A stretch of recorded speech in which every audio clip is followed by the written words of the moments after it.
All right. Got my V8. Got my spine. I've got my orange crush. Got some banana bread.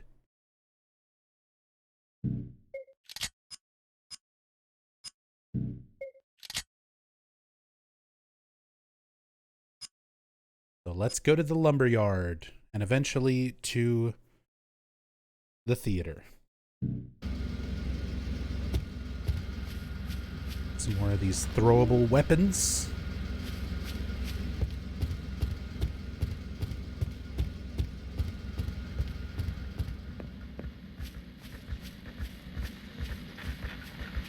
Noah J, thank you so much for the Prime sub. Very much appreciate that. Thank you for the support.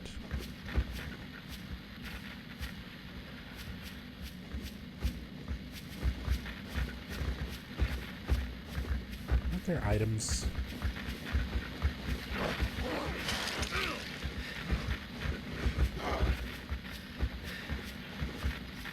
Thought there were some items out here.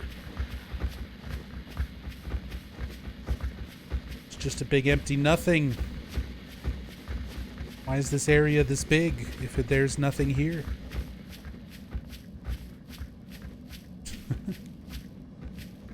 Thank you again, Noah.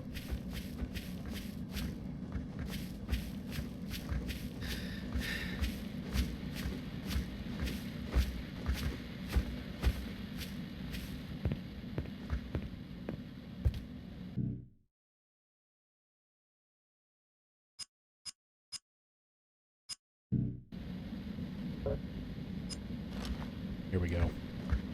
Let's go back to our fists.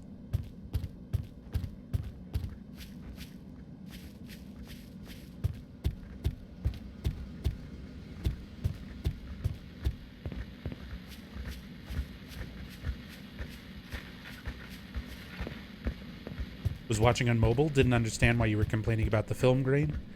Now that I've switched to the big screen, my eyes hurt. Yeah. Sorry, this is the new game experience. If you don't have a new game plus save file, you cannot turn off the film grain. Otherwise, I absolutely would.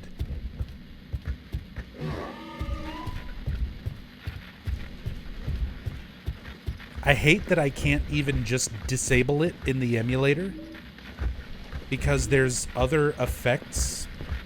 Like, if I turn off that part of the emulator, other things do not render and look correct.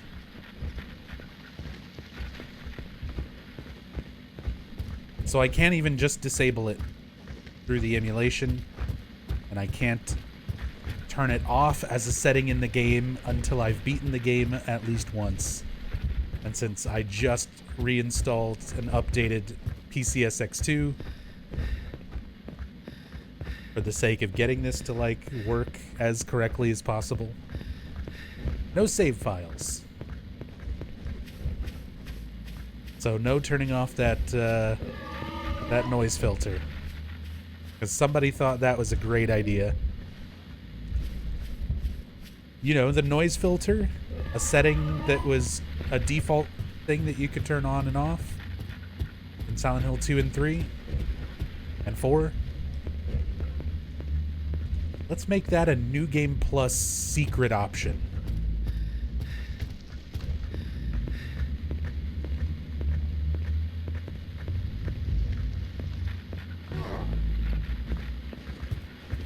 Why did anyone think that was a good idea, dude?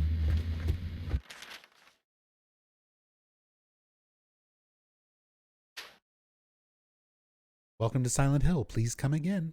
Love it.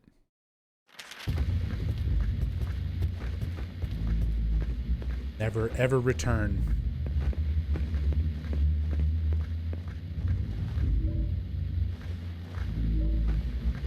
Come on, I need health drinks. Not energy drinks. This game does manipulate what items are around for you to pick up based on what you've been using and what you've already got in your inventory. There is kind of like a clever little system in play.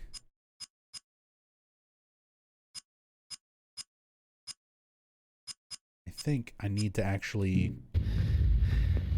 For the next town segment, I'll use energy drinks to burn a few, because I think that'll impact where I'll get some first aids and first aid kits and first aid drinks, whatever. Healing supplies, I'll get them later on where I need them. The edge of that. Oh, the nurse that the butcher killed is gone. There's just blood dragging out this way. And handprints. Although, that nurse looked pretty fucking dead when we left it.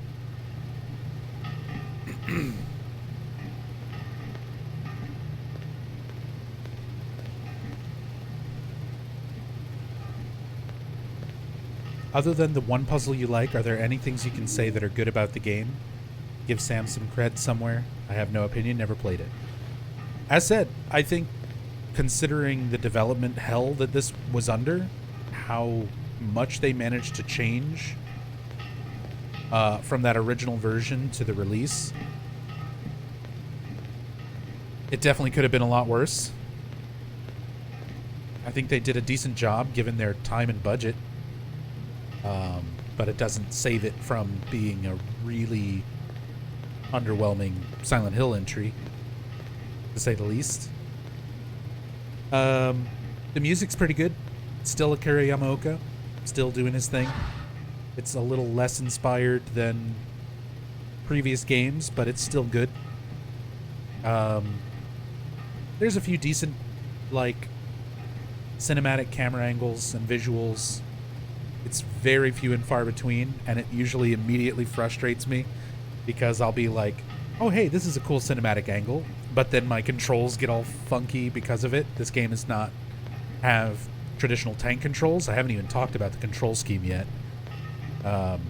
Where this, just like Silent Hill 4, Silent Hill 4 doesn't have tank controls, and neither does Origins. It's all analog control. So, whenever it does those cinematic camera angles where it's behind you and then in front of you and then overview, all of that winds up just kind of fucking with the perspective, which fucks with your controls. So even though there's some spots where cinematically it looks pretty good, my controls are suffering because of it. Ooh, got her. He's been gutted and split open.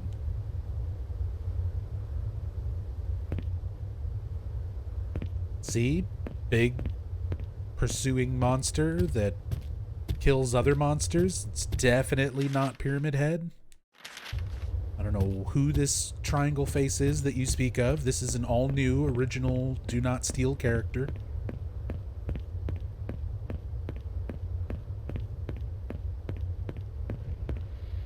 Why is there a Dorito on the loading screen? Then I remembered it was the stupid artifact thing.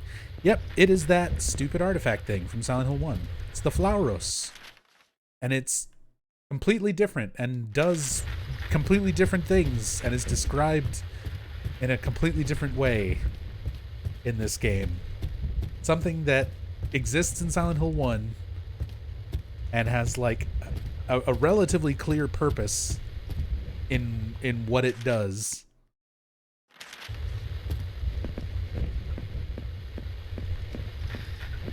But for this game, they were like,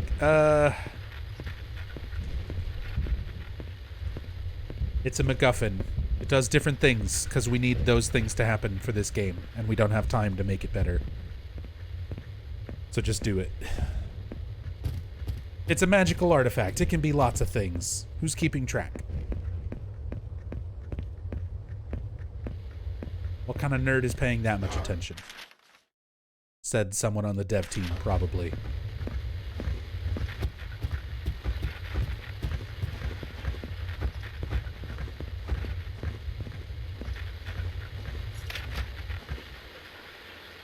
That guy is sprinting towards me.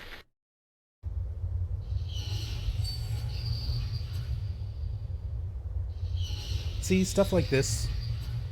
You know, walk through the gates. You hear that horrible metal scraping. It's just Travis facing the camera, So you're not quite sure what's ahead of you in the lumberyard with all the fog smoke rolling in. Some of these shots, they have that moment where I'm like, hey, look at this. Look at this Silent Hill game right here.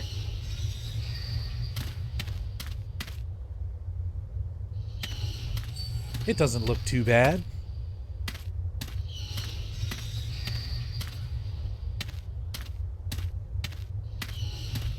There's just not quite as much detail there.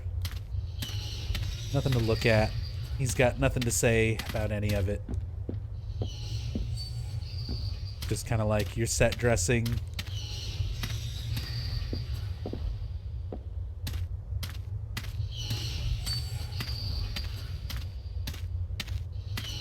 So you can see where it's like, yeah, they tried.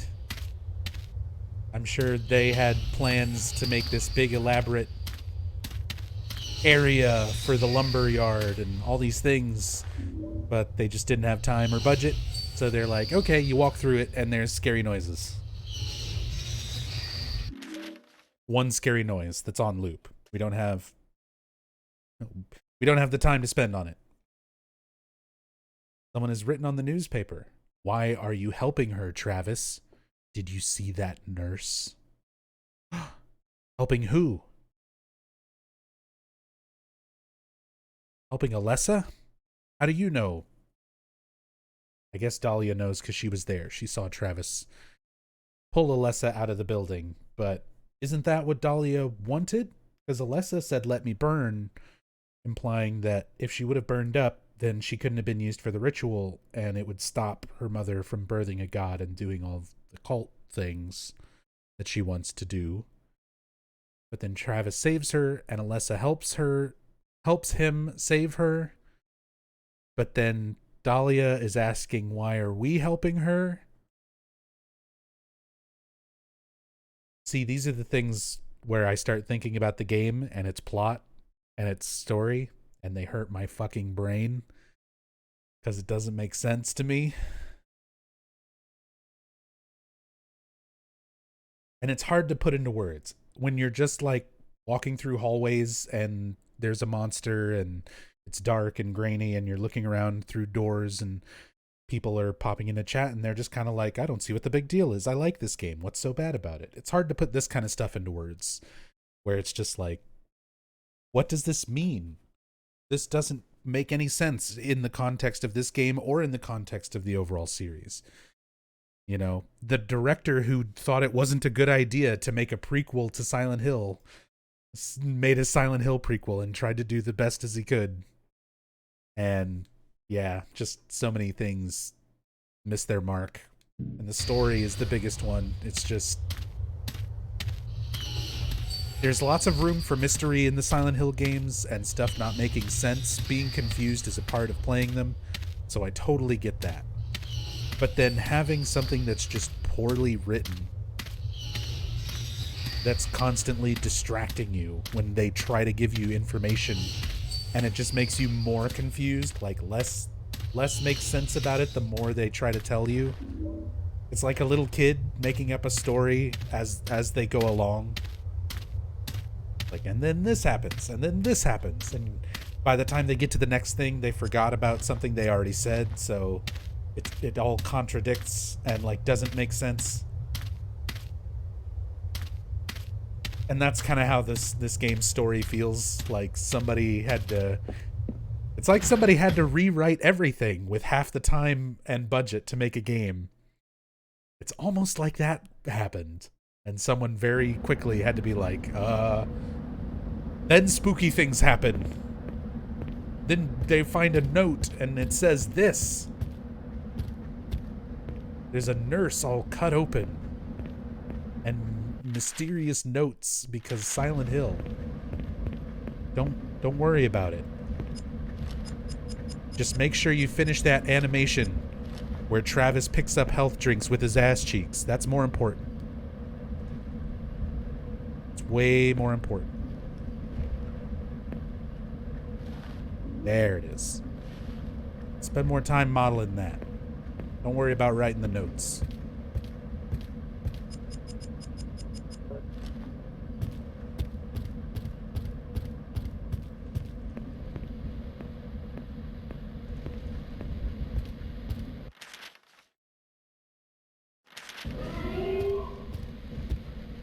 Could it be down to the translation? What translation? This was a game that started its life in English. Even the original 4 Silent Hill games that were made by a Japanese team, Team Silent, like, wrote it to be in English. They did have a translator and localizer to help them with that, Jeremy Blaustein.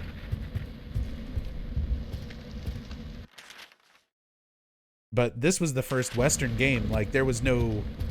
I think Akira Yamaoka was, like, the only Japanese member of the team doing the music. Everybody else was Climax, either US or UK.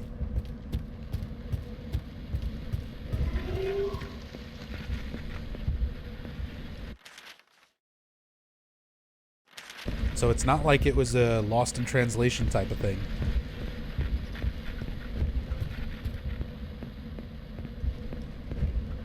Oh. Bloody trail.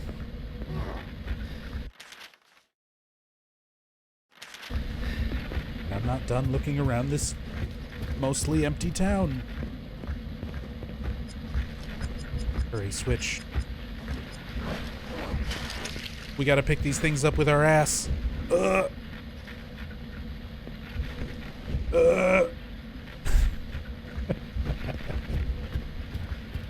Why is it like that? Why does he do it that way? And why do I never get bored of seeing it?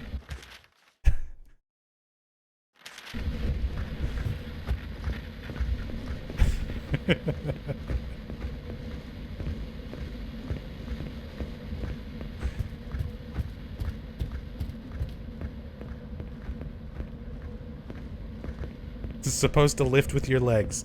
He's very, very careful to lift with the legs. He's holding his precious chemical jar like it's a fucking baby. And he picks everything up with his ass cheeks.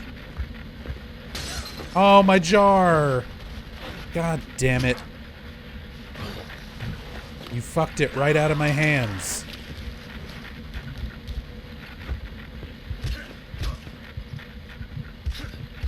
You horrible monster.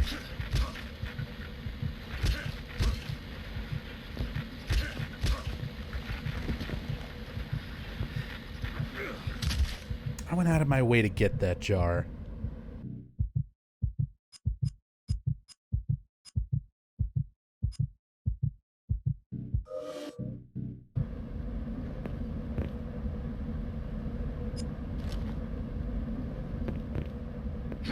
Fine.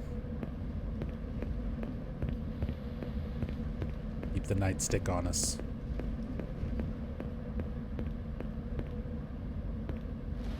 Oh, some pistol ammunition, and of course, one of the deadliest things known to man. A plastic crate. A small plastic crate that you can throw.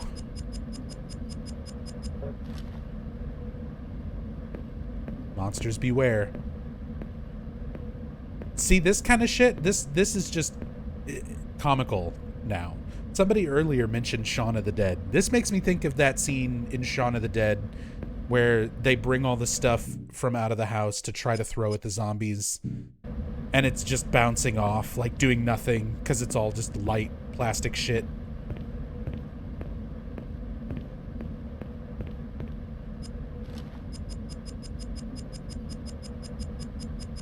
Look at all the things that we've already collected. Oh my god, the Silent Hill turn.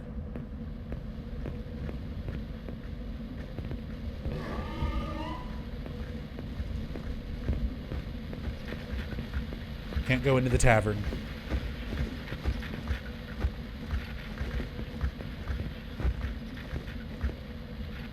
Pick it up.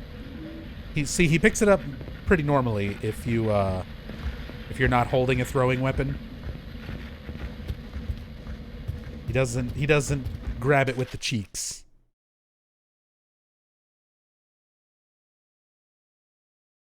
Let's see. Kind of loop back around here. I think that's about it. Oh god, camera.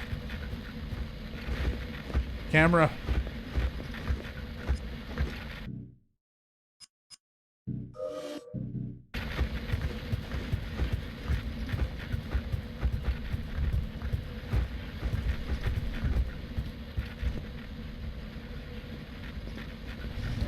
Oh my god, no. Oh, this is a disaster. I really didn't want to have to use good stuff.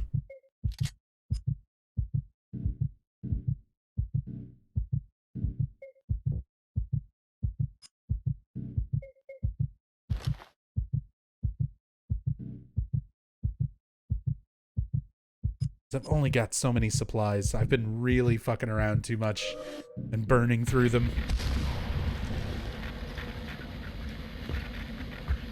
Oh my god. Just get out of there then. I'm like trying to step on it and the camera angle keeps switching and moving what direction my analog stick needs to be tilted to move Travis the direction I need him to go. Oh, Lord.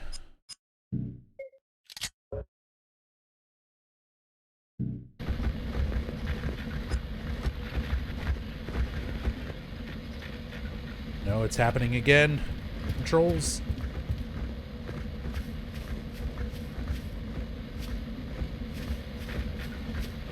Okay. Big smashed up house. What do we got? More pistol ammo.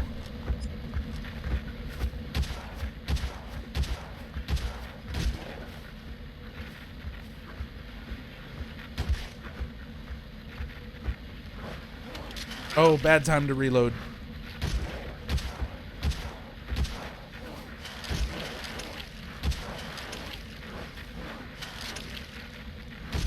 Bro, fall down. Why do you take so many bullets? Delayed reaction. Got him.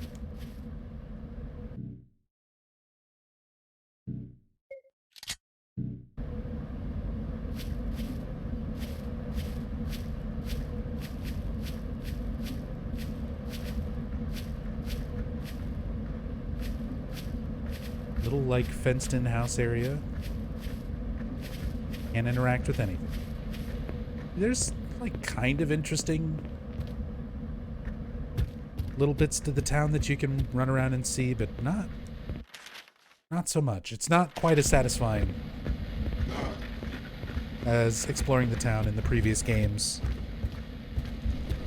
Like, you're at least still kind of finding stuff. Ugh, energy drinks instead of health drinks. My favorite.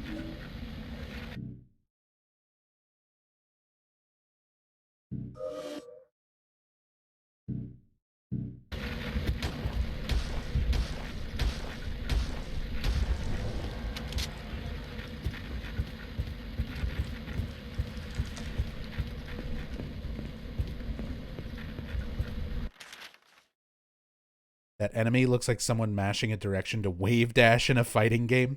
Or fast dash in a fighting game. Yeah, they're wave dashing in Marvel, Smash Brothers.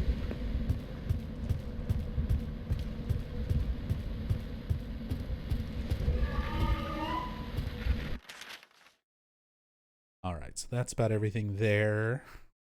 Let's head up to Greenfield Apartments. Where the mysterious blood smear in the road was.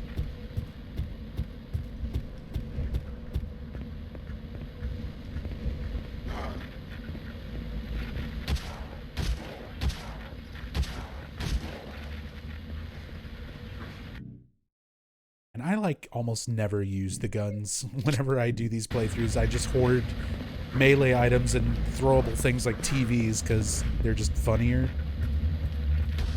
I'm gonna actually use up ammo and guns on some of these things. Pow. I can't remember. Does that actually take a bullet? It does. If you use a bullet to finish off an enemy with a gun, it takes it out of your inventory. Even though unequipping your gun and poking it with a melee weapon or just stomping on it with your foot would suffice. Travis will waste a bullet. Why energy drinks? I'm like starving for health items and the game is still giving me energy drinks. I don't understand. Usually if you need health drinks, it'll spawn them in some of these areas, but I'm just getting energy drinks over and over.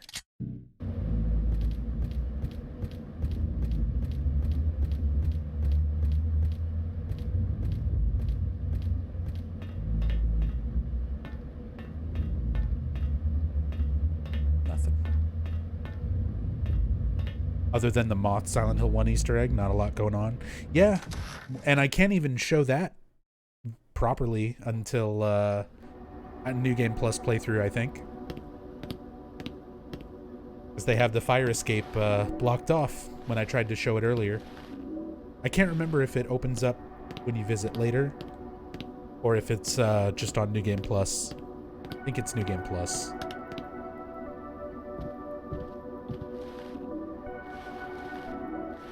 Pistol ammo. A throwable lamp. Hey, what's up, Undead Maiden? Good morning. See, nothing to comment on. Like, I'm walking around mashing, seeing if there's any dialogue that comes up. There's just nothing. They did not have time for that kind of polish for Silent Hill Origins.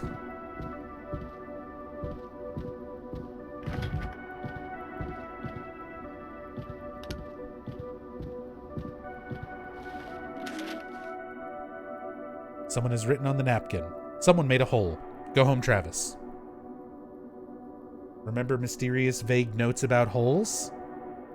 See, look, it's a Silent Hill game. A monster. Someone has mutilated it. The blood is all over the room.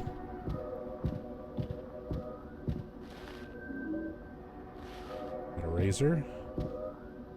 A monster. They're annoying. No wonder somebody mutilated it. More foreshadowing to our encounter with the butcher later. Honest thoughts as a whole from the games not made by the original Silent Hill team.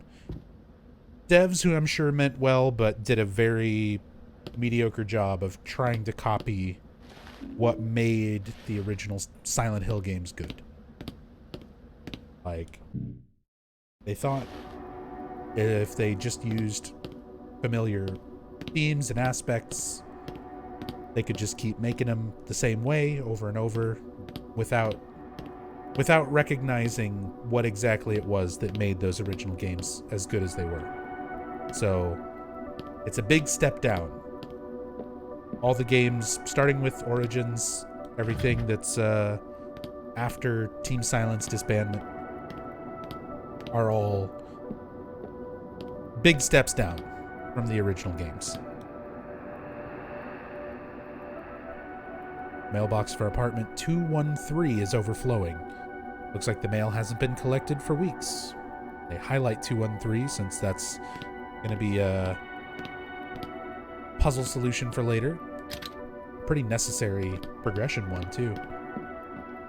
It's just sort of tucked there on the side.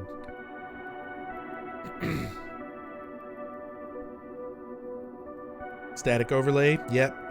Can only turn off the noise effect for New Game Plus. Fresh install of the emulator, no save files. So we all have to suffer through the intended New Game noise effect filter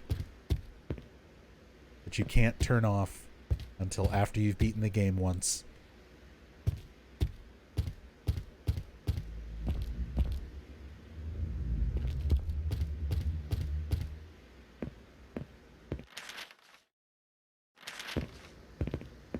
There's the theater.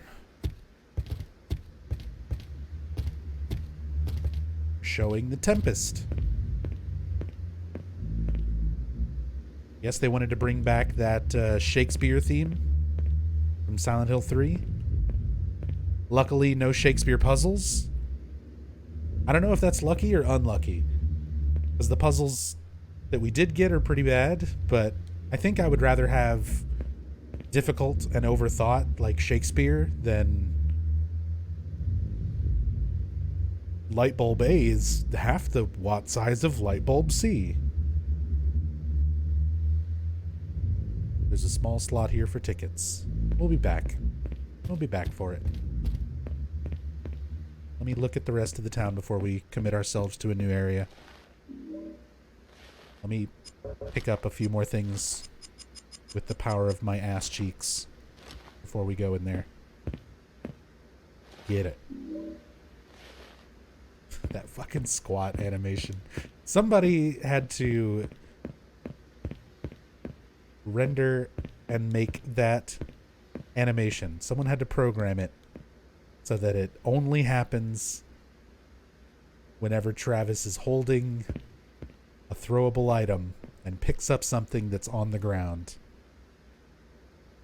Need to check the theater first. No, you don't. It's fine. Just go and explore.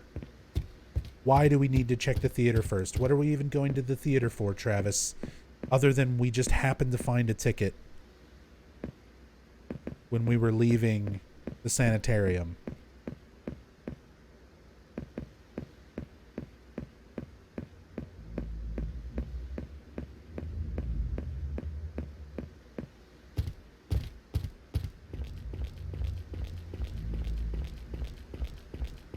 Don't mind me, I'm gonna go all the way around this fence just for this ammo. Service pistol and rifle.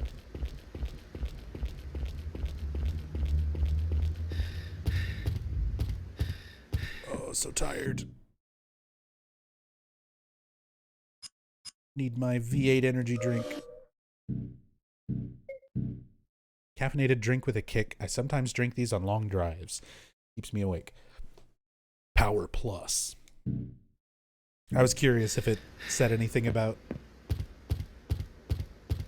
the energy drink itself.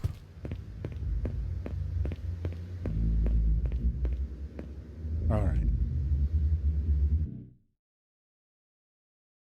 Let's go watch The Tempest. A faded yellow theater ticket admits one to The Tempest. There was a noise from the main door. Sounds like it unlocked.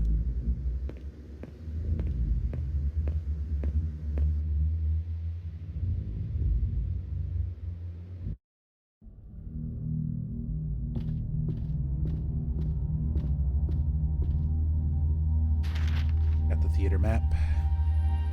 Hey, it's another pretty large area.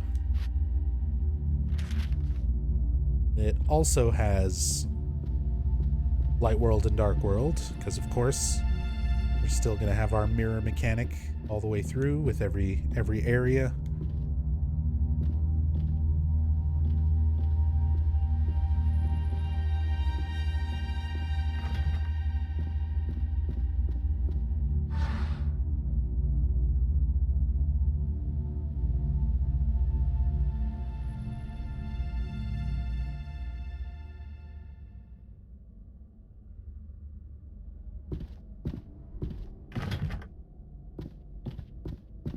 Probably Downpour's best thing going for it, exploring and side quests. I don't know, I still find a lot of that pretty unsatisfying in Downpour, but it's better than here. It's definitely better than this. But I don't know if I would necessarily call it good either. Shakespeare's Julius Caesar. Here's Hamlet.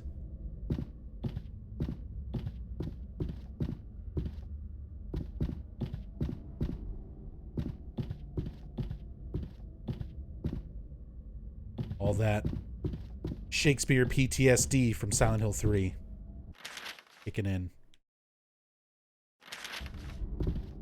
There we go. That should mark it. Also, that's a giant wrench. Squat down and get it.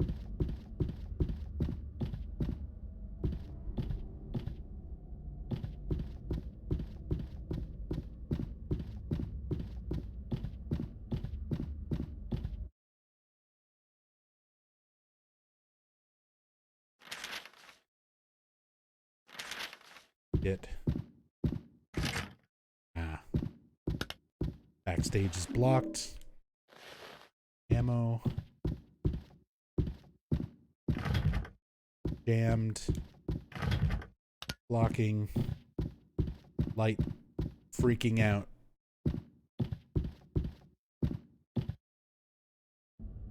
I do wish, at the very least, maybe I'll mess around with the settings some more, but I wish I could get that light, that flashlight bug fixed. I've messed around with the settings trying to get this to look pretty good for a long time, and most of the time it's hard getting it to even work this right, look this decent for PCSX2, but only the flashlight worked how it was supposed to. Wasn't so distracting. Another scene here with Lisa, and that southern voice actress, her accent really shows through in this part. What are you doing in here, Lisa? Sorry if I scared you. I thought I was the only one in here. It's dangerous. Dangerous? You're kidding. The door was open, so I let myself in. I just love the theater, Travis. I want to be an actress. But Mom was a nurse and her mom was a nurse, so I'm going to be a nurse. I've got what it takes, though.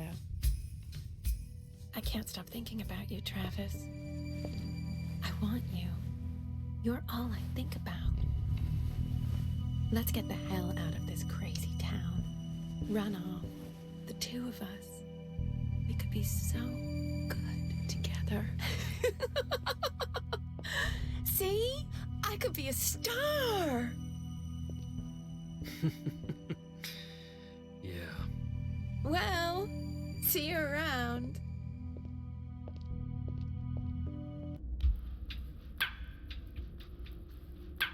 I could be a star. So aside from Big No-No, I come from a long line of sexy nurses, Travis.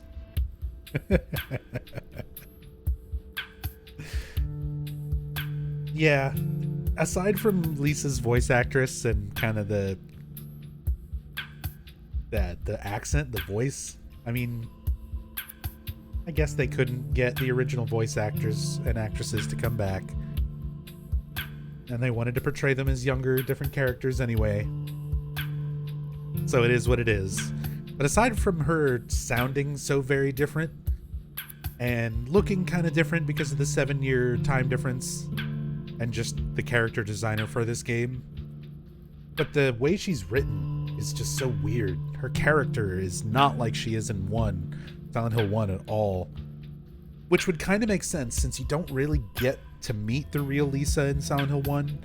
You're only seeing Alessa's sort of interpretation of Lisa, a little bit of Lisa that she knew about from her time taking care of Alessa. But you're just seeing a manifestation. You're not seeing the real Lisa. So maybe the real Lisa was more like this, but I don't know. It's just jarring. It's weird.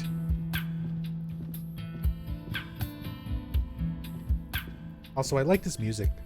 I'm trying to talk about positive things and not just complain the whole time. Good music here. Good track.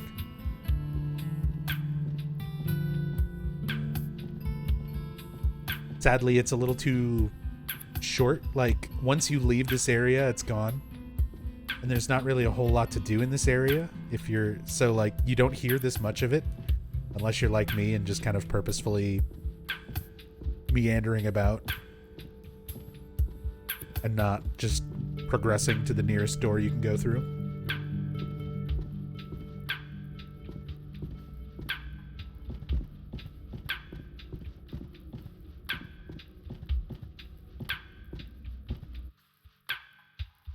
the real Lisa was a dopehead. They got that right.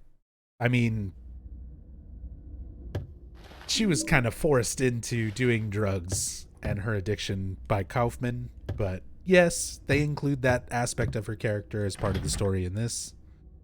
I think having the sexual relationship like being a thing between her and Kaufman's a little bit too much and kind of breaks their characters from Silent Hill 1, but you could argue that something like that was going on too. Sure, why not? I just don't think it fits their characters very much. A puppet. Looks like someone is in the middle of repairing it.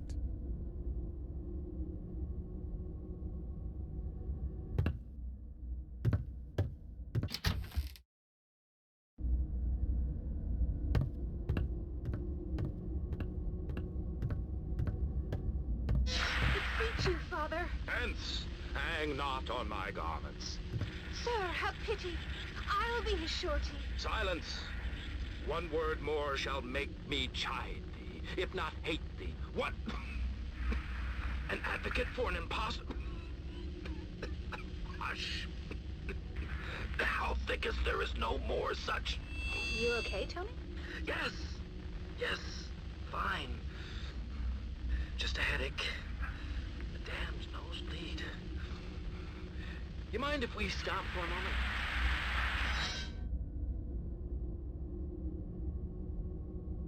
So I'm not sure what the overall concept eventually came down to, like, being with this game.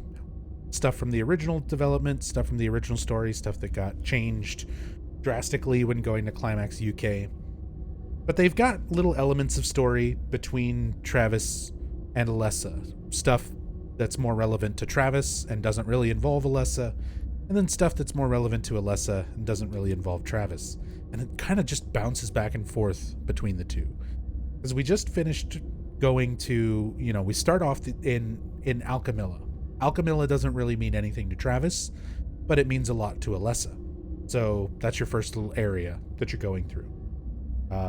Is the hospital that Alessa winds up staying in and being kept in for 7 years after the events of this game, where she would have been burned and had the god impregnated into her, splits her soul, and then 7 years later, the events of Silent Hill 1 would happen, supposedly. But then you've got the sanitarium. Sanitarium doesn't really mean a whole lot to Alessa, but it's significant to Travis, because it's one of the places from Silent Hill that he remembers. It's where his mother was kept. It's where him and his father went to go visit. He went where he wasn't supposed to try to see her. It has memories and stuff associated there. But then we go to the sanitarium, we get through all that. Now we're bouncing back kind of over to Alessa and the theater. So there's kind of this like sub-story going, or background with Alessa in this theater, that she came here and snuck into the theater to watch the performances that were going on. And one of those was The Tempest. And when she started watching, there was one of the characters.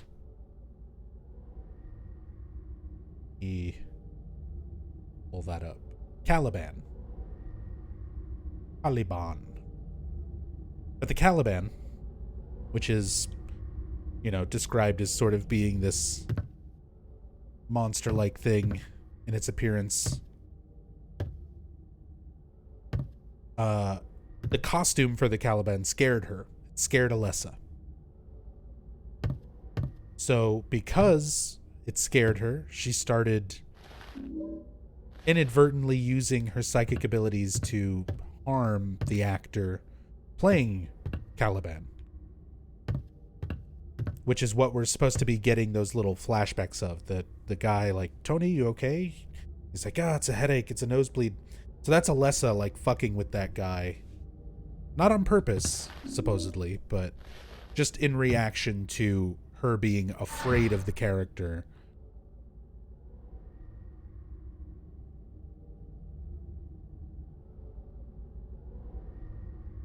So now we're kind of back to that Alessa side of the story, where everything is themed around the Tempest. These characters, you know, creatures having to do revolving around characters from works of Shakespeare and from Tempest, including the area's boss.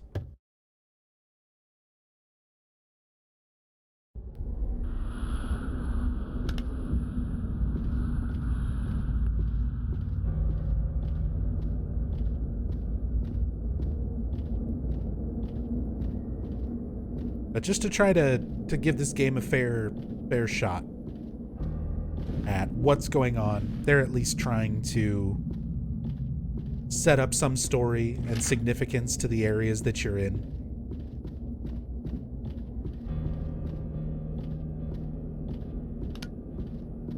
Or Flashlight. I wish Flashlight wasn't so jank.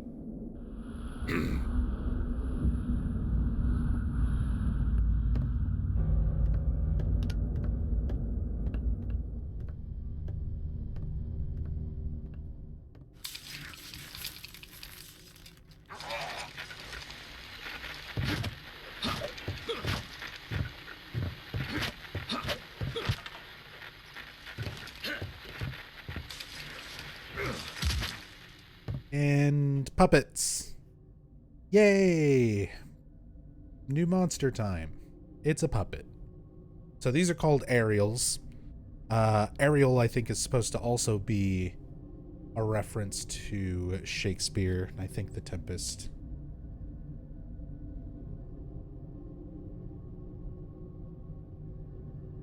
Yeah. Ariel's a spirit that appears in William Shakespeare's play The Tempest, bound to serve the magician Prospero. So these puppets are called aerials. So the theming of like the new creatures, the Caliban, the aerials, all of that is supposed to be representative of various aspects of The Tempest. Basically, Alessa's memories of being here and seeing the play and being scared by it.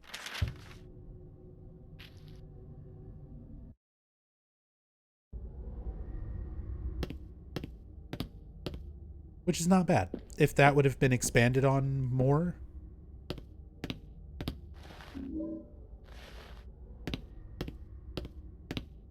It's not the worst kind of backstory to do something like this. But if it was something that impacted Alessa so much, it doesn't make a whole lot of sense that it wouldn't also have been part of Silent Hill 1.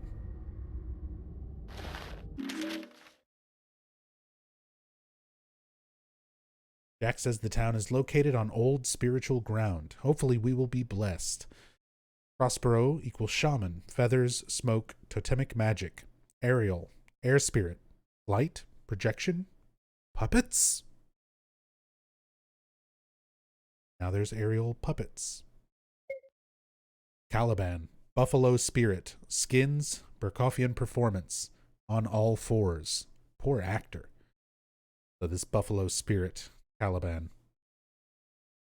which was a little bit too scary for Alessa, apparently. Hey, look at that.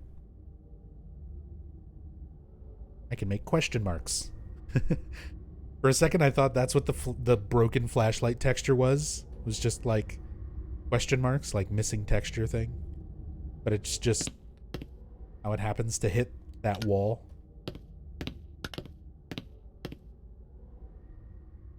Pizza boxes, dried makeup. That's all I can see here. Where's the pizza from? Is it All Stars? Pizza's a very important Silent Hill topic. We need to know these things.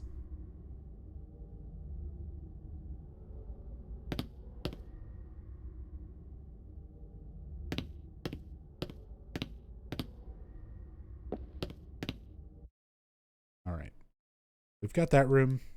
We've got a mirror so we can start swapping between normal and otherworld. Just like with before, pretty much just want to go through the map. Give me these portable TVs. Oh, it's going to feel so good to smash in the devil's face later. Nothing useful here. But it's a good idea to just kind of go through and mark everything on your map in one world. See how much you can access. See where there's stuff that needs something to progress, either a key or a way around or whatever. Just this out. Files and invoices. Empty shelves.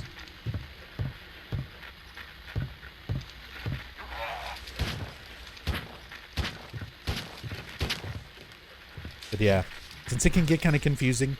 Oh shit, I wasted the bullet. Since it can get kind of confusing, just keep that. It's a good way to narrow down checking things off the map. Just don't use mirrors until you've exhausted everywhere you can possibly go before you go through it. Make sure you've picked up everything you can pick up. And then kind of go through and see what all you can access from that other world. So that one's locked. We'll eventually come back to it.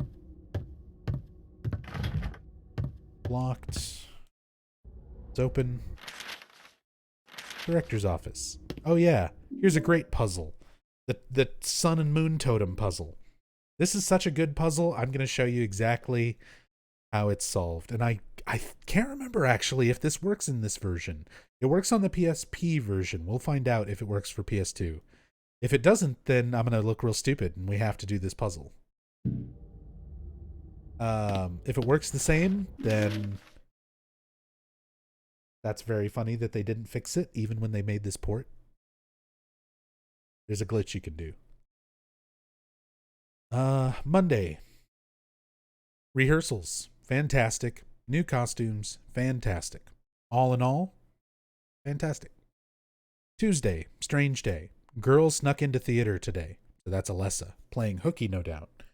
Took pity. Let her sit and watch the run-through. Very useful feedback. Terrified by Caliban. Good job, costume department. Seemed to dislike Prospero intensely. Proceedings brought to premature end by poor Tony getting a shocking nosebleed. So that was Alessa watching their run-through of The Tempest. She was terrified by the Caliban. She hated Prospero, which is why the actor started having nosebleeds and headaches during Act 1, Scene 2. We'll continue tomorrow. Service pistol. Ammunition. Like scripts or something. Nothing useful. Yeah. This game definitely needed more of a script. Scripts would have been useful. But I get it. Would have taken too much time. Give me that. Am I even doing on 8 fucking energy drinks, 1 ampule, 4 health drinks, 1 first aid kit.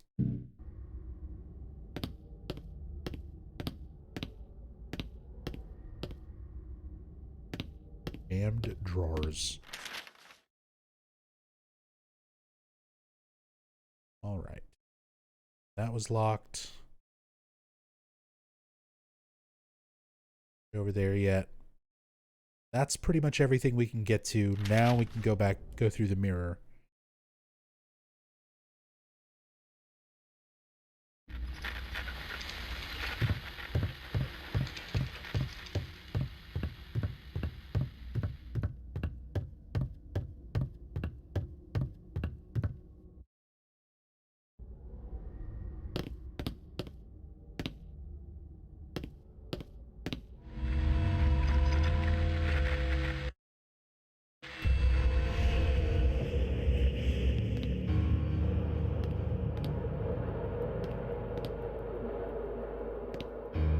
Scripts. Haven't got the time to read this sort of thing. Haven't got time to read the script. That's what they had to tell their actors when they were recording dialogue. No time.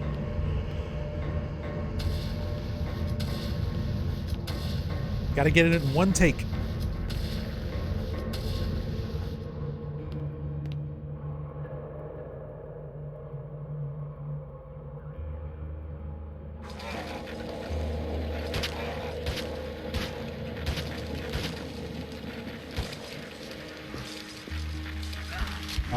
Travis.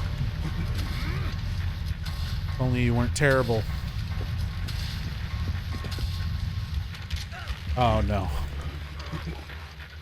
Quick time events.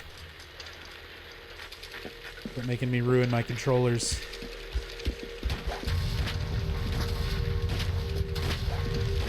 And look at this one. Now that it's been knocked to the floor, he puts his tiny little fucking dukes up. He wants to fist fight against Travis fucking Grady.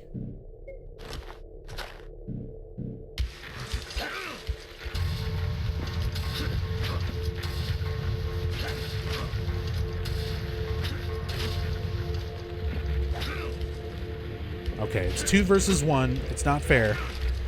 Even if they are little baby puppets. But Travis is still a grown-ass man. He's gonna win.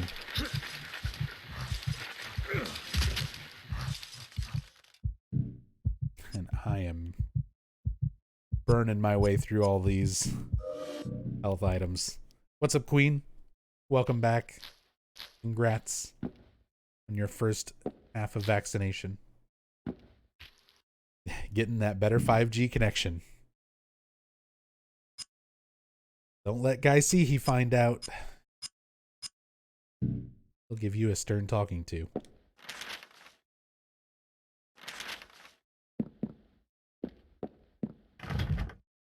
I don't know if I would mentally be able to handle the voice of James Sunderland talking to me about 5G vaccination propaganda.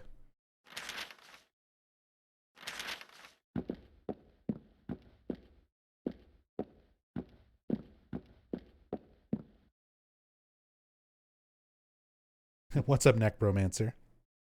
Someone say Silent Hill organisms?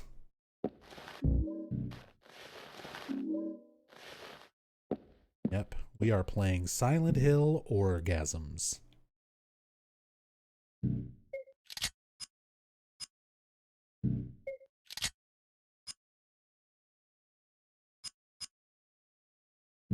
Balcony corridor key. Anything else good in here? Silent Hill oregano. I don't know why they decided to change the idea from the Japanese title, calling the Japanese one Silent Hill Zero, and then this one Zero Origins. I don't understand. Calling it Silent Hill Zero would have been just fine.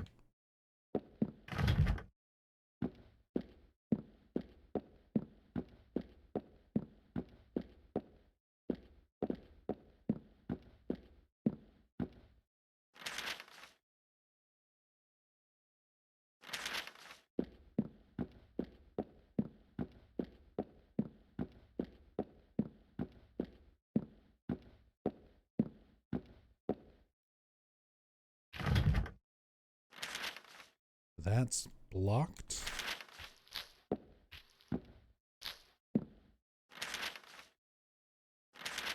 Did it happen in the US too? People think so.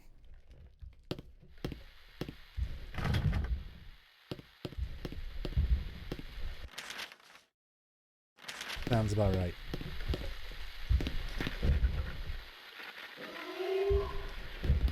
Don't mind me.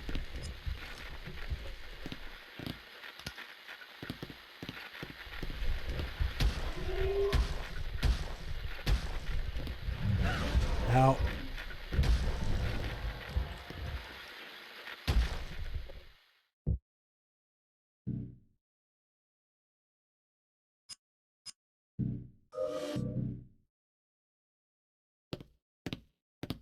Hey, Unafraid Zio.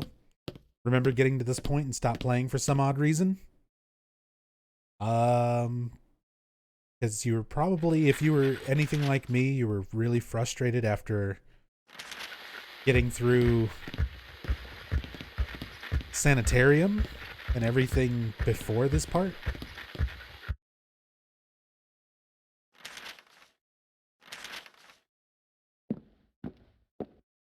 And then realized you're going to have to go through another big area with even more back and forth between the other world and the mirrors. And it's very easy to get stuck on a couple of the puzzles. Where did that other...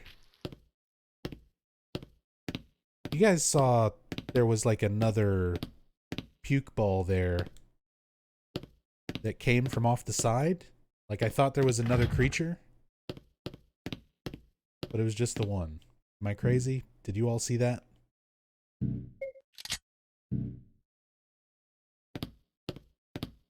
Hey, what's up, Entropy?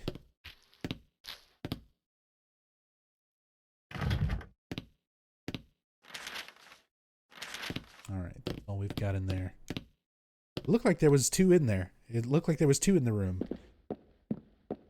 Because I saw multiple projectiles. We may have found a bug.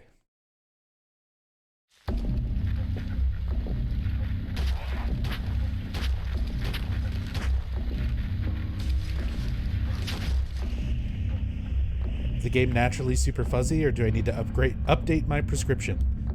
Oh boy, I'm about ready to make a command because I've had to answer this one so often.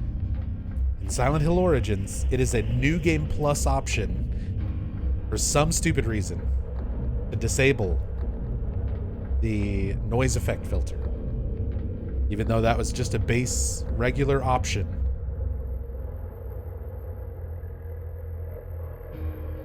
Let me just make a command. But yeah, it's New Game Plus only, and I had to reinstall the emulator and update it to the newest version to get everything working as well as I could.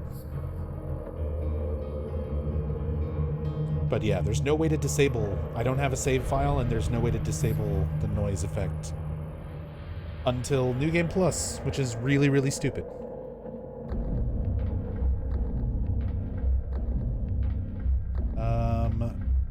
What's a good command for that? Exclamation point NG? Or new game? Or noise? Noise filter? Noise. Exclamation point noise.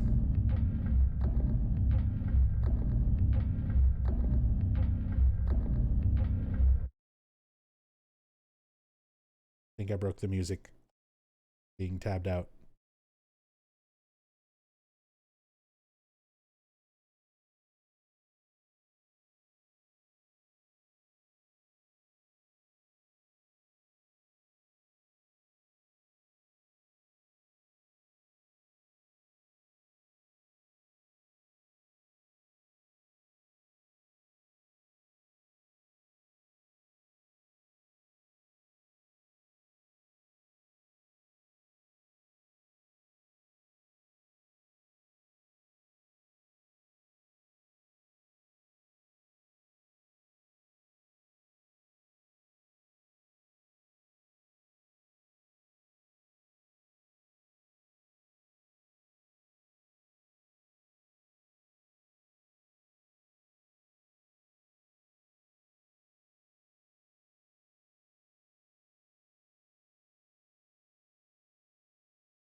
Okay.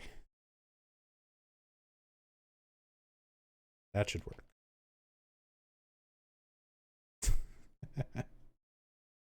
That clear? That good enough verbiage? So if anybody sees anyone asking about it, everything looking fuzzy,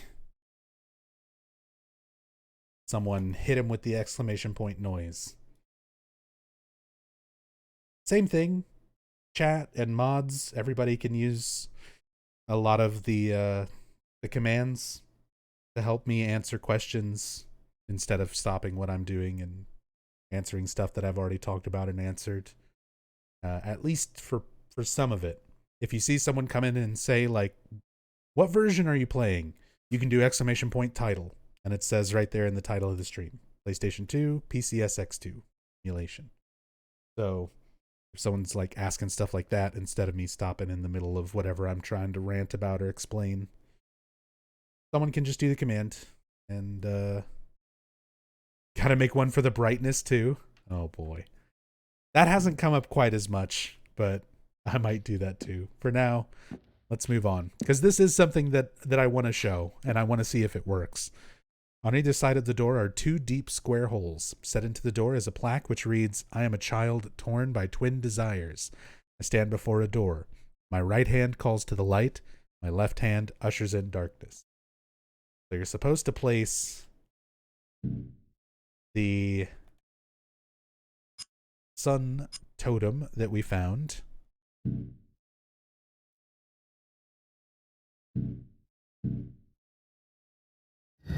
and then the moon totem. Now, I'm not sure if this works on PS2. It works on PSP though. But if you leave and go back in after just placing the one, that was the sound of the door just opening. And sure enough, it works on the PS2 version as well as PSP. So you're supposed to go back through the mirror and go get to another part of the theater, go through another mirror, and then go into a room and get that moon totem. Then you come back here and you place the moon totem and you're able to go through the door. But this game, somehow they didn't catch it even when they ported from PSP to PS2. But yeah, you can just place the one totem, leave, and then come back in, and the door just opens.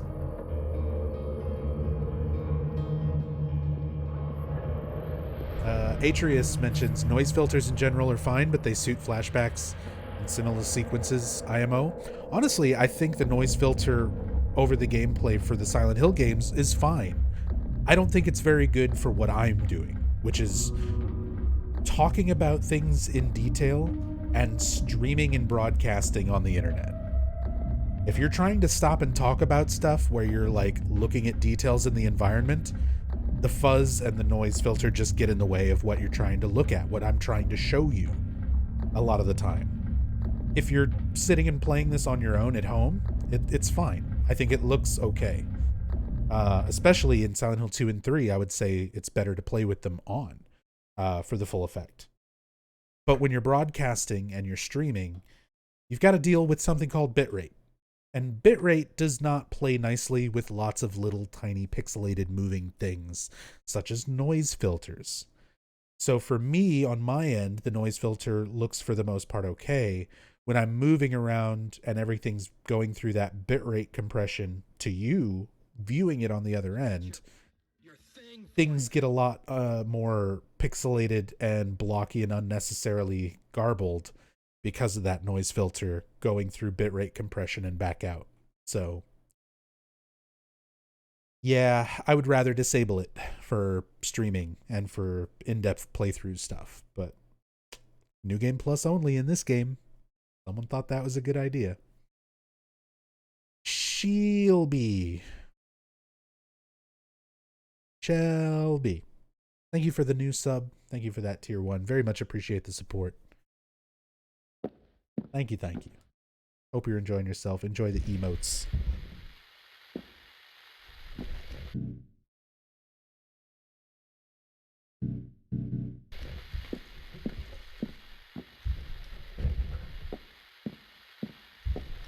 And it gets, the fact that the noise filter gets so much heavier when you're around enemies like this.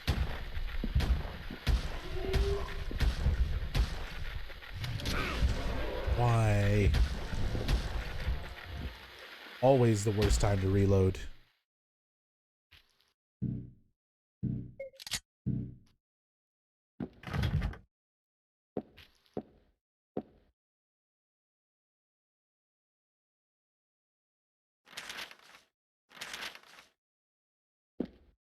Probably not so much they didn't catch it. They probably didn't care. Could be wrong.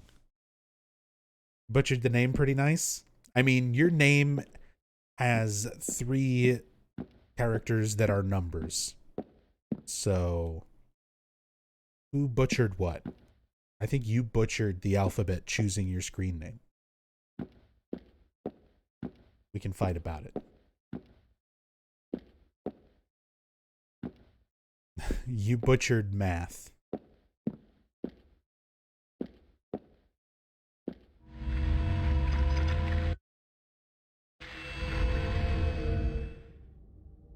Should have read it as sh33 thrillby.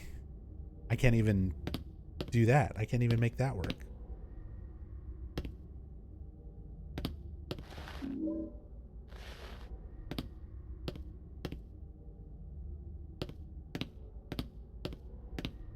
It's all right. I can't actually speak anyway, so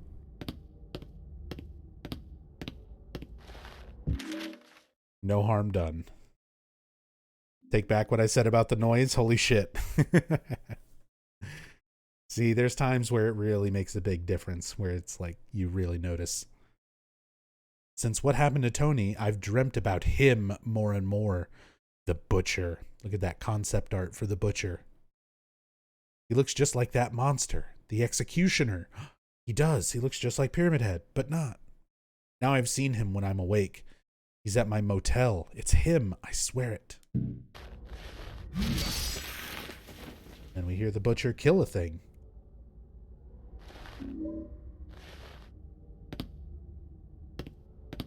That's an optional little sound effect that'll play if you pick up that note. Outfits. Hanging on the rail. Anything else cool?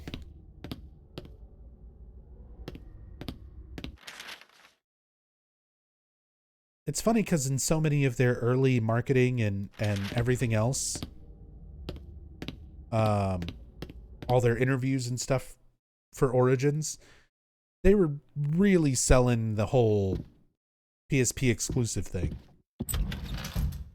Like, everything was like, well, it's going to be on PSP, but if there's enough fans who want it on a console, maybe we'll put it on console.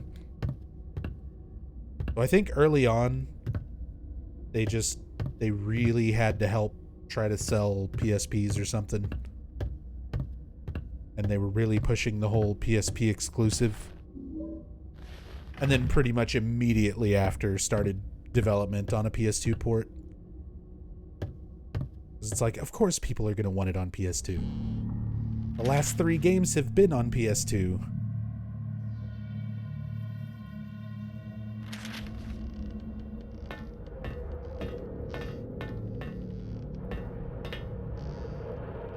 Large theater spotlight. Label on it says A. It's missing a bulb. Let's just examine these to mark them all on the map, but we need to go collect light bulbs because it's a puzzle.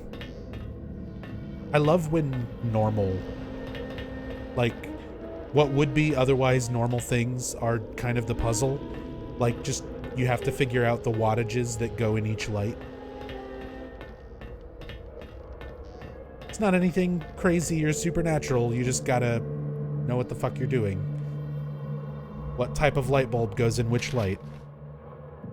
Now, the fact that it's wired up to, like, the curtain system is stupid.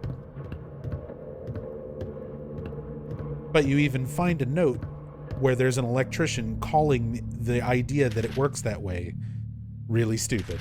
So they're aware.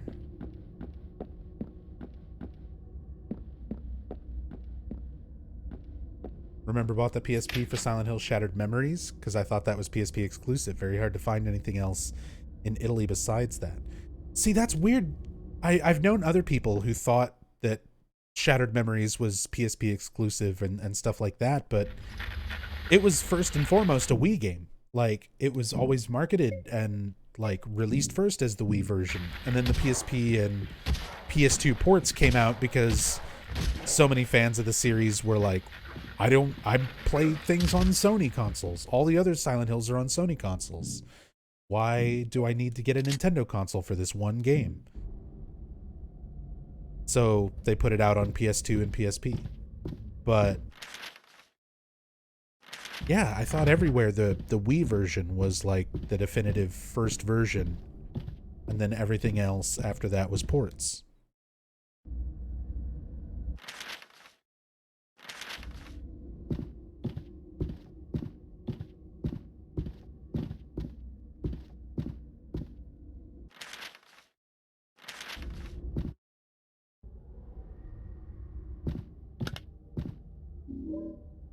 Hey, healing items. We love them. Light bulbs to solve a puzzle. Oh god, sound effects going fucking crazy.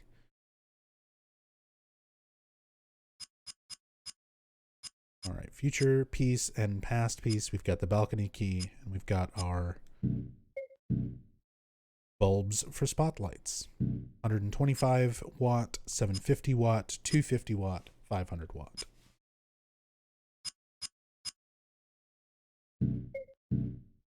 Ornate iron key to the balcony. Good.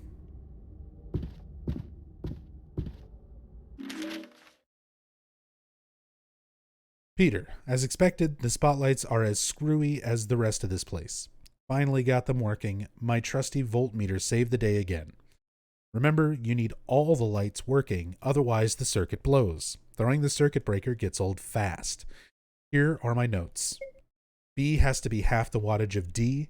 A and B must not exceed C. Wattage of D must not exceed A. Break a leg. Eric. Eric, you fucking asshole. Why wouldn't you just write down what bulb goes in which? Why would you write it down like it's a goddamn algebra problem?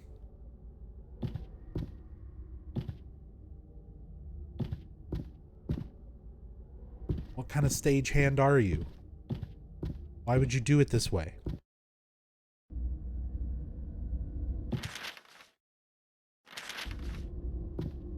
Fake bulbs, I know. Not even keeping their canned bulbs in stock. Just sitting in boxes.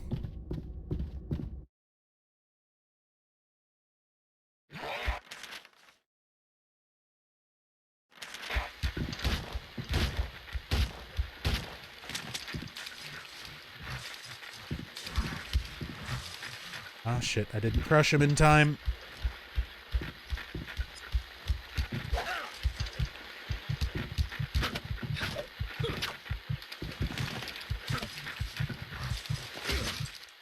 Yeah, just poke him with the end of the baton. That'll do it. That's the finishing blow.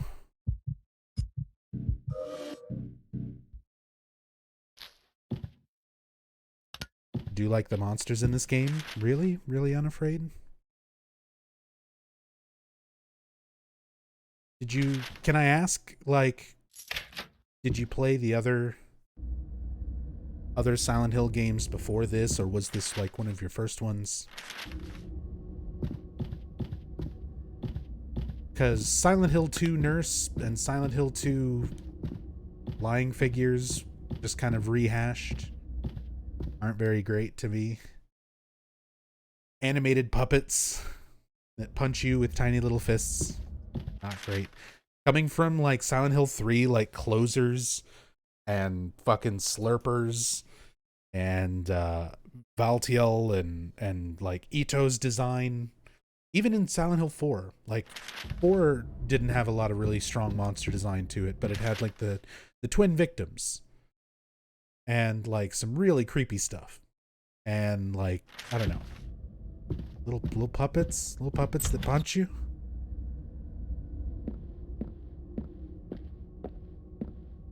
I just I'm just curious. What is it about the monsters in this game that you like, design-wise? I struggle.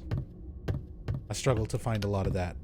I want to know other perspectives on it to maybe change my own.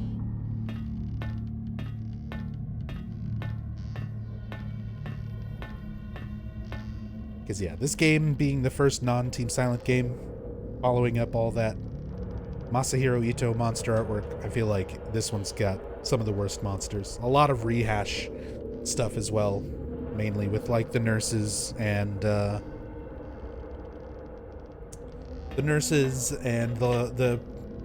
straitjackets, patient demons, lying figures, etc. Kind of all being the same creature over and over.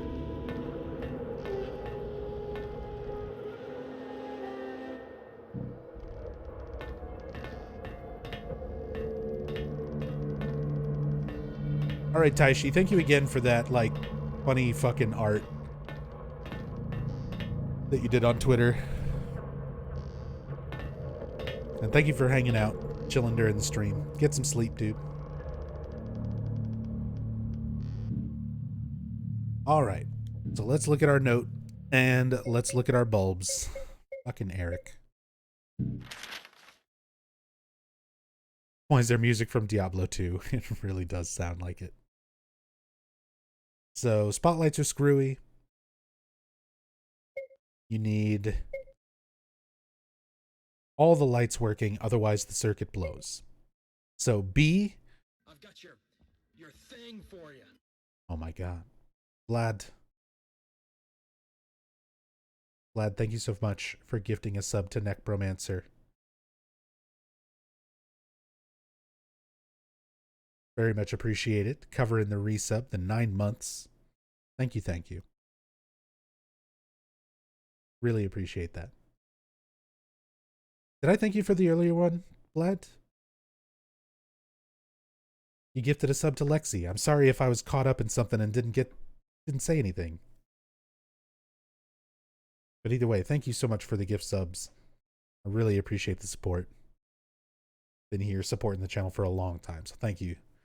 Thank you, thank you. You know how it gets. I get caught up in stuff. Sometimes forget. God damn it. I'm just trying to look at the second page and I keep going too far. So B is half the wattage of D. A and B must not exceed C. Wattage of D must not exceed A.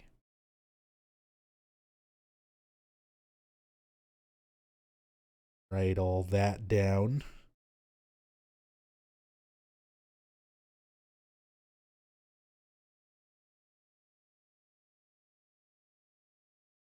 This is where, like, a lot of times just making notes to go through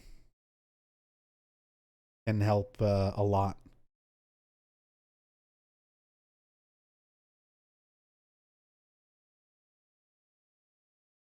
And then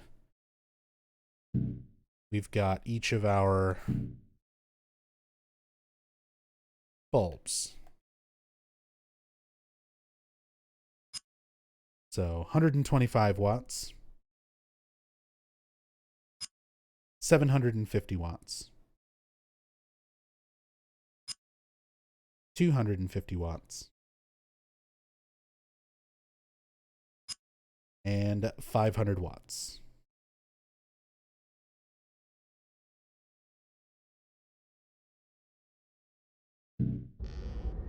So B has to be half the wattage of D. B would be half of D. So B is going to be the 125 watt. D is going to be double that, the 250 watt. And then A and B would not exceed C. If A is 500, 500 plus B, if B is 125, would be 625. That would not exceed C, which would be 750. The wattage of D must not exceed A. So if D is 250, it won't exceed A if A is at 500.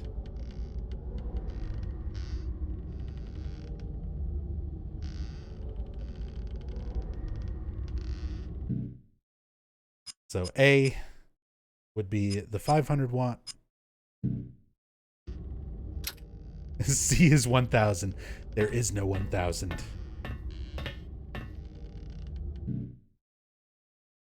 Love it. I love my favorite backseater is the just completely incorrect backseater.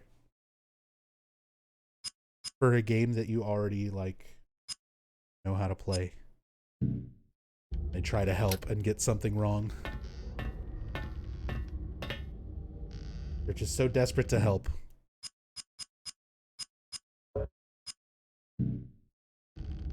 They offer some suggestion, even though they don't know if it's actually right. Nope. Put the bulb in.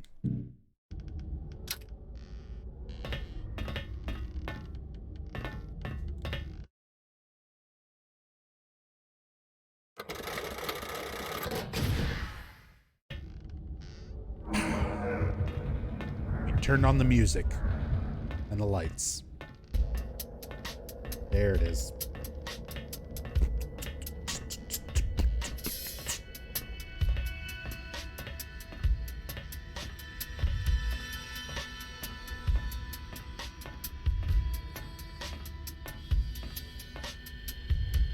I just want to stand here and enjoy the music for a moment.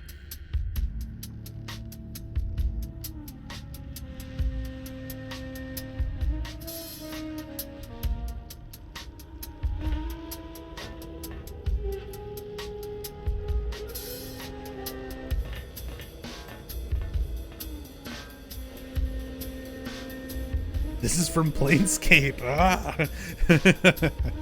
Apparently, Yamaoka just ripped off a bunch of other game music for Origins.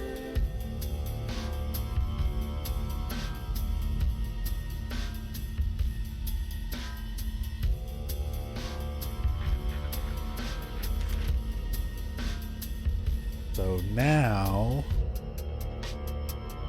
after all that, the lights are working, and the curtain should work. I think we just want to go up and use the mirror.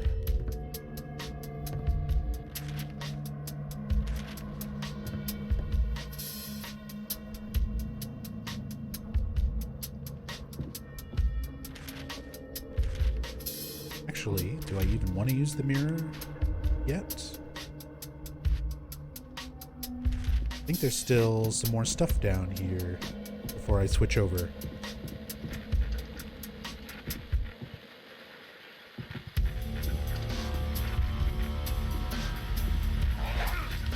Bring it on, you little puppet fuck.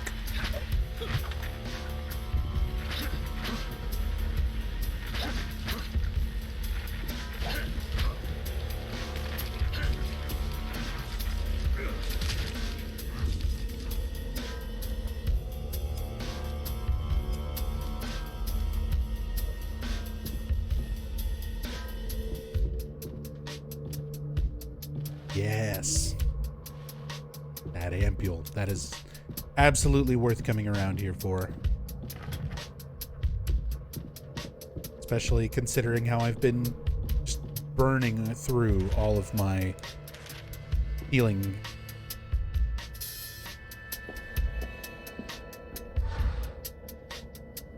Save point.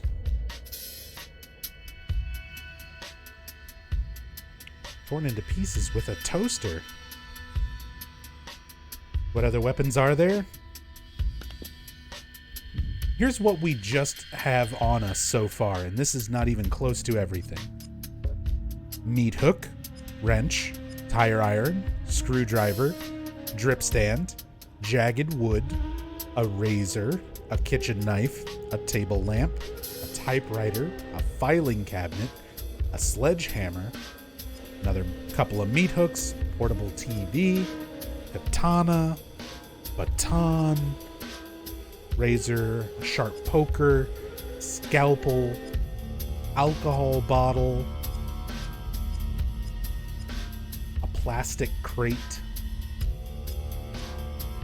toaster, a table lamp, some iron weights,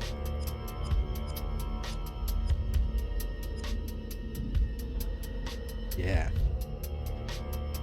What's up, Rory Z? Have I tried the Long Dark? I have a feeling you would like it. I did a full playthrough of the first 3 episodes, all the Wintermute episodes that are out. It's in my VOD collection if you type !VOD in chat.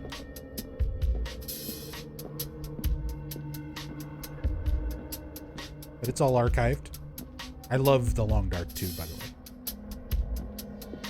Great survival game. I'm usually not super big on survival games, but really like The Long Dark.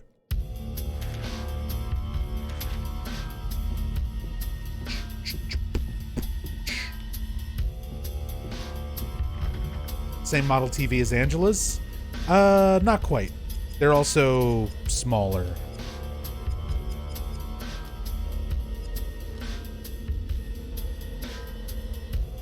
See, they're like these little portable camping TVs. Angela grabbed a fucking full-on... She got her Smash Brothers TV. And instead smashed... No, that's gross. I'm gonna say something else, but... in the context, that is not... That doesn't sound great.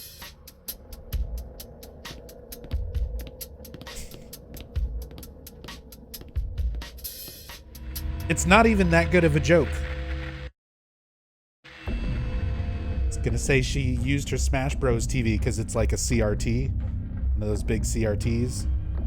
But she didn't smash her bro with it, she smashed her dad with it. But then that means saying smash your dad, and it's Angela, so... That's not...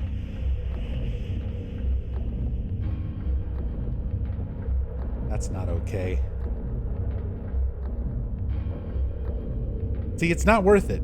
It's not worth the time and effort of the joke. The involuntarily multi-layered joke. And those are not good layers of joke to have. Is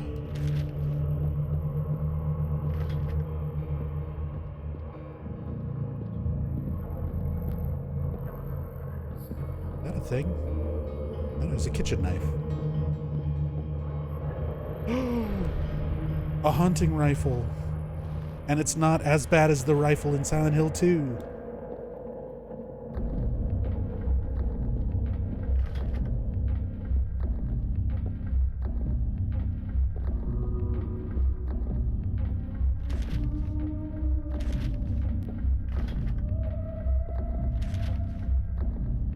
Okay. Everything there.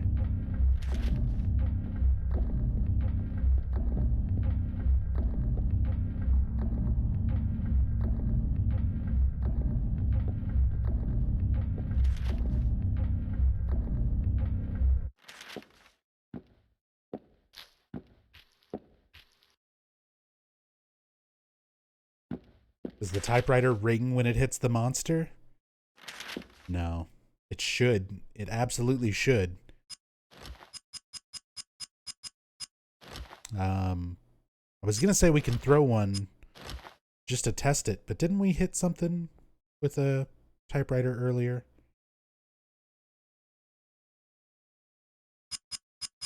It's fine. Trying to save all my throwable weapons for Satan.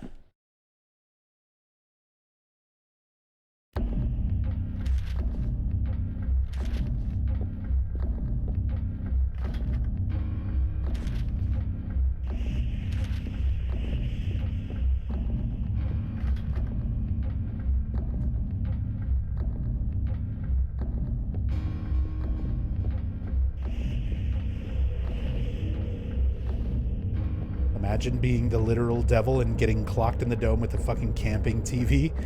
I know, right? We're not gonna have to imagine. We're gonna see full on what that experience looks like by the end of this game.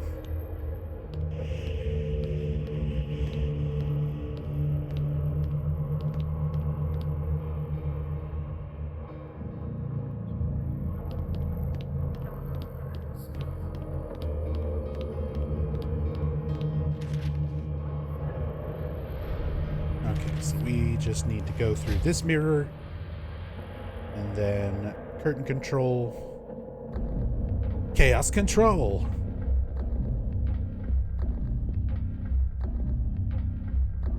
It's really what this game was missing. Needed more Chaos Emeralds.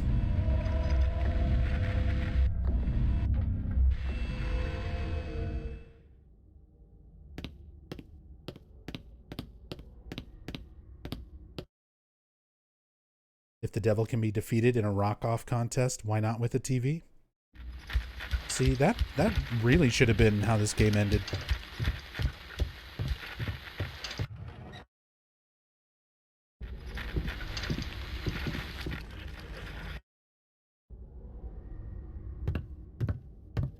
Save game.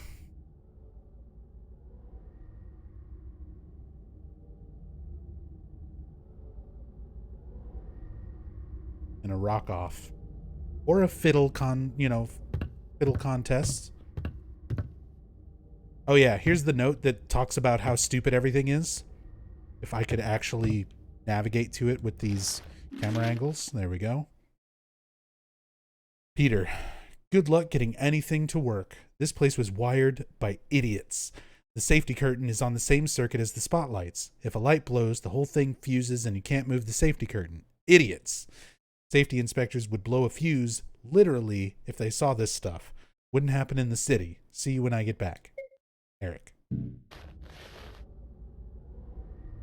So I like that Eric actually points out that the fact that their entire system runs on you correctly placing different watt bulbs into different lights, which also somehow makes the curtains work.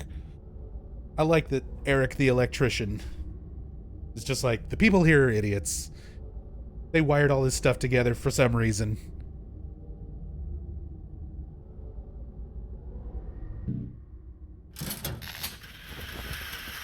Sounds like the curtains come up. Idiots. Yeah, that's how I always read it too, Dancing Rick. Just in my mind, all it is Napoleon Dynamite.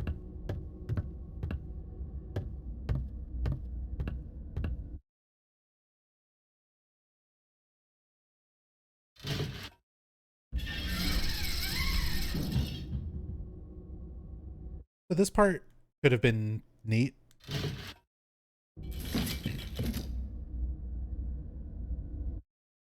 I wish there was like a little bit more to it. But the idea of like going through mirrors. We've got a big mirror here.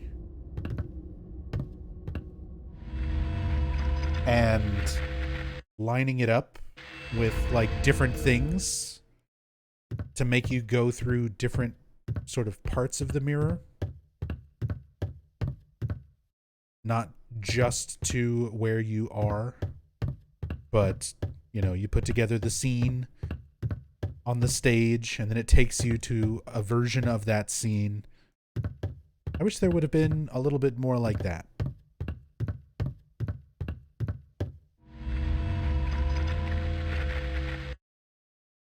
Instead of it just being such a straightforward, you know, light world, dark world type of mechanic. Having a little bit, if you're going to give me control over going in and out of the other world, at least make it a little more interesting when you go through. A wooden prop table, books and papers are painted on it.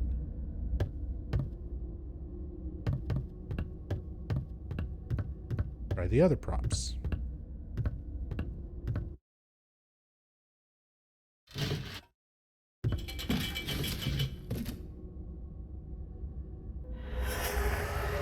Oh, the scene in the mirror changed. So now we went through it the first time and it was just the stage. Go through it this time. And we actually go somewhere different. Like, that's pretty neat. Simple enough effect. Gets a little bit more usage out of the mirror instead of it just being you're going through light world and dark world of the same exact place that you're in. It's like, no, you go through different places through the mirror itself and get a look at some different areas. Not just the same area that you're in, but darker. More stuff like this would have made it a much more interesting mechanic.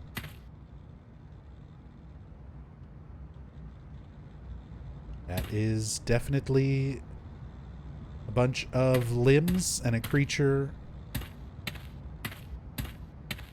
splayed up onto a tree. Got the stage office key. Travis has nothing to say about any of this. Be not afeard. The isle is full of noises, sounds and sweet airs that give the light unheard of. Sometimes 1,000 plain-clipped instruments will hum about mine ears, and sometimes voices that, if I then have waked after long sleep, will make me sleep again. And then, in dreaming, clouds me thought would open and show riches, ready to drop among me. Then, when I waked, I cried to dream.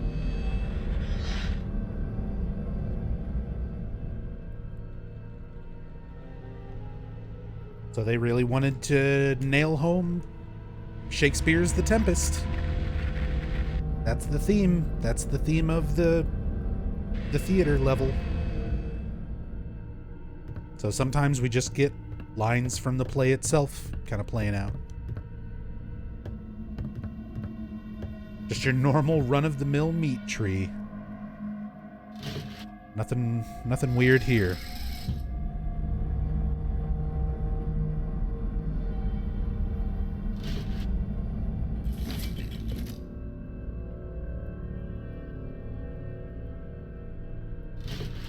Not the right scenery. There's the scenery that lines up with the book. Emulation texture glitches.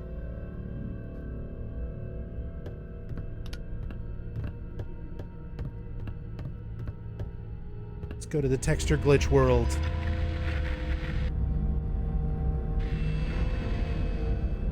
Hey, what's up, John Taylor? Glad you can be here.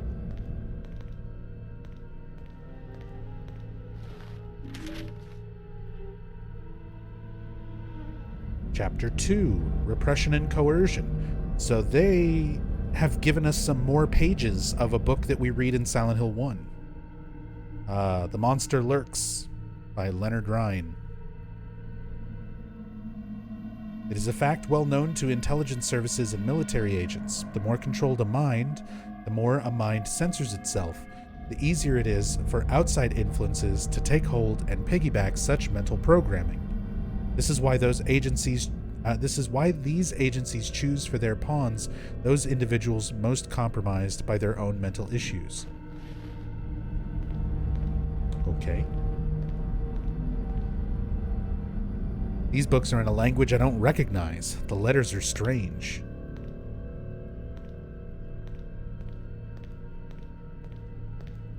It's called Japanese.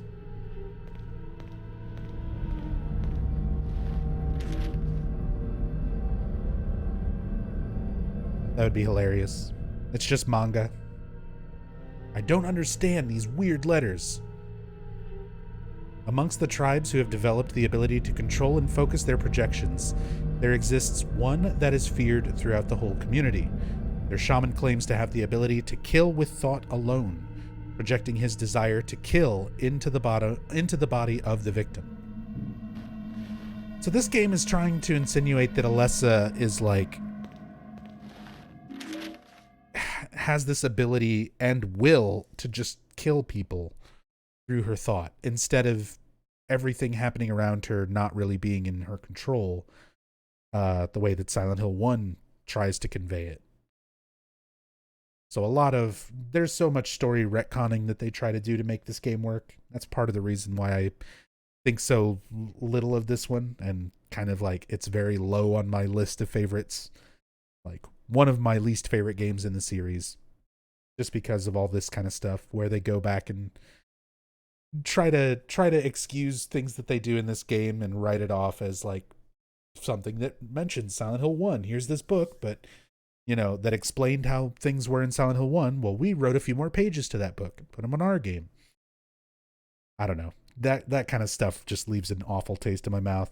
Just do something else. Do something original. Focus more on Travis. You don't have to explain these things. Throughout these case studies, we see the victim's brain struggling to cope with the conflict caused by abuse at the hands of a loved one. In many of the cases, the abused child's self appears to split in two. Really? That literally? We're going to talk about Alessa splitting her soul. One personality continues to love the abuser and seeks their approval. The other personality contains all the rage and anger of the abused and in many ways becomes a mirror of the abuser, seeking to inflict its pain on others. Sadly, it is often this self that becomes dominant. So they're trying to paint it as though that's what was happening with Alessa, and that's what's happening with like Travis's mother, that there are literally these mirror versions of themselves that are good and bad.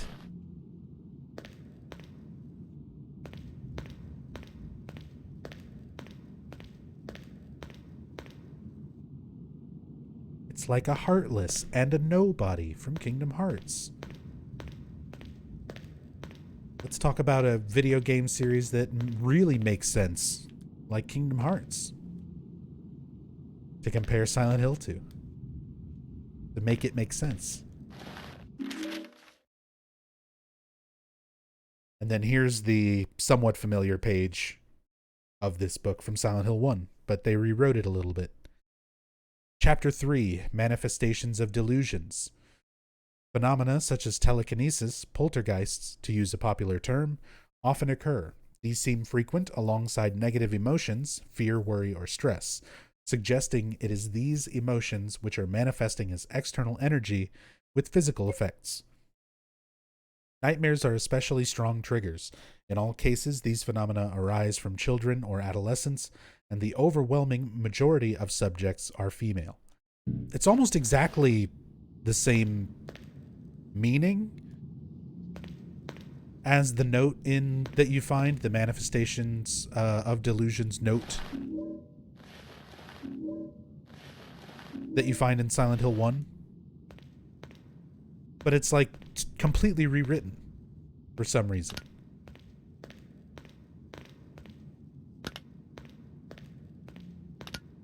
That's true too, Dance and Rick.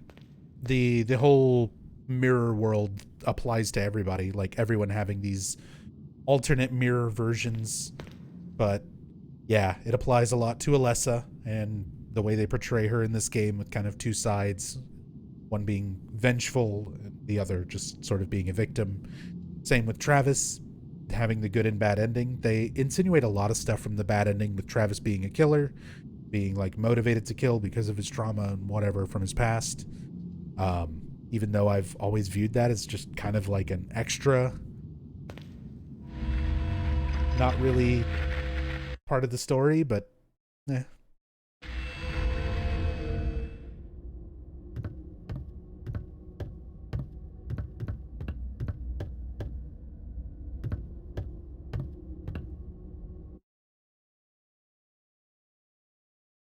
Well, we're missing a prop lever, so we can't see everything yet.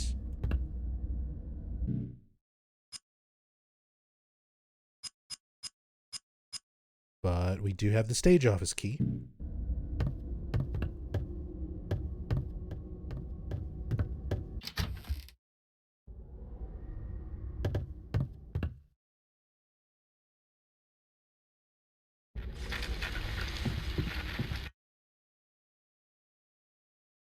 I think is right up here.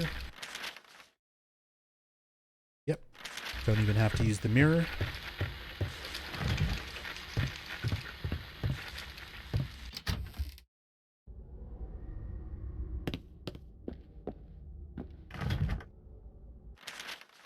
I went too far.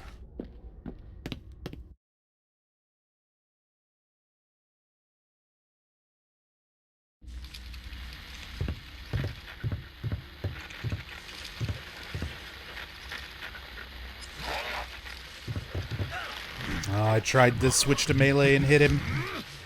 Got vorpaled in by the QTE. Quick time events are just too strong. There's no escape. Oh, man.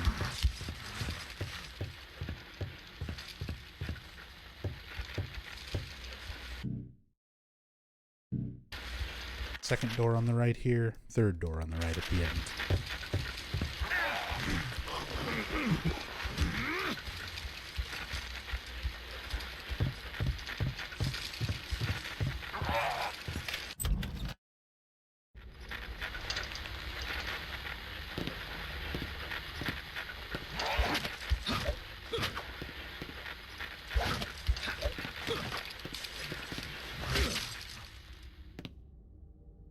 Meat Hook having that like really slow recovery after the third hit is not good.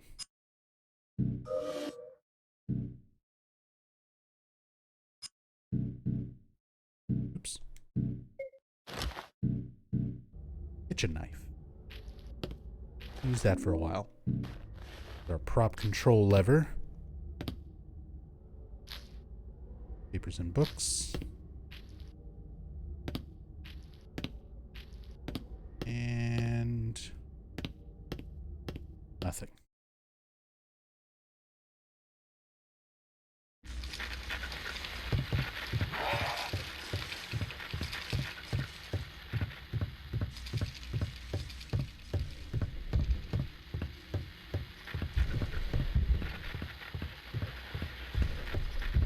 Don't mind me. I'm running around. My light is off. You can't catch me. Don't even try.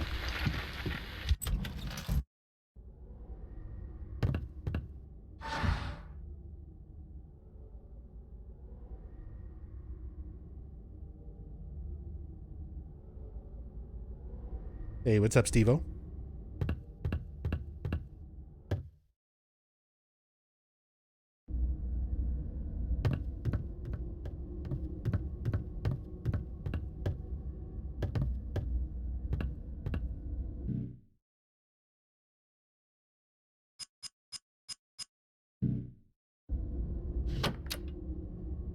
God, I'm sorry I started the Kingdom Hearts conversation.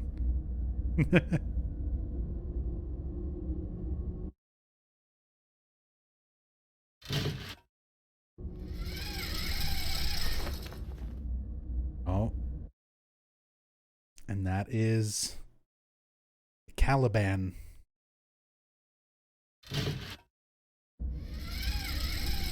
In his cave.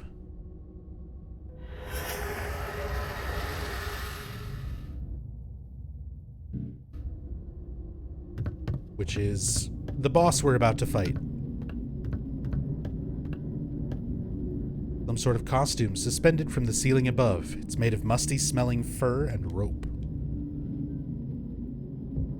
I'm just gonna switch to the old shotgun for this one.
Let's save some of that. Get him with the katana.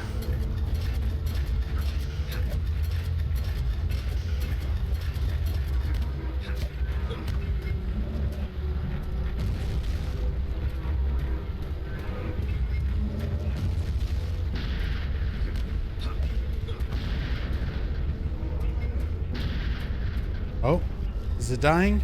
I think we got him. He's dead.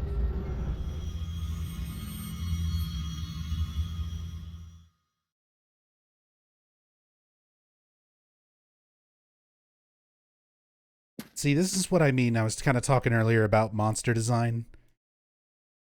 And it's like, I guess on the surface this isn't too bad, but it just looks like someone looked at Masahiro Ito monsters. Some poor artist was shown a bunch of Ito artwork from the first Silent Hill games. And they were like, do something like this.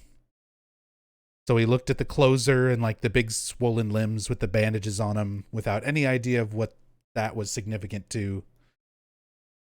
And was like, well, that, but bigger, and a big creature.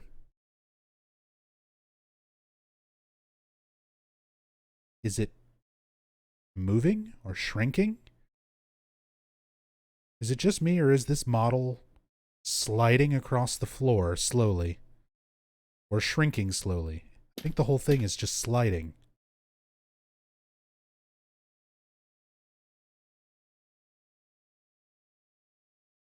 Look at the ground.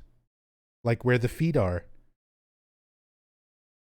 It's like very slowly sliding across.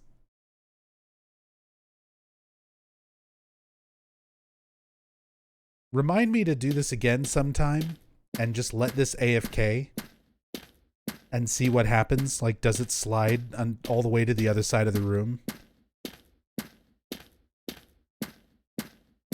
Where could it be going? I'd like never even noticed that it was moving before.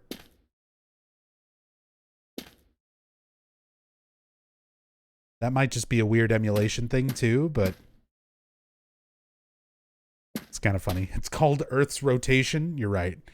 Excuse me for being the dumbass. McD's nemesis. You're right. Well, let's get this thing. Falsehood piece. You need these, don't you?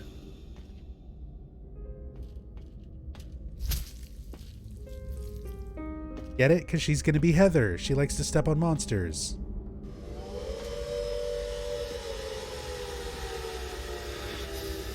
Not again.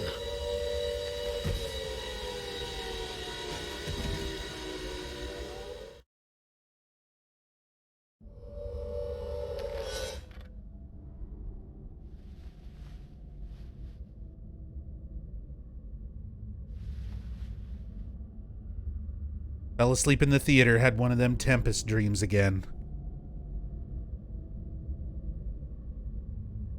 See, I mentioned before,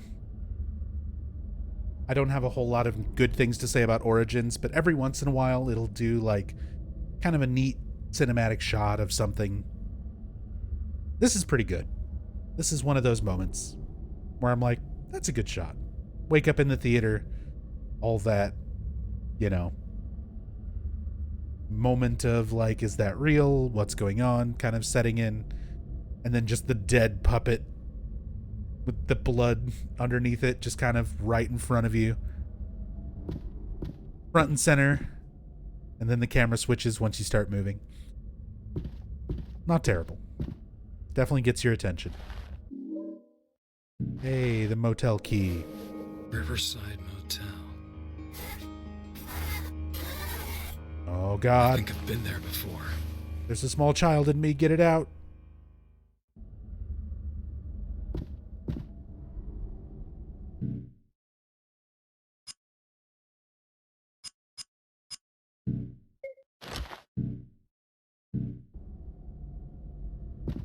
So Travis can remember having more of those flashbacks. Again, I have to remind you, this should not come to like Travis's surprise at all. He's not being, you know, he's not under the sort of delusion that like James was in Silent Hill 2, for example, where he was in the town and didn't know why, and, you know, why did he go there, and why, you know, all of this stuff. Travis knows why he's here. He knows what his issues are. The other truckers who pass him on the road know what his issues are and give him shit about it at the very intro sequence of the game. Like, Travis having a fucked up past is not a big revelation to him. It's a revelation to us as the audience because we're learning more about it. But to Travis, it's shit that he already knows. It's shit that he knows so well that he's told other truckers about it, and they give him shit.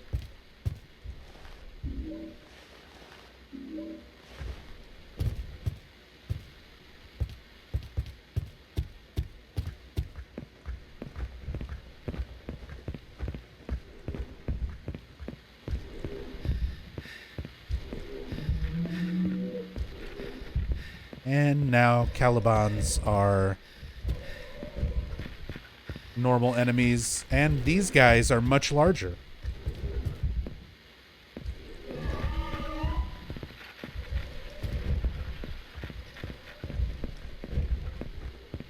Thank God the hot dog store is still here.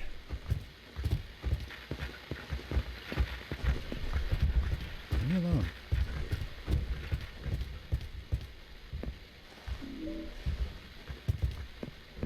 Oh, hold on. It's been a while since we did a power squat and picked something up with our ass cheeks.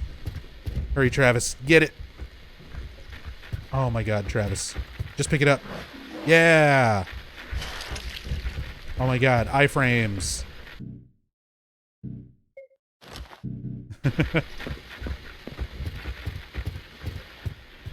Hey, it's Restaurant Dai. It's another one of those locations that actually is in Silent Hill 1. You have these recognizable storefronts and stuff.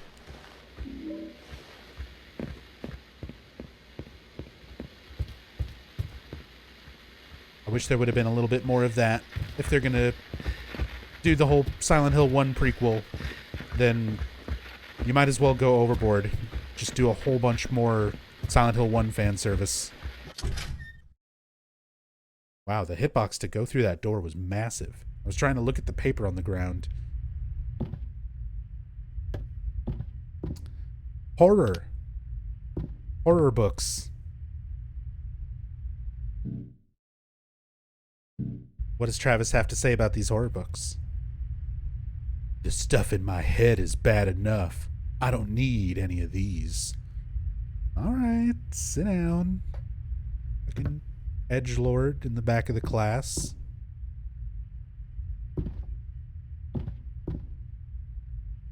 That line of dialogue always just came off so smug and shitty sounding in this game.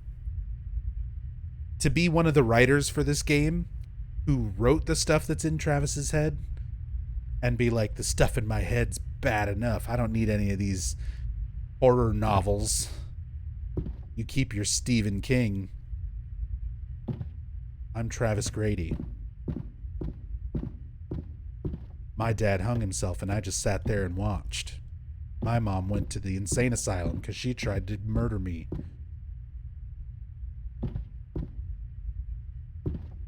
But Christine, that's just a stupid book about a car. Stuff in my head, that's where it's at. That's the scary shit.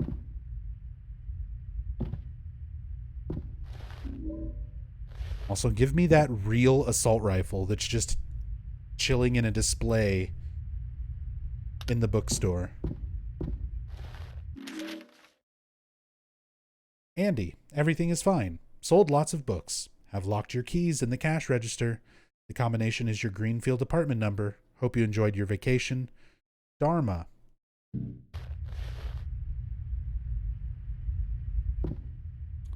So earlier, we had to go through those apartments, and there was a mailbox where the mail was like overflowing because of this guy being on vacation. So that was his mailbox, which was apartment number 213. Hope you remembered that shit all the way through the theater.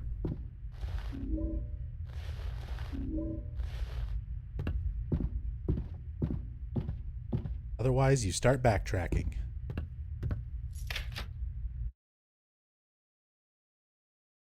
No, I've never gotten a bookstore rifle. I know, what kind of Texan am I? They're gonna revoke my card.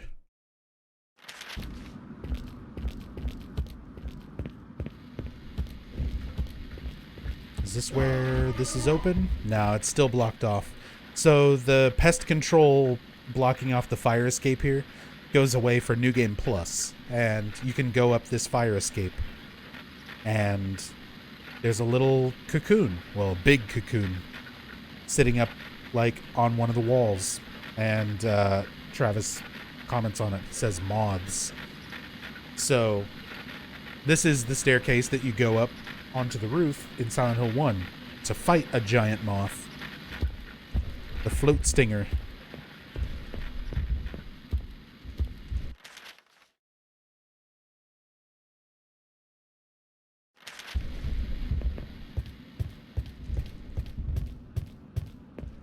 Got anything new at the Konami Burger? Some assault rifle ammo has spawned.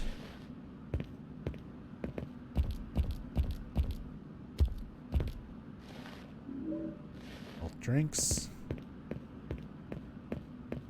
Definitely need plenty of the extra supplies. Oh, thank God. Just Cats is still there. We can't get to it, but it just feels good knowing that it's there and it's okay. Did you show chat the early version of Origins, the RE4 clone? We talked about it, but I didn't show it, no. I don't actually have that demo. I need to download it and emulate that sometime. And actually just go through it on stream.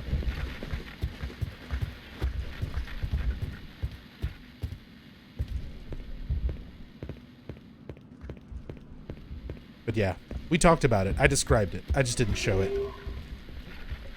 It's out there. People can look it up.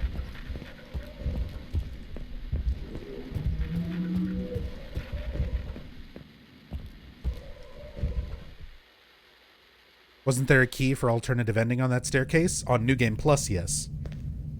Not on regular New Game. Because that's how you'll get the UFO ending item. Because this game's only got 3 endings. There's a good ending, which you always get on your first playthrough no matter what, with no previous clear data or anything else on your memory card or your file or whatever. You'll always get good ending.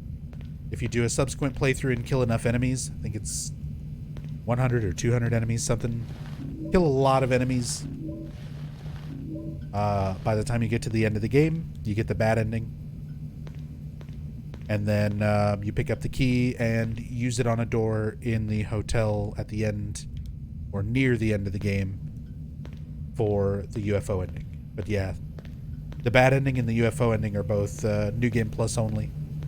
This is a fresh install of the emulator that I'm using so that I could update to the newest version and try to fix a bunch of graphical issues and stuff that were going on with this game.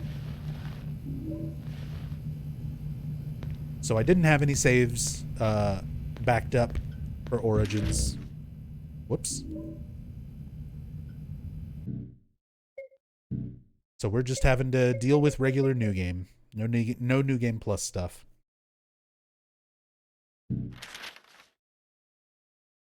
Someone has written on the receipt, "Here comes a candle to light you to bed. Here comes the butcher to chop off your head." Oh, good. That was very useful information, and I'm glad I went back and read it.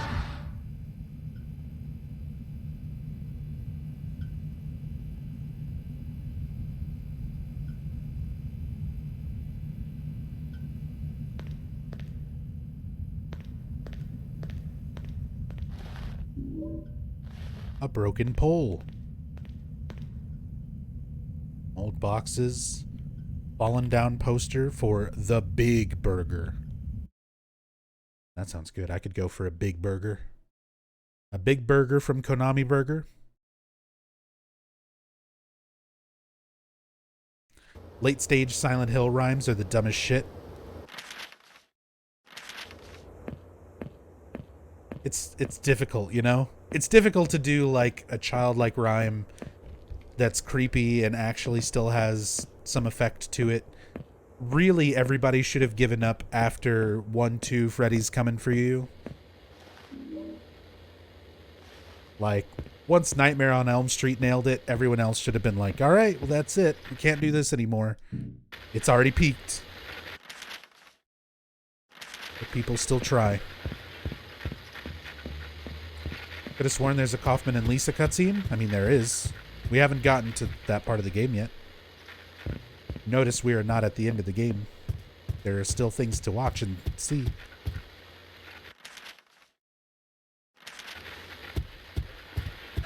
Ow, good lunge.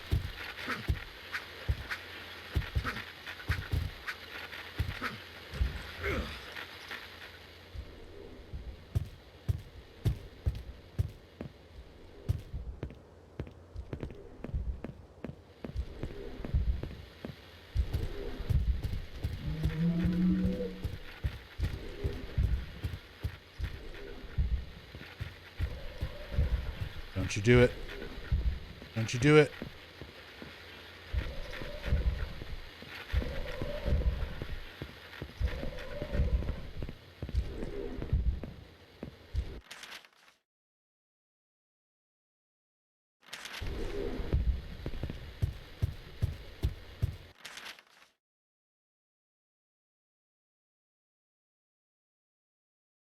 It's Town Hall.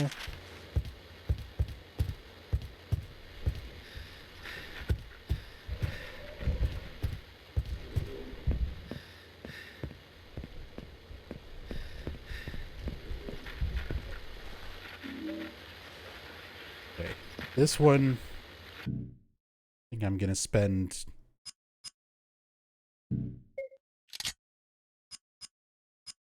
some ammo taken care of. Because this alleyway is so narrow, like, successfully dodging this one can be a real pain in the ass.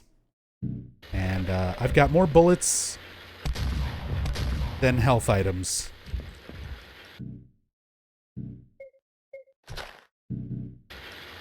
Step on it. Thank you.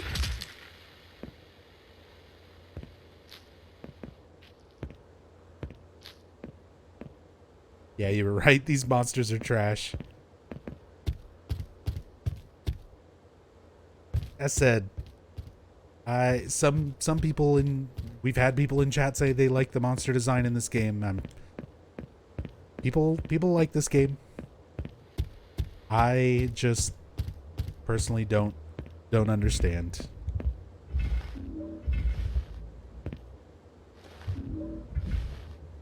I don't think the monster designs are great. I don't think story and characters are as good as they could have been. Lacking in a lot of ways. But hey, if you enjoyed it or enjoy it, more power to you.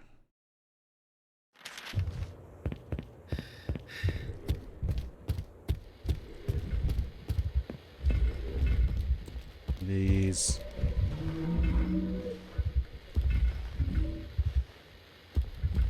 Bad timing, nostalgia factor messes with us all. It is part of it. I know there's a lot of times where people are defending games, especially online, where you've got somebody streaming them and like playing them and showing issues like live while you're playing it, and people are like, "Oh, I don't remember it being that bad." It's like, well, talk about enjoying a game that you haven't played in 10 years. It's like, yeah, if you haven't gone back and played it in a long time, a lot of stuff probably doesn't seem so bad. Especially, you know, that's something that I feel like a lot of people are more afraid of nowadays for some reason. Where it's okay. Here's a PSA for people. It's okay to like things when you were younger and then change opinions on them as you get older. There's a lot of stuff that I liked as a kid that I go back now and be like, wow, this movie sucks. Or, wow, this game is trash. And it's like, I loved them. They were fun for me when I was a kid. But having more to compare against, you know, later in life, better games, more things that you can use to rejudge elements of the things that you used to like in like a little bit different light. It's okay. Happens a lot with me in music. I mean, it happens a lot to everybody for all sorts of things, you know? The memory of being somewhere and seeing something, you know, playing a game when it first came out. Like, straight up, I'll point out a little bit of this bias in some of my opinions. Out of all the Western games, I always talk about Shattered Memories being my favorite. Out of all the Western stuff, Shattered Memories, it's not great, but it's one of my personal favorites. A big reason for that is nostalgia. When Shattered Memories first came out, and I got it on Wii, I went home and I played it, and it's one of the few games where I went home and played it with friends. I had 2 friends who were hanging out with me, and we kind of pulled like an all-nighter playing Shattered Memories that first night. It was the first night in a while that we had a new Silent Hill game to play. You know, the last one that we had was Homecoming. So it was like Shattered Memories. They're doing kind of a remake / retelling of Silent Hill 1. It's on the Wii with motion control puzzles. Didn't know what to expect, so it's like I was hoping for the best. And I got a better experience out of it than I probably would have if I had gone home and sat down by myself and played it and immediately was judging it against Homecoming and the stuff that came before it and Silent Hill 1 in general. And instead, I went home and played it with 2 friends where we were up all night and kind of delirious and being really goofy, cracking jokes, and noticing different things about the game, like answering the therapy sessions with Kaufman, and then stuff in the game changing to reflect those choices that we made. We start noticing that, and then we like finished a playthrough and then immediately started another playthrough. We stayed up for something crazy like 25 hours after Shattered Memories came out, just playing through it over and over. To see all these little things that changed. I played it, and then my friend played it, and we both got different cutscenes, and Sybil's wearing different costumes, and all these little aspects of the game that are changing based on choices we make. It was blowing our fucking minds. We loved it. Now, in hindsight, I definitely criticized the game a lot more harshly, but I still consider it my favorite out of the Western games. And I mean, my opinions of it, a lot of it comes from that nostalgia of remembering this good time that I had when it first came out and playing it with my friends and just having a new game to sort of play and look at in general. So it's easy. It's easy for those things to kind of skew your memories of games and your experiences with games, where you'd be like, yeah, a lot of people probably had a really fucking good time when Origins came out. They just got a brand new PSP and this was one of their only games for it, and they played it all the fucking time. It's like, yeah, I can get that. I can get why you'd want to defend this game. And it can suck when you've got someone coming along saying, oh, it's not as good, and look at it compared to that and this and blah blah blah, and it's not canon, the story doesn't line up, and da. Because when you're a fan of something and you had a good memory with it, that's all you care about. Like, that's your perspective on it. So that's why I hate when I go through these games and I know I'm going to be talking negative about a lot of them, because I know people really love these games and they were hoping for me to do like an in-depth playthrough. And for a lot of people, they're like, oh yeah, saw your 1 through 4 playthroughs, looking forward to you playing one of the Western games, you know, that's someone's favorite. I get messages like that all the time, and comments in chat from people like that and stuff. And it's just like, I feel so bad, because then I'm like, I don't like these ones as much, and I feel like I'm trying to be in-depth and informative, but at the same time, I know I complain a lot too, so it's just how it is. Just how it is.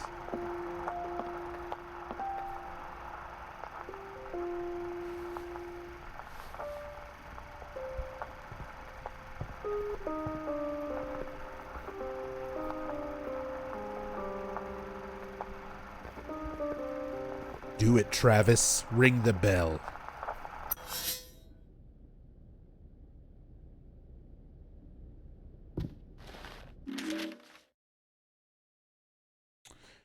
Pages are torn out, leaving only one entry.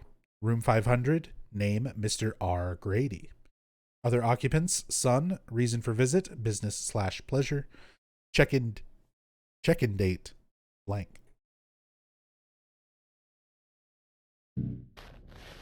Because there's going to be a puzzle that we have to solve using a date, using a significant date and time. But now here's the motel. Another big fucking map. It's also going to have other worlds to go in and out of, and lots of little gate points that are closed in one but not the other. I don't know why that inventory bugs out picking stuff up sometimes. And I know that happens on the on the regular version, not emulating as well. It's just Origins being weird. Room 306 key. A simple, grubby motel key. The Riverside Motel.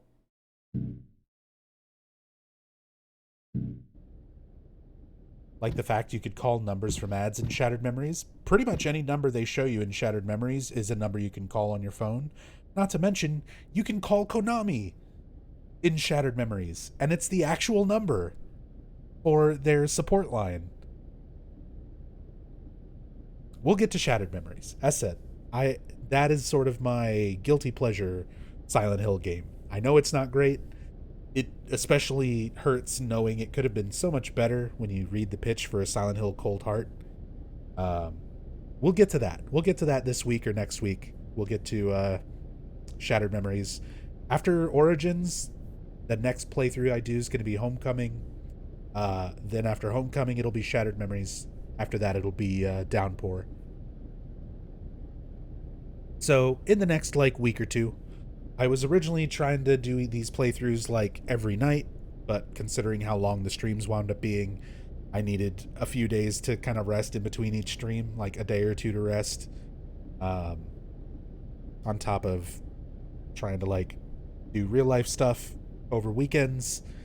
It's hard to make time. It's hard. This is why I'm not good at sticking to schedules, because I always set a schedule and then in my mind I'm like, yeah, this will be fine as long as my streams don't go over 10 hours. And then my planned 10-hour stream turns into a 17.5-hour stream. God damn it. Ruins everything. Homecoming came out before Shattered Memories. It sure did. Will you play Book of Memories? Nope, never again. I hate that game. There's hundreds and hundreds and hundreds of hours of me playing it and archived on the channel already. I don't give a shit. I hate that game. Absolute passion. And I do not want to play it ever again. What about the 500 zones? I gave up at zone 180 something. And all those 180 something zones are all archived on Twitch for the most part. So you hated it but played for hundreds of hours? Welcome to Twitch and playing what viewers want you to see instead of what you in your right mind would play.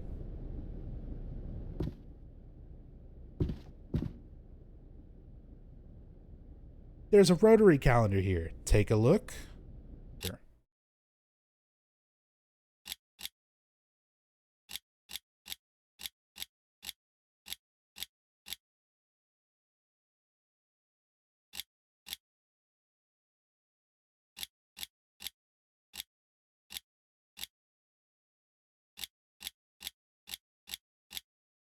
That's definitely it.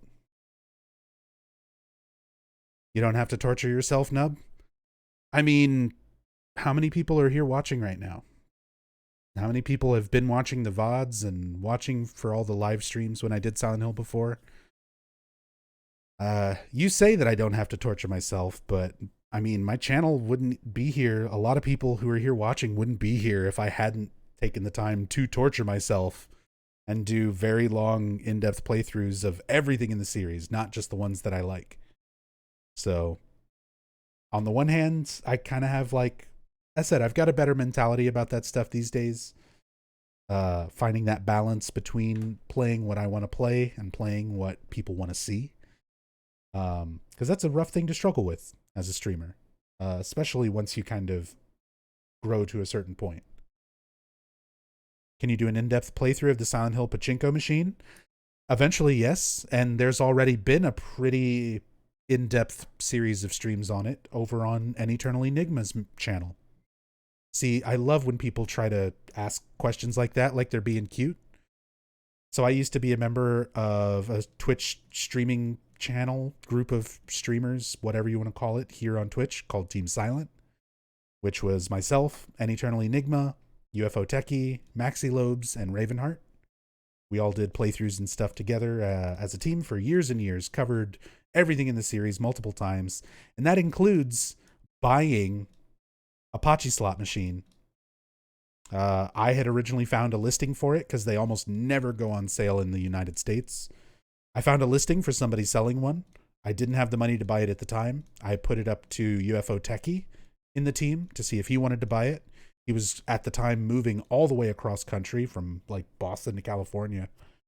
So he didn't have any money because of the move. So Enigma offered to buy it and had the money for it.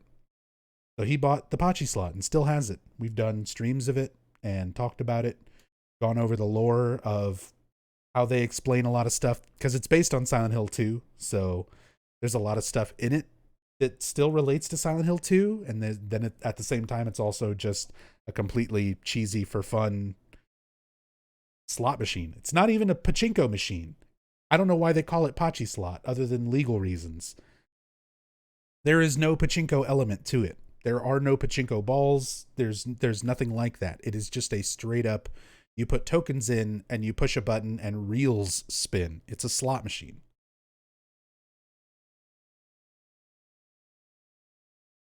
I think calling it Pachi slot or Pachinko was just Japan's thing for getting around gambling laws. Anyway, yes, we've covered that before. And if I'm ever over at Enigma's house again, which I do plan to be, maybe we'll do some streams of it and cover the Pachinko some more together. Maybe sometime in the future. Good morning, Rachel. Still determined to get to 500 one day? Good luck, crazy, crazy person. I will completely bow out of that race. Because for a while I tried to stick with it. I've got your thing for you. But yeah. Syphilitis. What a name. Thanks for the sub. Appreciate the support. Thank you, thank you. Does Enigma know you're planning on being in his house? Yes. I've been to his house multiple times. He knows I'm gonna be there again. Anyway, I need to take a break. I need to go stretch my legs, grab a drink, pet my cats. They probably want breakfast right about now too. Like a little after 8 a.m. for me. But this is like the last little section area of the game. It's a pretty long segment just like the others, but this is the last one, so almost done, almost through Origins. Not nearly as long as the other games, but still gonna wrap up around like 9 or 10 hours. It's the most like in-depth I really do for Origins. Of course, since we're going on break, I've got to read it again for anybody who missed it the first couple of times. We got to talk about Origins and the history of its development. I just love reading this. So for anyone who missed it earlier, this is the situation with Origins. It was the first game outsourced by Konami. They didn't have an internal team developing it like Team Silent anymore. They'd been disbanded. So it first went to Climax in the United States. They fucked up so hard and made such an embarrassing game that they showed it to Konami. They showed it to the director, Sam Barlow. They said, no, send it to Climax UK. Sent it to Climax UK, and this was what the director, Sam Barlow, said about that. Development was transferred to the Climax UK team, with Sam Barlow directing the game. Barlow commented on the state of the project at that time. It was bizarre. It was supposed to be a dark comedy, and at some point, someone said Scrubs was the inspiration. We pushed back and said, look, if this goes out, it will be a disaster. There's a hardcore fan base of Silent Hill players. Konami said, you can change everything, but you've got to do it in the same time and budget. In another interview, Sam Barlow said, unfortunately, there were some problems there, and the game they were making was not in the best shape. We hadn't done anything to deserve to work on Silent Hill, but we worked very well as a team, had strong skill sets, and well, we were available. At that point, there wasn't a huge amount of time to get the game done, but we insisted that we needed to redo a lot of the game in order to make it something that wouldn't embarrass the franchise. The game we shipped wasn't perfect, and I'd personally question even the idea of a prequel to Silent Hill, but it was much, much better than what might have been. So there is what the director of the game said about it during its development. The first studio, the US branch of Climax, was making a dark comedy based on Scrubs with a Resident Evil style over-the-shoulder gun-based, combat. Resident Evil 4 style over-the-shoulder combat. And they canceled all that. Yeah, Scrubs, the TV show. The silly comedy TV show about doctors. That was their inspiration for the original version of Origins that the first team was working on. So they showed that was their progress. That got canned. Went to the UK branch of Climax, and they basically were like, this is so embarrassing, we have to start completely over. And Konami said, okay, you can, but you still have to finish by the same deadline with the same remaining budget.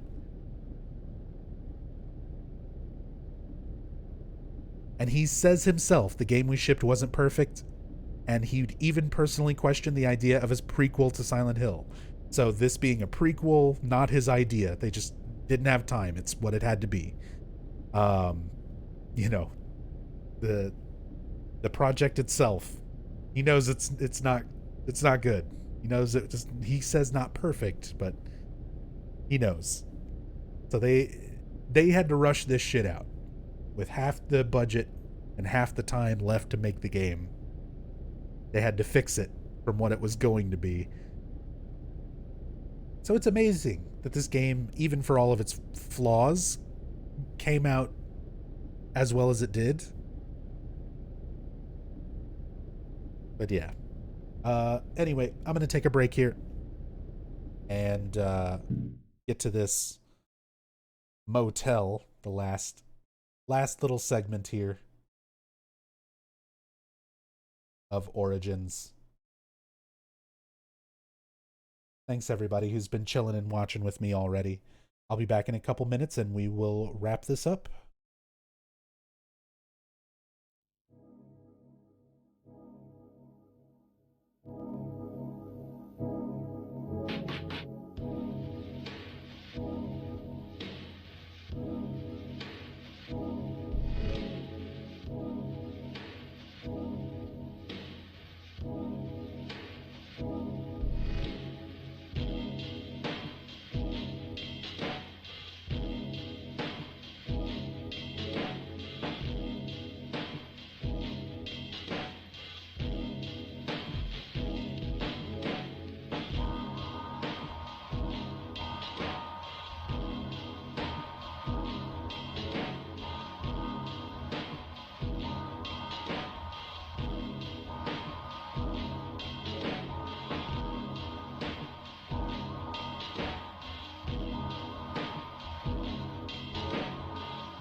All right.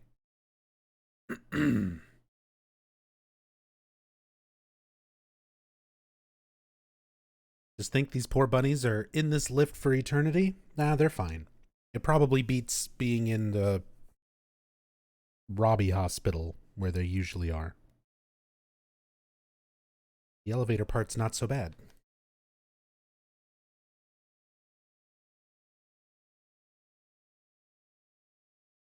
Now that he's gone, we can all agree that Silent Hill 1 beats Silent Hill 3. How dare you? I'm back now, so we can't agree on anything. All opinions are now only yours, and you must fight to the death for them.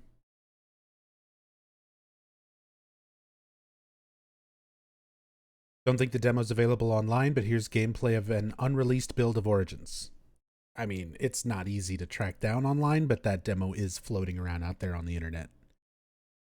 But yeah, thanks for the link, Silence Crab. I'll actually repost that for anybody who missed it, that wants to see that first version of Origins that they were working on, where they had to, they basically showed that to Konami.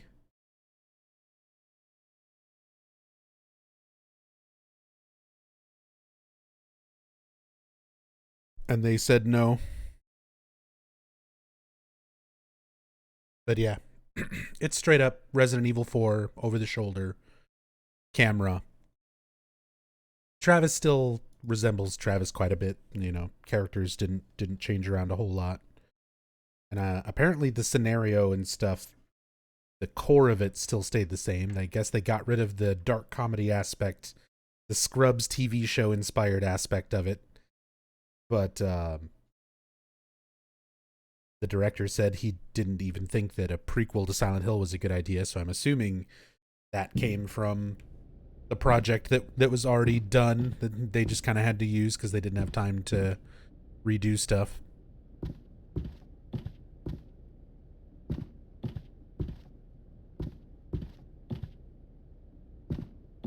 All right.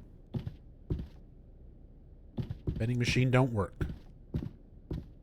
Already got the map off the wall. Got the key to room 306.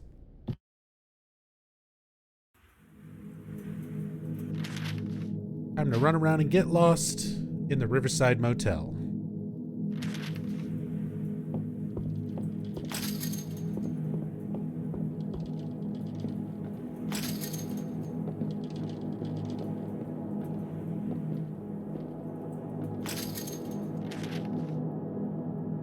Off all the gates.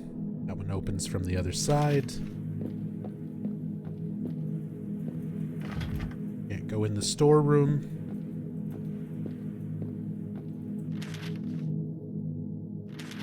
Was wondering if the prequel bit was a request from Konami or if it was decided during development. That could have been the other aspect. It could have been something determined, you know, from higher up, from Konami.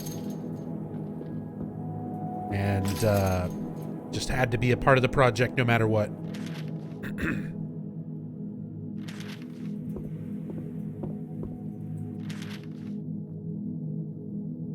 All right, let's go through the first floor before I go upstairs.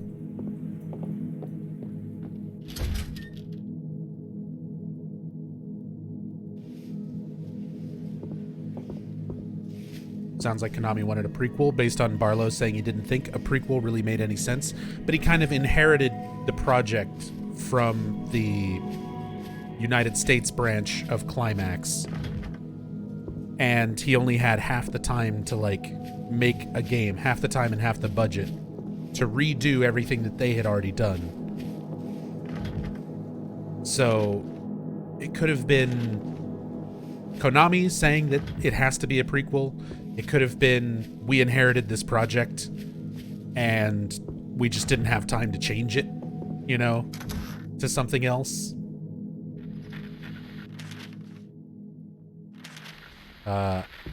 There's a lot of different things that could have affected it. But When you have the director talking about it, and at the end of the day, it just kind of is what it is. Oh my god, the QTE. Match the button. Quit humping me. Is that necessary? Wasting all my bullets like that, Travis? Literally all my bullets.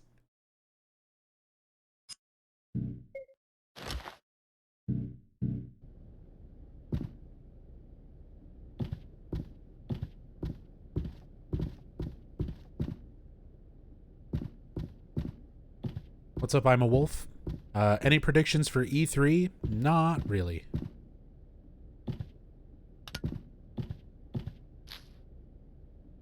I'm at that point where I'm just so jaded when it comes to reveal game show like reveal shows and things like that, like E3 and all that sort of stuff. I'm like, whatever. I'll read about it later. I'll watch the video breakdown of it after the fact. But I don't bother trying to predict stuff anymore. Even it's hard to even get hype and get excited for a game. Oh, look, this new game that got announced that's coming out in 2025. I can't wait. Surely the budget won't fall through and it'll just get canceled. That's never happened before, right?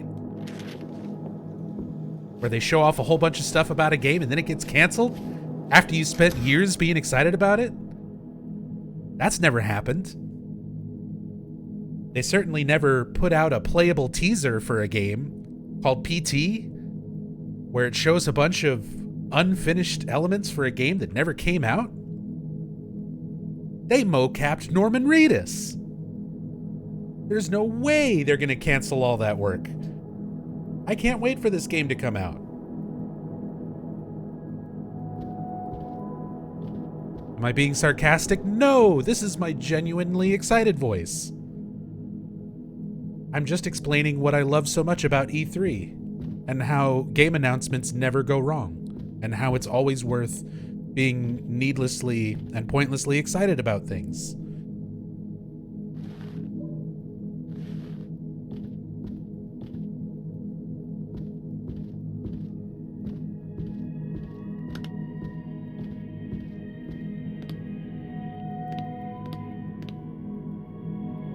So no, I'm a wolf. I have no predictions for E3.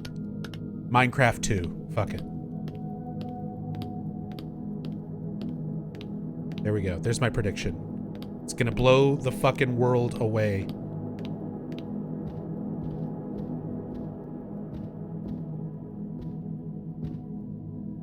Just another closet.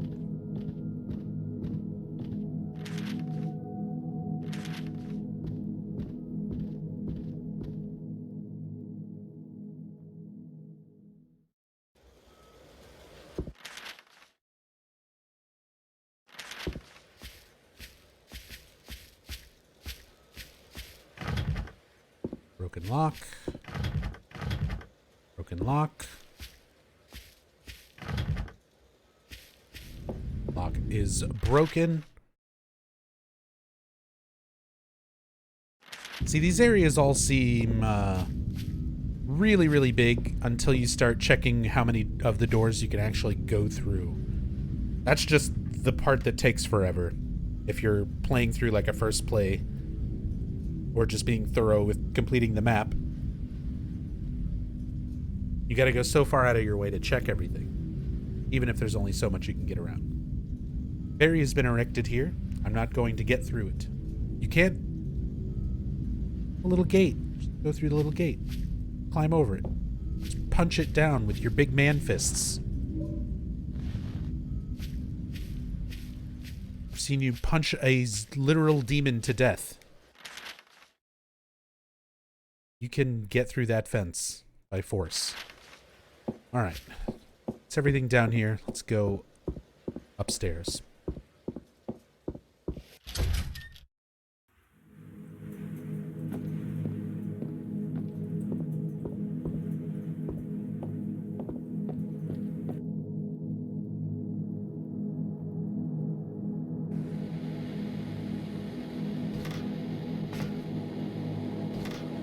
Don't hate on the games they show usually, but last 3 I watched were meh.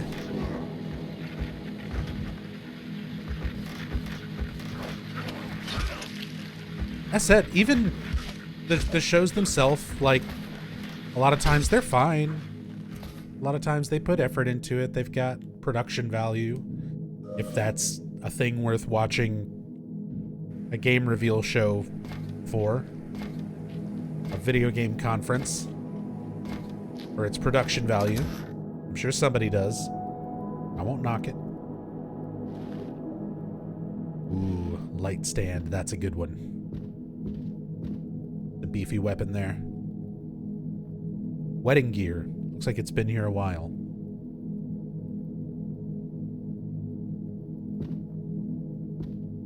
Yeah, I'm not super against the idea of, like, game show reveals, and occasionally there is something, like, that's actually cool that's announced and happens, but yeah, like you said, I'm at a point now where it's not worth my time either. I'll if there is anything that's actually big news, I'll hear about it after the fact and go watch a vid, like, but otherwise I'm not going out of my way. I'm not setting my alarm so that I don't miss, you know, E3. Nah, I don't care.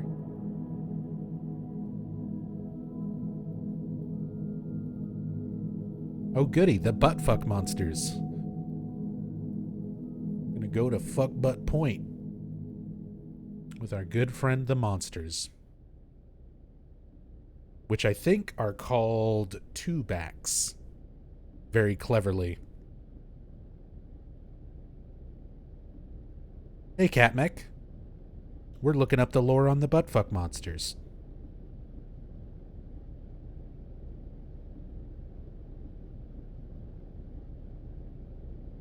I had a thing open. I keep closing all my notes.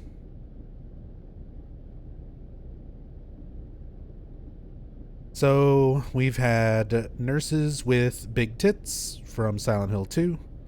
We've had straitjackets, which are lying figures from Silent Hill 2. We've had carrions, which I called ass puddles earlier because they look like big gyrating puddles of ass that lunge at you. The butcher, who we're about to see, we've seen a little bit of. Remnants, which are the floating unfinished monsters. It's just a floating leather harness with a human-shaped shadow where they started to make a monster and then ran out of time. They hit their deadline. Aerials, which are the little puppets. Caliban, which is closers, but if all of their arms were the big swollen arms. Here we are, buttfuck monsters. The two-back, located in Riverside Motel. Travis spends much of his time alone on the road, and his schedule doesn't leave much time for relationships. Two-back is a manifestation of the anxiety that's built up inside Travis over the years. It can tackle Travis up close and attack from long range as well.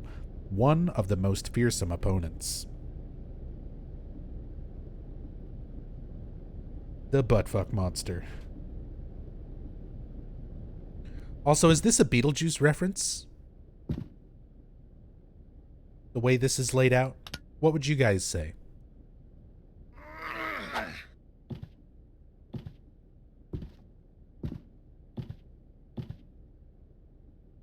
Especially, like, having just watched Beetlejuice again somewhat recently. Even the design of the dress is similar. Like, it's a lot closer than just, you know, wedding gear laid out flat. It really makes me think of the Beetlejuice seance sequence.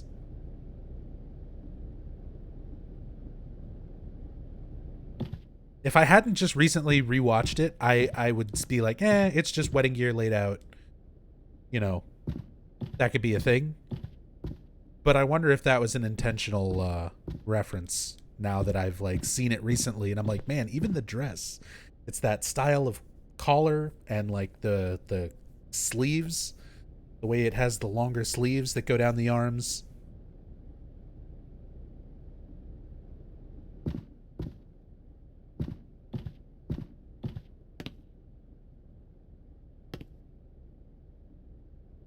Beetlejuice is one of those movies that really, really liked when you were a kid. These days, you find it kind of boring? I mean, part of Beetlejuice is kind of ruined for me now as an adult, just because I know more things about some of the actors.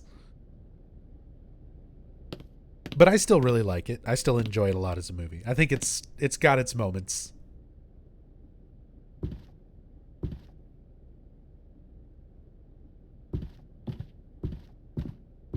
And it's one of those ones that's still like really quotable. It's got a lot of great visuals. There's some really good cinematography stuff with like visual effects in that, where they'll go from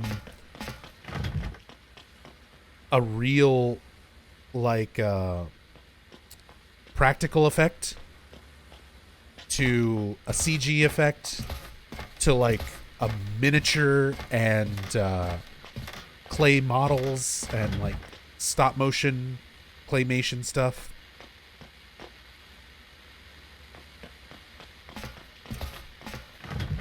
You're just footsteps running around downstairs. Quit running around, Alessa. Quit screwing around. God damn you and your quick time event. No means no. Stop.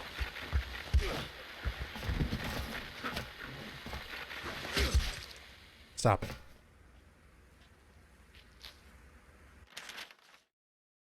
All right. That's all the doors up here checked.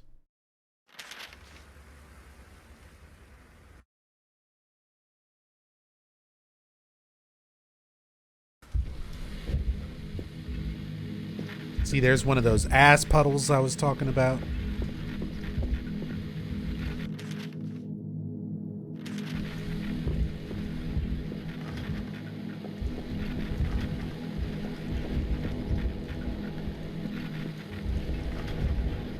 I mean, just look at it.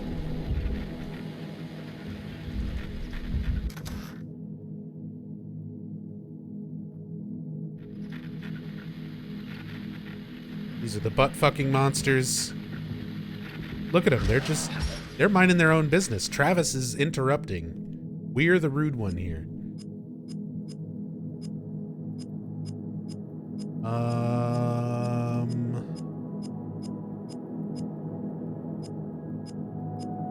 How about we use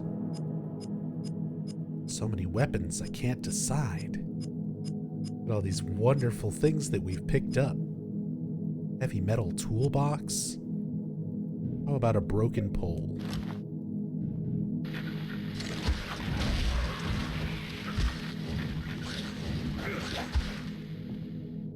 That worked.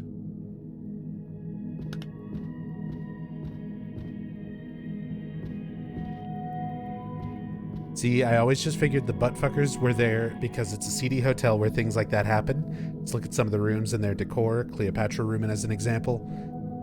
Yeah, like, that's kind of how I interpreted it. Like, it's supposed to just be a seedy motel. And there's even a little bit of insinuation with that, with Travis's father coming here to, like, basically hire prostitutes. Because his wife was in an insane asylum and he considered her dead.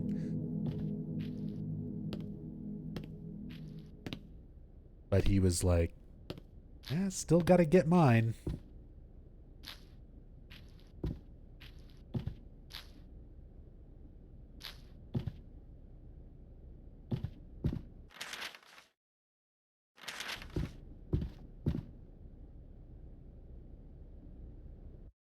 First time watching an Origins playthrough, and oh my god, what the hell? You've missed out on a lot. Ow. That's always rough. Joining kind of near the end when a lot of stuff has already kind of been explained. So it's even more out of context talking about things at this point. Oh dear. Oh dear. Yeah. Hit it with a broken pole. You leave me alone, buttfucker.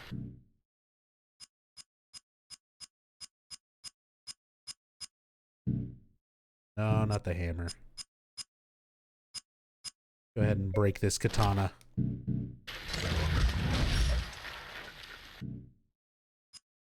Just break some of these things that are about broken.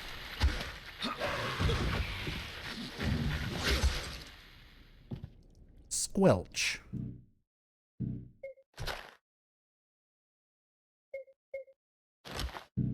Keep that on for now.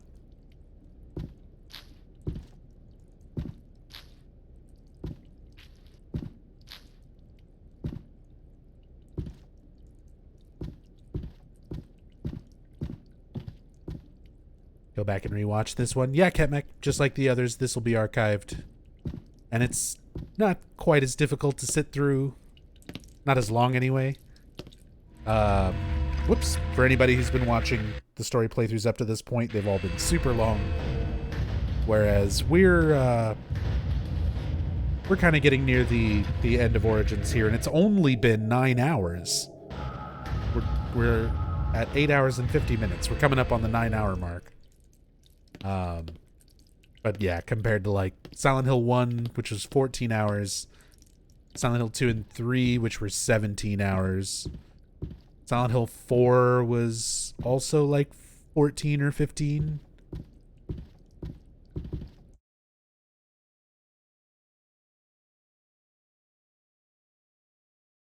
So this one being closer to like 9 or 10 hours. Easier to sit down and watch. But hey, it's fine. People seem to like the super long content. I think that's one of those things that's kind of changed over the years. Because nowadays, like, people binge watch so much stuff. Like, you want to sit down and have something that's just on and kind of always playing. I do that a lot myself. So I definitely get being able to just throw on one video and it's 17 hours. Like, there you go. You can put it on and catch some of it and fall asleep and catch other parts of it. Go back and rewatch parts of it, you know, that you were only halfway paying attention to or fell asleep during or whatever. Works out.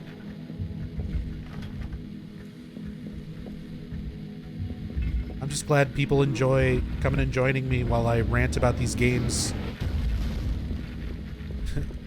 for hours and hours on end. So we got all that open. That should be everything that we can access right now.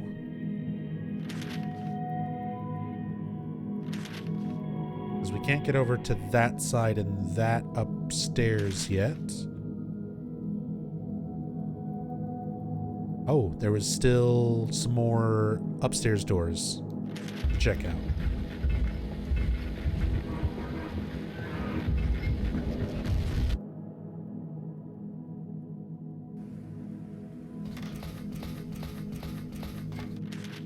That is the ones all the way around.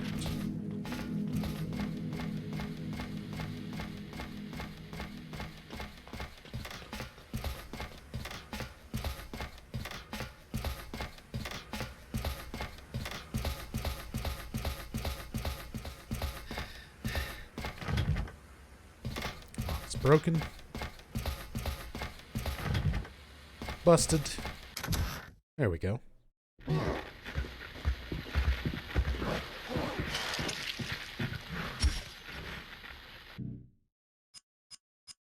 What else is about to break? Just want to get a few of these out of the way, out of the inventory. Because look how much stuff we have already. The kitchen knife is about to go.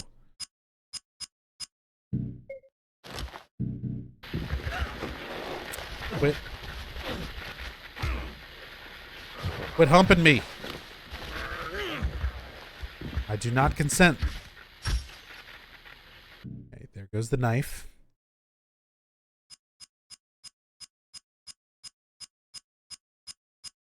Just scroll through our huge fucking list of everything in our pockets. Again, looking at the background of this inventory screen implies that every time Travis goes through his inventory, he's just dumping all of his shit out in front of him and literally sorting through it. And I love the mental image of him putting all of this stuff out in front of him while he just like, which one shall I use? Perhaps this light stand.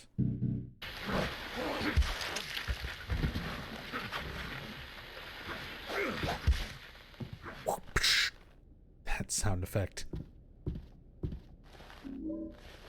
You took Polaroids of all of his stuff? I guess they are just photos. They are all Polaroids. So instead of laying the actual items out, he can keep all of those wherever he keeps them. He just goes through and looks at the photograph. But if he decides on something, he's got to take the actual item out anyway. So what does that help? Also, I get kind of the theme of the photographs. We're actually coming up on that right now with stuff that we find here in the motel. There was somebody taking photographs.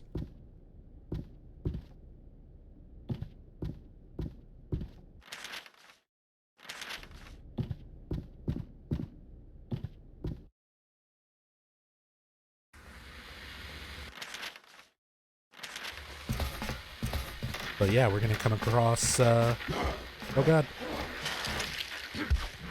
some photos and stuff around the motel that make it make a little more sense why that's a menu theme.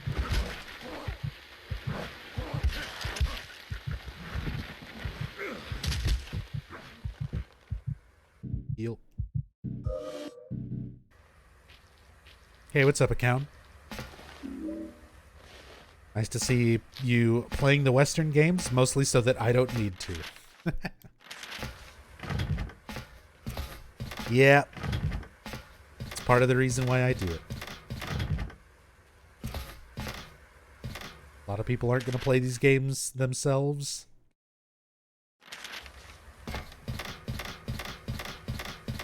And don't understand what's the big deal.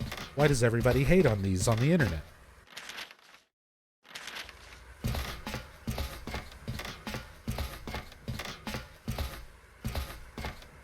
Alright, so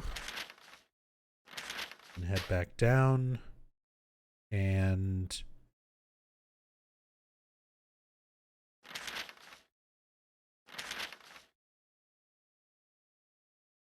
go through that mirror. Just the one mirror room, right? Yeah.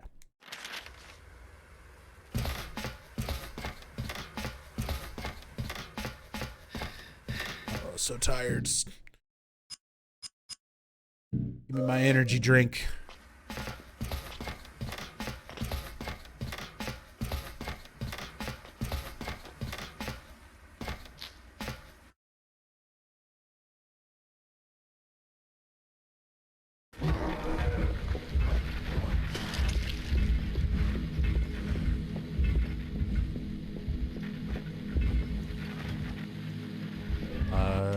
Is that the one? That is the one.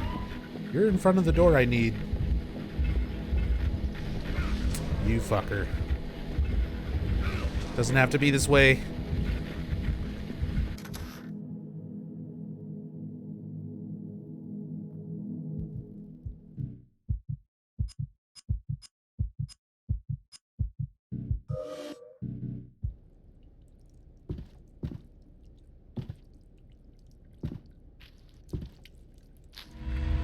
Otherworld time. So we got everything marked out on our map. For Light World. Now to do the same for Dark World. Otherworld.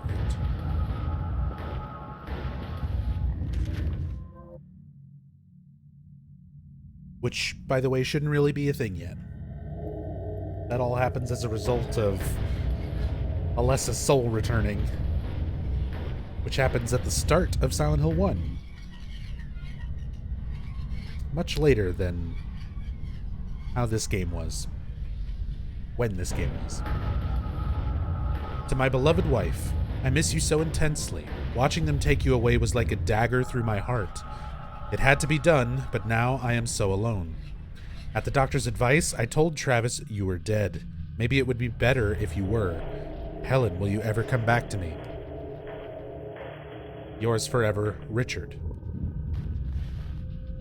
So we're finding notes from Travis's father to his mother, Helen. Or about his mother, Helen. That Travis was just told that she's dead.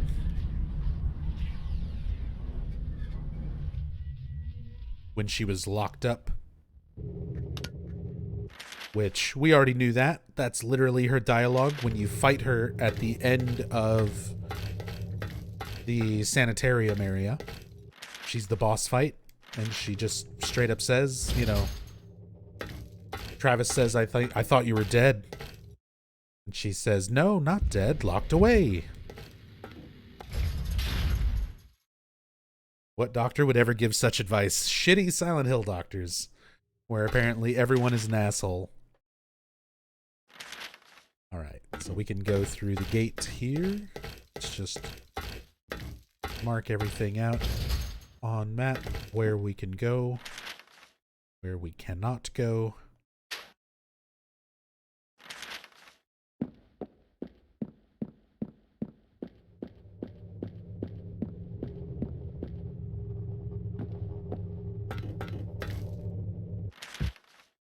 I like how some of these just aren't even like a door that's locked or blocked away or something. Just a place that's not there. So, mark it off on the map.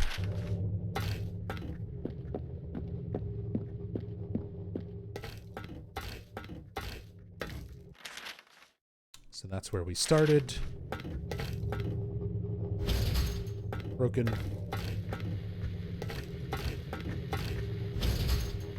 Broken.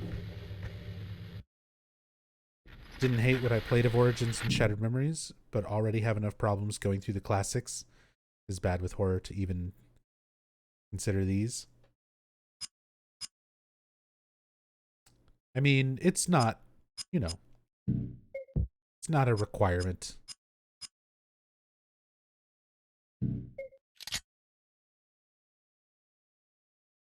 Enjoy horror as much as you can in the ways that you can, but it's not for everybody, and everyone's gonna like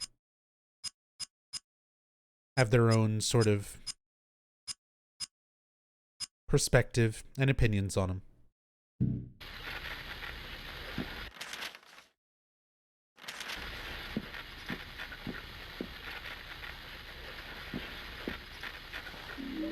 Ooh. Did I play most of the Silent Hill games close to release? Most of them. It took me several years after release before I played Book of Memories. I didn't have a Vita. So, like, my first time playing it was on stream, pretty much. But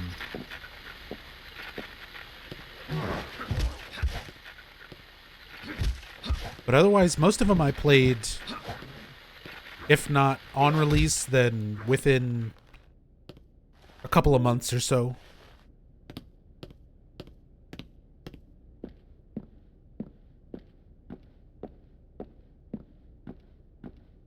Some asshole had to send him a Vita and subject him to that torture. I mean, even before sending the Vita, I went through the trouble of buying the PSTV and doing the whitelist mod and doing all that shit. Setting up the PSTV to play it. That's it. Have I played Lost in Vivo? I have. At some point I should replay it and stream it. Because I liked it for what it was.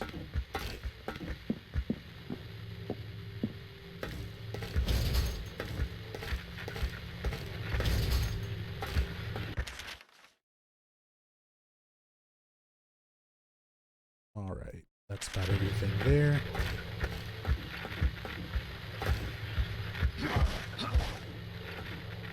Smack, smack. Punch, punch.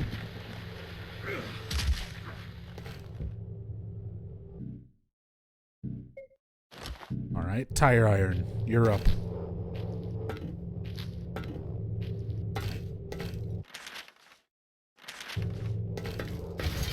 Gate one open. There we go.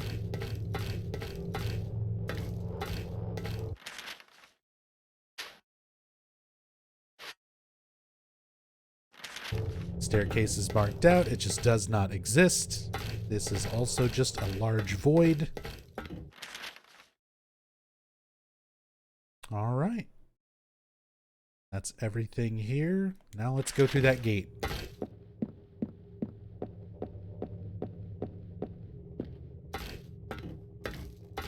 At least he got a great handheld out of it. Still worth. The Vita is nice for what it is. I need to get more Vita games.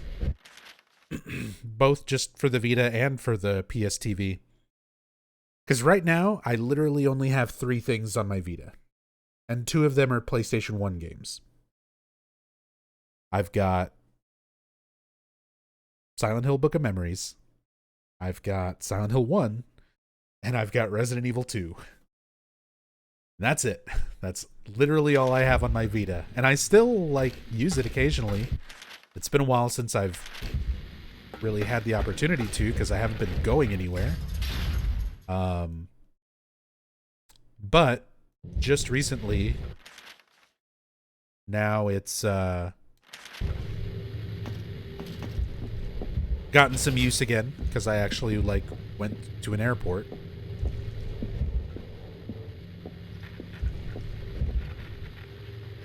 Tried at the airport and lasted 5 minutes. Playing Book of Memories, yeah. I tried to play it again while I was sitting and waiting at the airport. And even in that context, I hated playing Book of Memories. So I gave up on it and I did a speed run of Silent Hill 1. And then I still had a lot of time left before my plane got there. So then I started playing Resident Evil 2 until my plane arrived.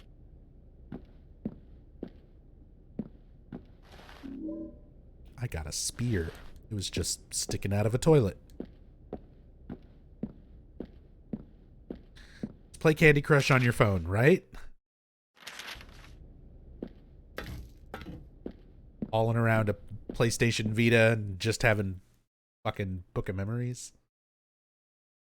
There's so much good stuff on the Vita. I really need to just actually get games for it.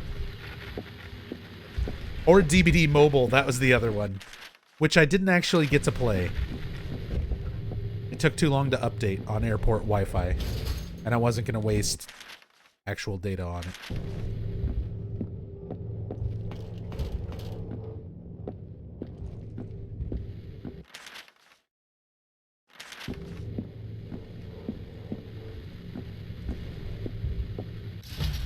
But if it had been updated and ready to play, then I probably would have played DVD Mobile.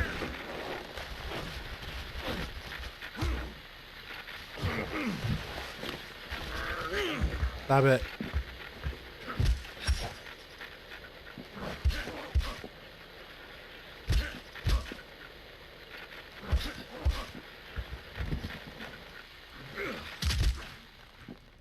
Can always play the PSP Yakuza games, but don't. I love that kind of recommendation. You could play this game or these games, but you shouldn't.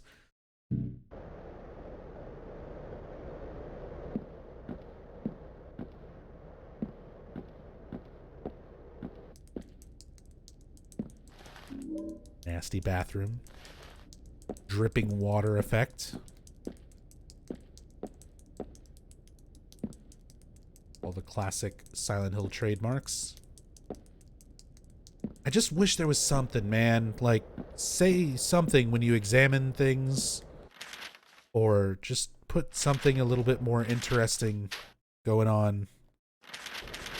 Doing all this extra exploration and walking around and it just feels so unsatisfying.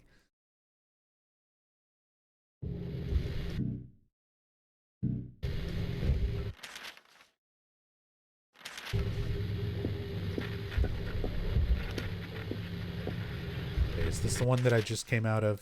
No, that is the next door. That was broken. Don't mind me. Also broken.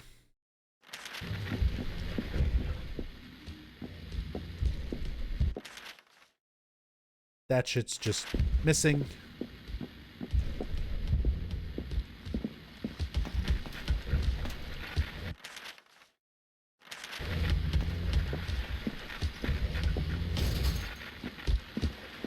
Broken.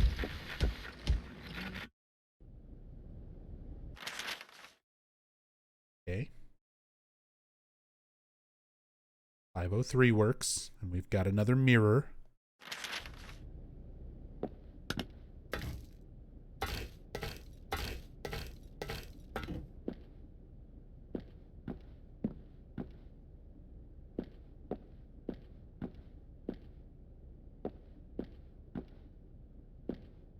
Nothing in here except for the mirror. Okay. But that'll let us look at a whole new area and unlock a bunch more for the motel. Let me finish checking these last few doors.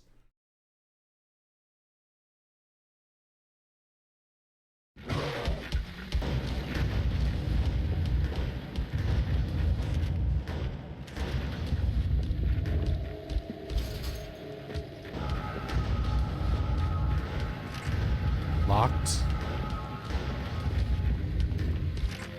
Locked.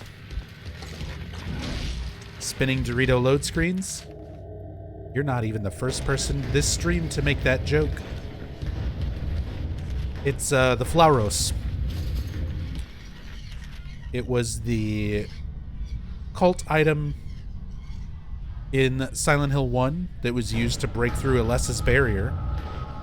And in this game, does something completely different. Because they didn't have time to make sure everything in the game had continuity with the game that it was supposed to be a prequel for. They had to slap this shit together. What is it? It's a ritual item. What does it do? Whatever. What does the plot need it to do?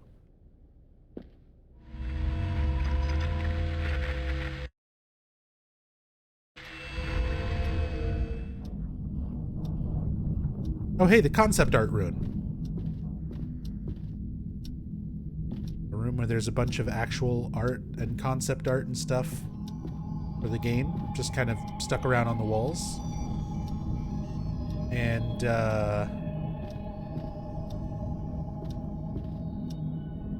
one of them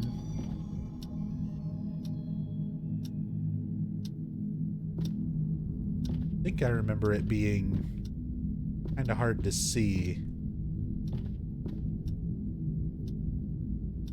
Sort of like up in a corner. There's a pyramid head drawing in here. Oh yeah, there it is.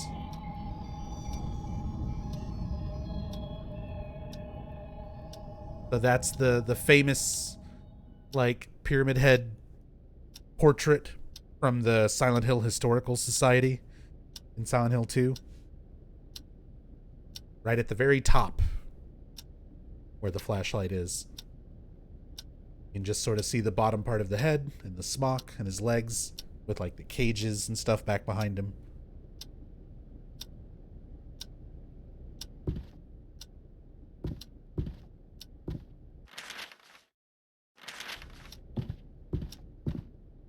So there's our second pyramid head sighting. There's one in the Gillespie house.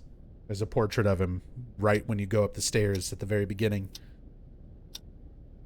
Someone really flipped out in here. The walls and ceiling are covered in writing and drawings. Hope the management took a deposit on this room. Ah. See, it's a dark comedy. Travis is trying to have personality. He makes bad jokes. Just like me. That's my personality. It is believed a being of tremendous mental energy may become a vessel capable of giving birth to Samael, the god worshipped by this cult. Samael's arrival will bring forth paradise on earth. Given that this vessel is to be molded with suffering and pain, just what kind of god and what kind of paradise would result?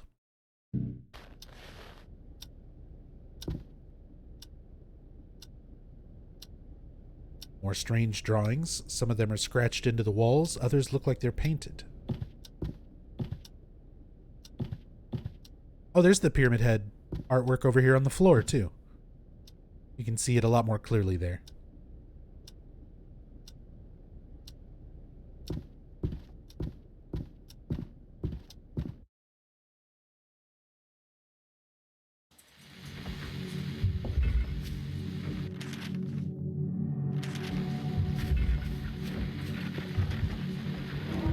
Don't do it.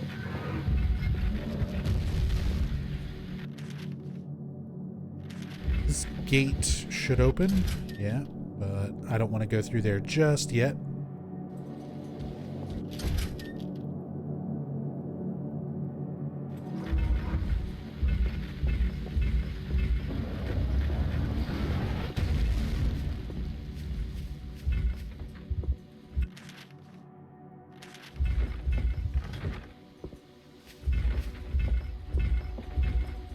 That's supposed to be the sound of something scratching around outside the walls.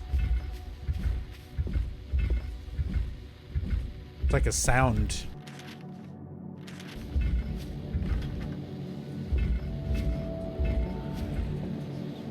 Door is wrapped up tight with police tape and the lock has been broken off. I can't open it. And spooky ASMR whispering. That's how you know there's something important in there. Also, a shovel.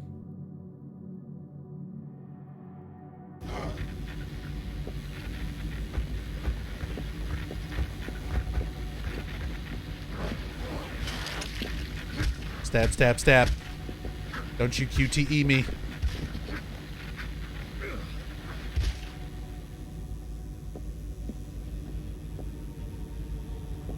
Feel sorry for the person who wasted their creativity on art for this. Whoever that was deserved better.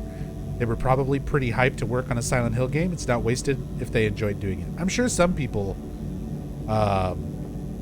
enjoyed it and were hype about it. But again, a lot of the people on the Climax UK team basically got told, you have half the deadline and budget to fix what the first team fucked up and basically start over from scratch. So even if you were like a Silent Hill fan and you're like, oh boy, I get to work on a Silent Hill game, in that kind of context where you're like, I get to crunch time on a slap together project.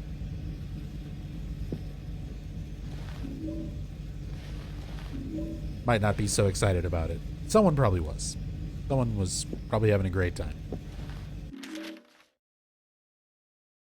Do you prefer how they approached weapons in this game or in Silent Hill 4? Specifically those two options, this or 4? They're similar mechanics. The only thing that really changes is your limited inventory space in 4. But 4 has breakable weapons. You have the wine bottle and the golf clubs. And charge up attacks. This game, you have charge up attacks, you have breakable weapons. Very similar. 4, I think, was the better way to approach it, where they gave you some things that were breakable, but then others that weren't. So you still had some reliable weapons, and then others that were just sort of extra, but breakable. Whereas in this, it's like, it's everything. Everything can break.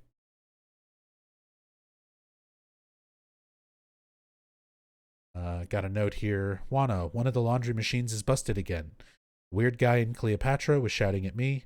Wanted me to go fix it, but I couldn't leave the reception. Anyhow, after getting all red in the face, the fella just ran off. Haven't been back since up and drove off. Did you take a look at the machine when you get a minute? Stick a token in it and do the reset thing. Set it to low spin, 60 wash, drain. than pre-rinse. This is a puzzle. But anything you find inside the lost and found, thanks, Ed.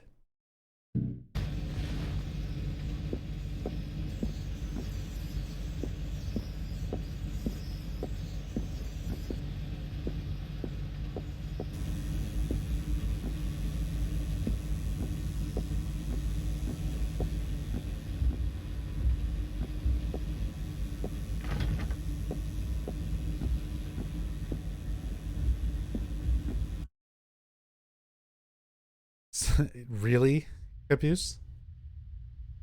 I mean, it's one of those things that probably could have been interesting if handled and done the right way, but the director of the project literally called it embarrassing. I don't think it would have been interesting in the same way. Interesting in the fact that it could have been much worse than how it turned out, like this. Helen. Oh. Every time I look in his eyes, I see you. It's not enough. I can't be there for him. There's too much pain in this world without you. That thing that stole your body, it had the right idea.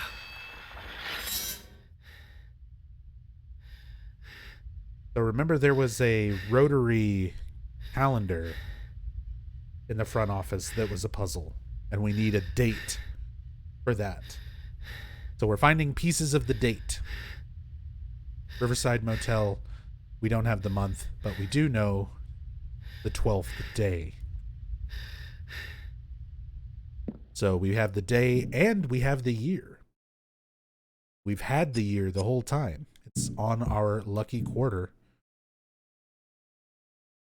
Had it since he was a kid, from when his parents died. Kind of a lucky charm. Something scratched into it, looks like 61. So that's the year, 1961. So we have the day, we have the year, we just need the month.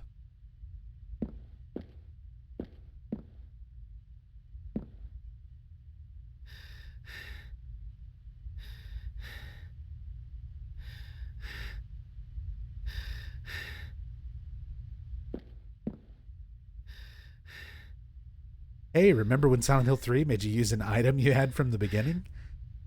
Yep, that locket that was just there the whole time. Let's do that thing again. See, that's just how so much of this game is. A couple of decent ideas, and most of the ideas that are not terrible are straight up stolen from other games or other Silent Hill games. Hey, what's up, Techie? Welcome back. We're being peeping Toms.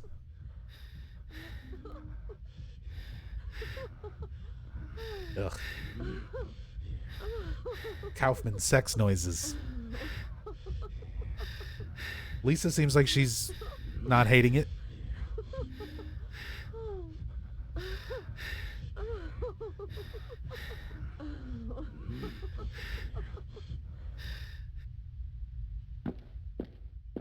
So yeah, how about that for a story retcon?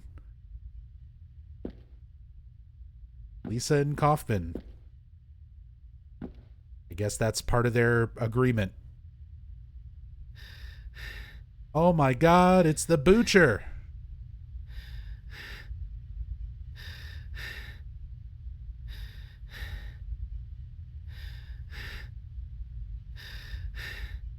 Look away, and then look again.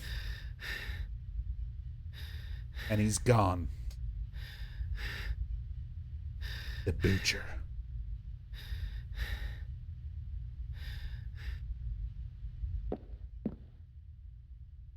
We have Pyramid Head at home.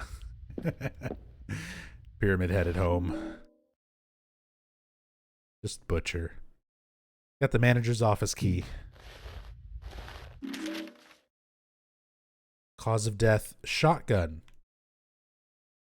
I like how until it dimmed the image for me, I couldn't quite read it because I've got the brightness cranked up because the rest of the game is so fucking dark. It doesn't really show until the Till the zoom in on the fucking Polaroid. Okay.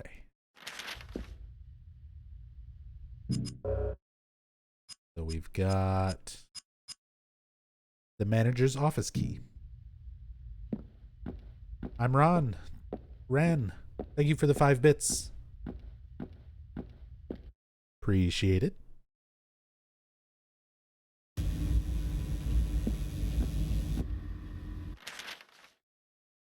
Why is my controller suddenly, like, dragging to the left or right when I open up the menus and stuff? Sometimes. That's weird.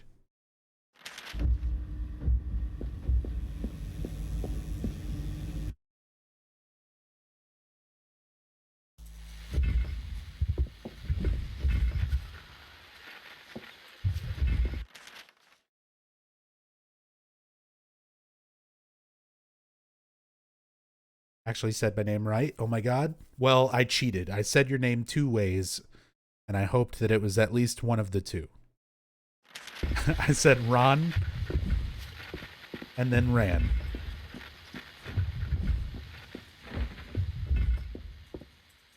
So now I have to admit that I tried to cheat. And you can tell me which one is the correct one. Thank you for 5 more bits. Run. Run. Leave me alone, butt fuckers. You're not fucking my butt.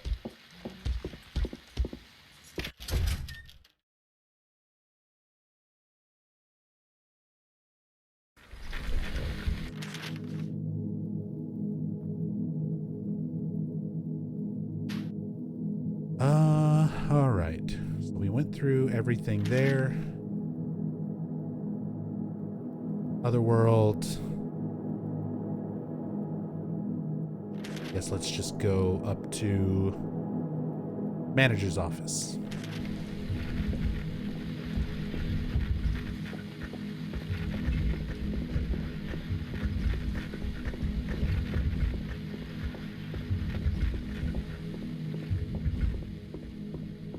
First one?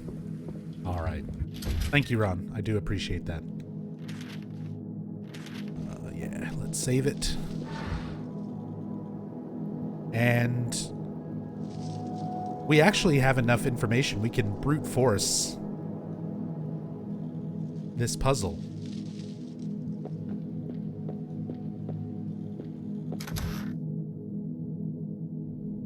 Get a kick from English speakers trying to say my nick. See, it could be Capuce, Capuche. There's so many different ways to pronounce things, depending on what the origin of your name is, the language.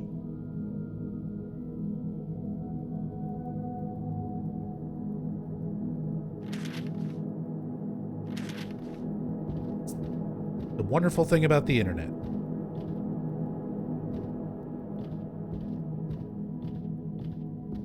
It's impossible to read anybody's name.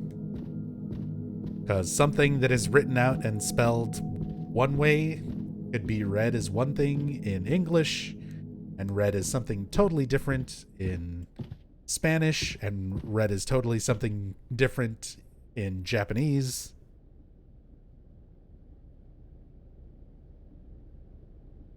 All right. Rotary calendar here.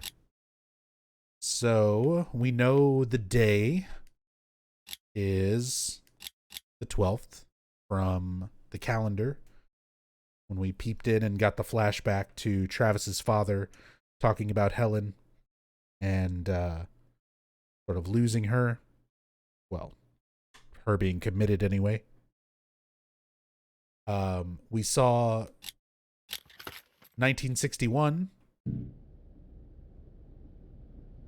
and just through happenstance, we already had the correct month. But you could totally brute force that. Just rotate through all 12 months until you get it. Just as long as you've got 2 of the numbers for the date, you can figure it out. With the date set, a secret compartment opens in the calendar. There's an empty circular depression. So we don't have what we need to finish that, but it's at least open. So when we find what will fit in that circular depression, come back to it and use it.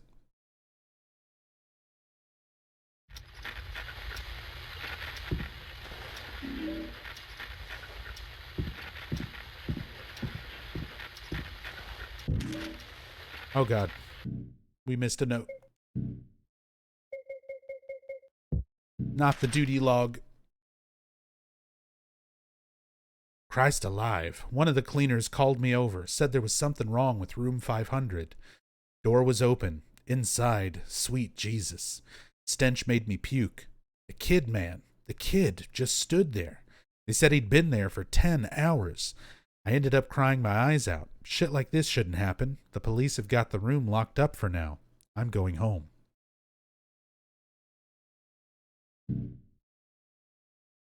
So this was somebody like one of the janitors, one of the other cleaners, staff for the motel, who went over to room 500 where Travis and his father were staying. Door was open. Inside, sweet Jesus. Stench made me puke. Kid had just been standing there. So Travis's father hung himself and killed himself with Travis pretty much right there to discover what was going on. And Travis was so traumatized this, but he just sat there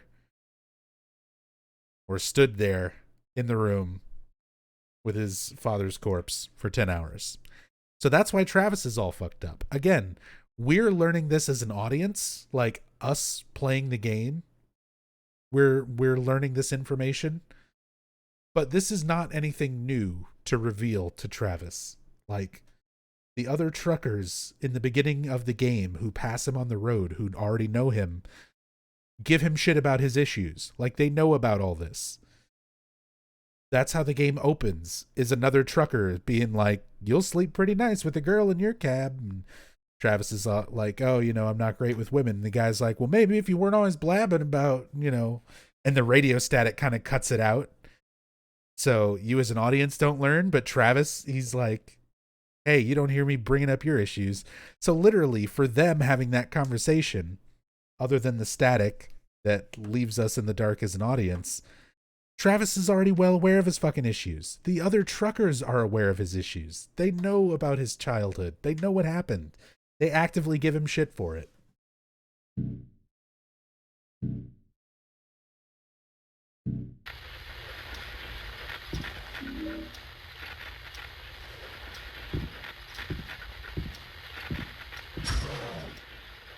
Oh, that's not good.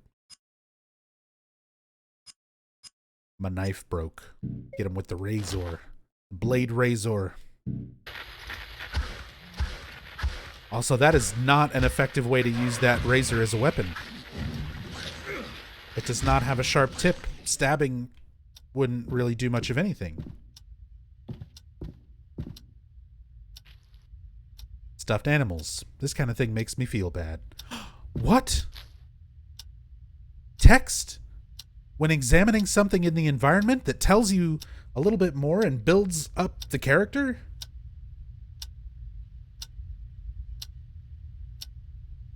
They do know how to do it. It's a shame they had to rush this game out and couldn't put that kind of stuff like everywhere in the game.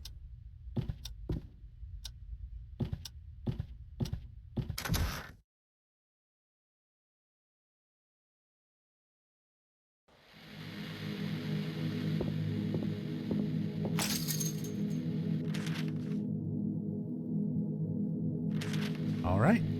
So now we've got another part of the motel. Hi. I'll just leave you there.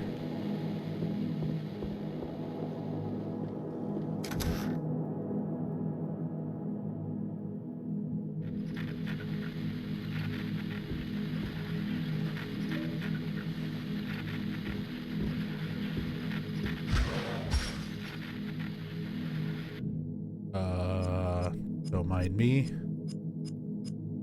Just gonna grab me another one of those blade razors.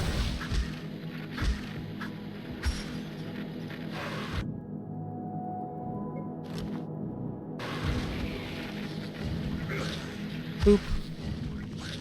Finish him off with that screwdriver, that little poke.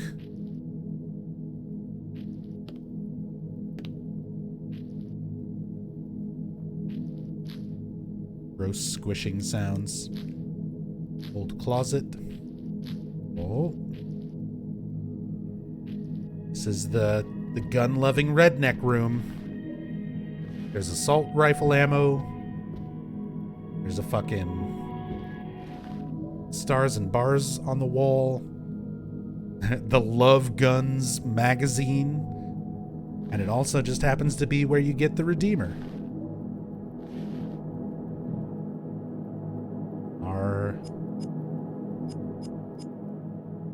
heavy, reliable 6-shooter has Redeemer etched on the side. Classic 44 hand cannon. This provides more than enough bang for my buck.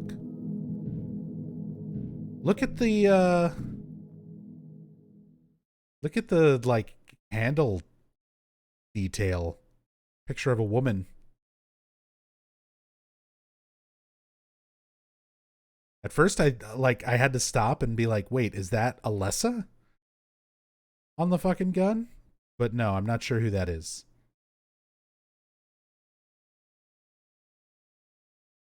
Any of these low-res face textures always look like Harry Mason in Silent Hill 1.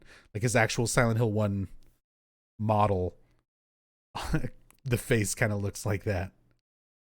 Because that's what they use for the doll in Silent Hill 3. Stanley's doll in the hospital. Oh.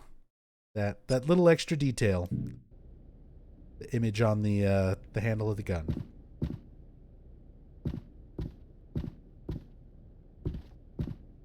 Wait, I have a meme ready.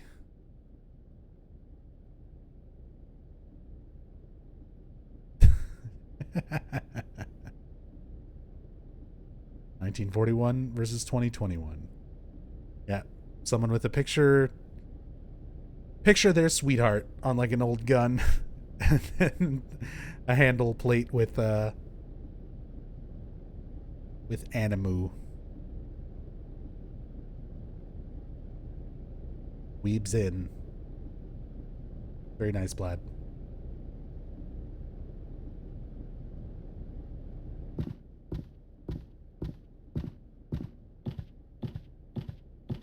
All right.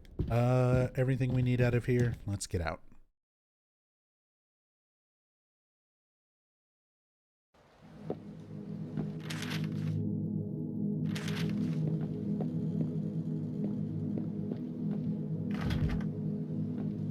Broken.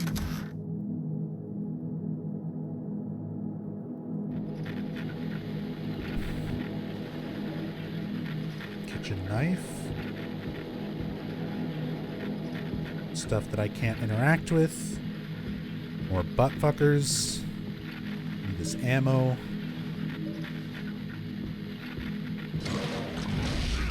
Ow.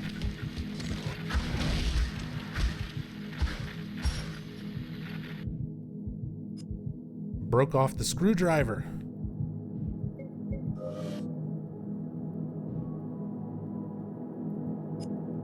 Go for the jagged piece of wood.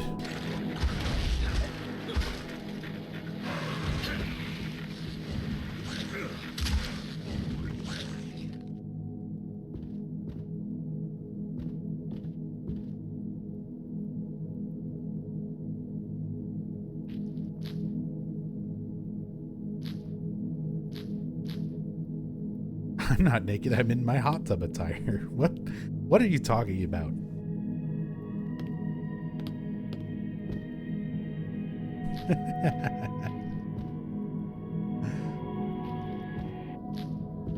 Oh no, is this actual art? Is this something real that exists? I thought y'all are joking about something. Love the ambient music here. So do I, Techie. It's got its moments. The soundtrack, I feel, is not as pronounced, not as well defined as some of Yamaoka's stuff in the other games, but it's got moments where it does kind of shine through. And it's usually the more subtle things, a lot of the more ambient tracks.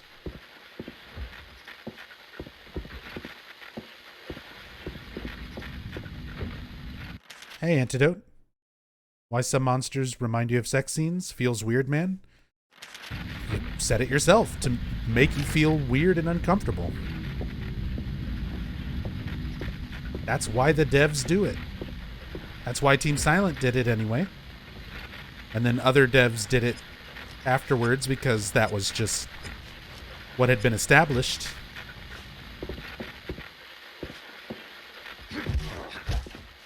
God, Blad. Am I going to regret having that link in chat or clicking on that and seeing what I'm going to see? Okay.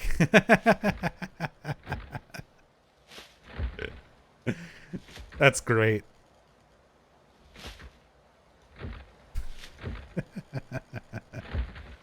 So, Ananas, that's what you're going to get done up and printed on everything.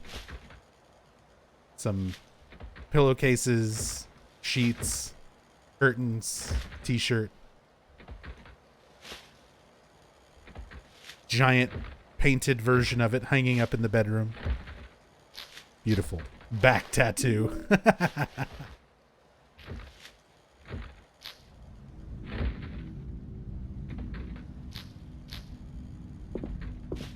What is over here making noise? They make it sound like there's a thing over here. They're kind of doing decent ambient sound. It's a little late for that. Usually that's on like the intro walk into the game. They do that in Silent Hill 2 and Silent Hill 3 where you're hearing stuff just kind of off camera shuffle around and make noises that you never hear from other in-game monsters. So now they have that happening. But this late in the game doesn't make much sense. A monster. Someone's gone to town on it with a knife.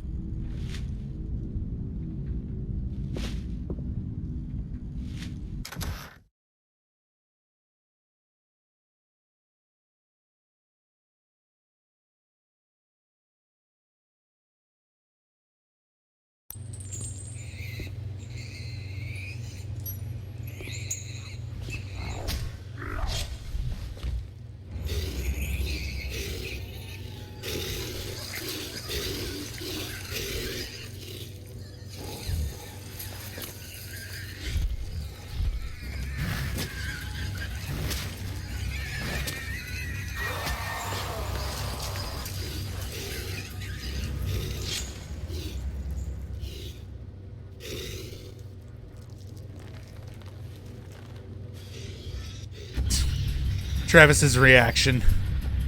I'm not here.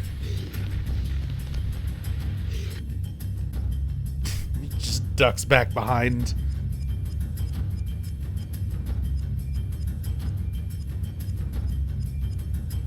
Let's see. What do I want to poke the butcher to death with? I'm saving my throwables.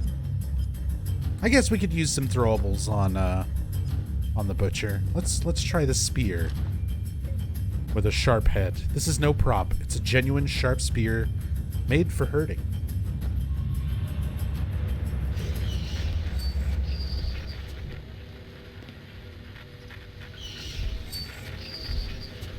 Anytime now.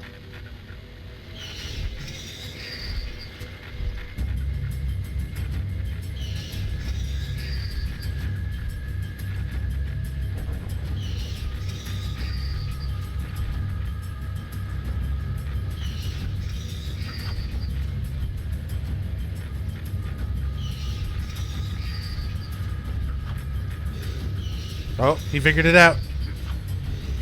How did that miss? His weapon sucks. Why do you swing a spear like that, Travis? Just stab. Just stab forward. What the hell's the matter with you?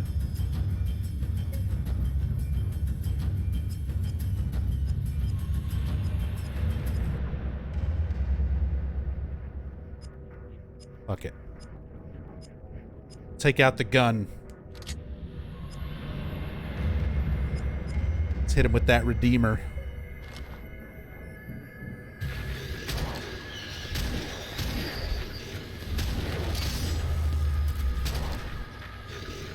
Six shots from the 44.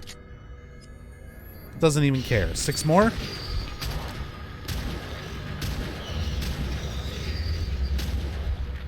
Doesn't even care.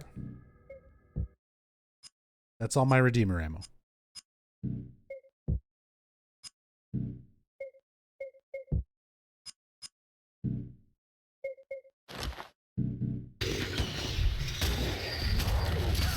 Ow.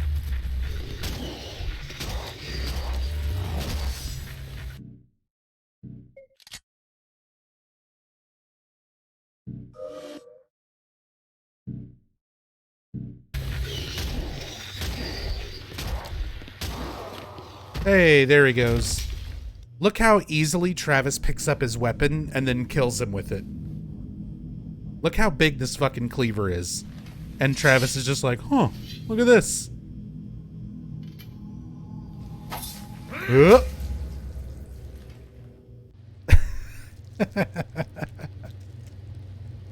The fucking butcher was having trouble swinging it around. And he picks it up like it's a fucking foam cosplay prop. Oh, take a look at this. Big old knife. It's one of those monsters. I think it's dead. You think? Also, he picks it up and murders him, and then also does not just pick it up and use it as a weapon. Unless it's New Game Plus. That's the only time that he thinks it's a good idea to pick that back up and just keep it.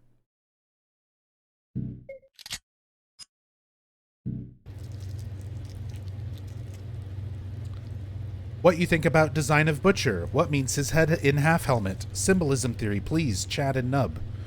I mean, there's not a whole lot to theorize on it, and it's not as symbolic as you would hope. Because originally it was just going to be Pyramid Head. In their early development days, they were talking about it being Pyramid Head. There's even some like early promotional work and stuff where it was going to be Pyramid Head who was living in the town as a cannibalistic butcher. And then when the project got shipped over to Climax UK, they said, it's embarrassing having Pyramid Head be in this. Let's take the helmet off and change the head a little bit because we don't have time to really make anything new. They just had to fix what they had been given. So they took a Pyramid Head model and then shaped it up a little differently and took the Pyramid Head away and made the Butcher. Like, he's literally just kind of... He's a good representation. Like, normally they have the creature be a representation of the character or some aspect of the character. Pyramid Head representing James's guilt for murder and things like that. The Butcher is kind of representative of Travis on his bad side. If you do the bad ending, it turns out Travis is the Butcher the whole time. He was killing people. Yeah, the trope, the cliche that was so cliche that not even any of the Silent Hill games did it. Origins just didn't have time to think of anything better, so they did it. But the Butcher maybe is more representative of Origins as a whole. Like, as a project, as a game.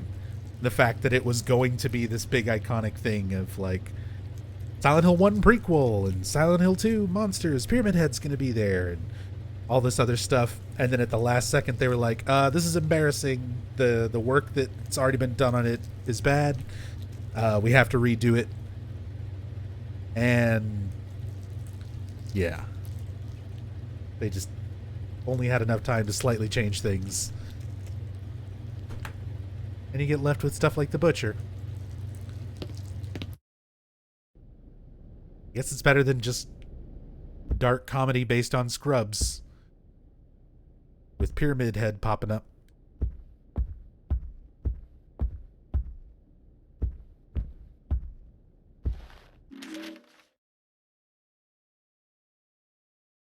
To my absent wife. I know that whatever hell I am enduring, yours is worse, but damn it, this is so hard. It's like you're dead, but you're not. The Helen I loved is gone, but your body is still here. I have slept alone for the last 2 years. I've become so bitter, so sleazy. I'm no father to Travis. I can't even look at him some days. What is it going to take to bring you back? Yours forever, Richard.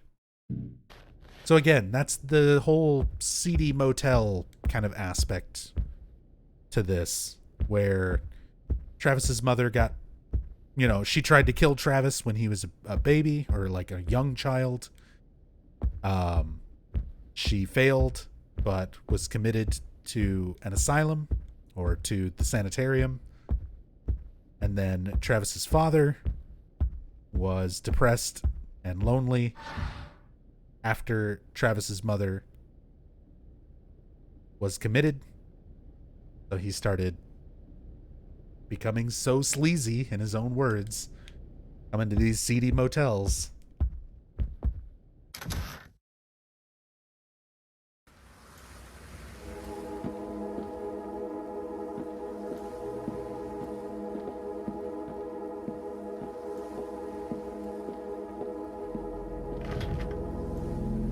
Lock is broken. No.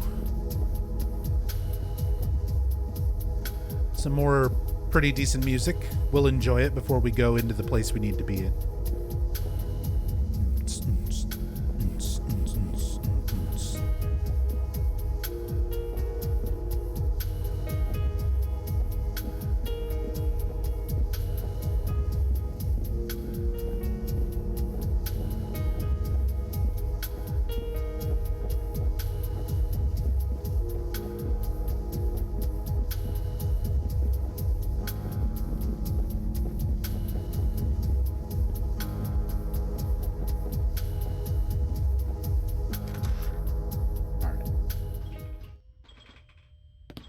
Give me all 4 of these pool cues. I will put them in my pocket. Give me a 5th pool cue. I will also put that in my pocket.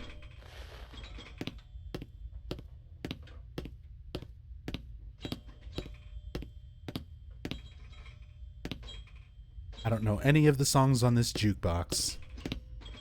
I only smoke when I'm happy. But I never see you smoking, Travis. I know.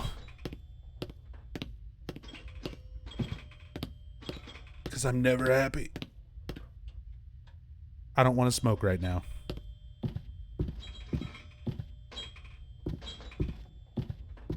So emo. That's what he sounds like earlier when you examine the horror books. And he's like, the stuff in my head is way worse. I don't need any of these horror books. Why does the flashlight look so jank? Because PS2 emulation is not kind to this game. I managed to get almost everything working and looking pretty good, but yeah, flashlight looks a little janky. Also, hey look, Farrah Fawcett. Just sitting there in a pinball machine.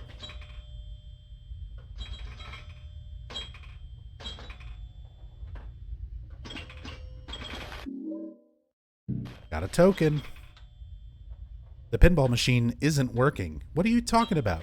It's fucking literally playing and making sound. I don't think it's switched on. Pinball's broken. Can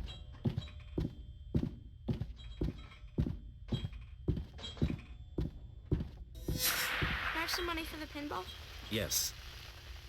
About this afternoon. It's okay. I just want to play the pinball. Sure. There. I'm going back to the room for a little while. Wait for me here. So we get a flashback to Travis. Another one of his memories from being here as a child. He just wanted to play the pinball. He didn't give a shit about what his depressed dad was doing. He doesn't give a shit. He's trying not to think about it. So dad gives him some money for the pinball machine and goes back to the room to hang himself. Only to be later discovered by Travis. Yeah, exactly, Antidote. Last conversation between Travis and his father. Let's check these rooms down here before going upstairs. Damn shut. Lock's broken. Broken and jammed. Broken.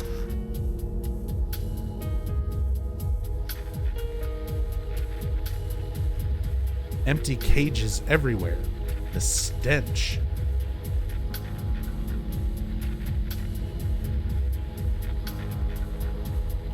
Only junk in here. Oh, God.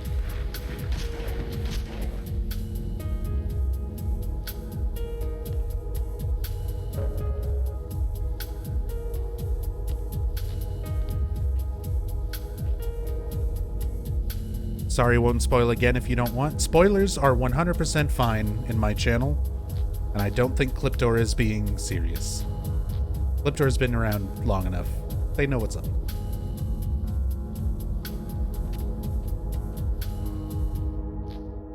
It's like, unless I'm playing a game where I specifically have not played it before and care about spoilers,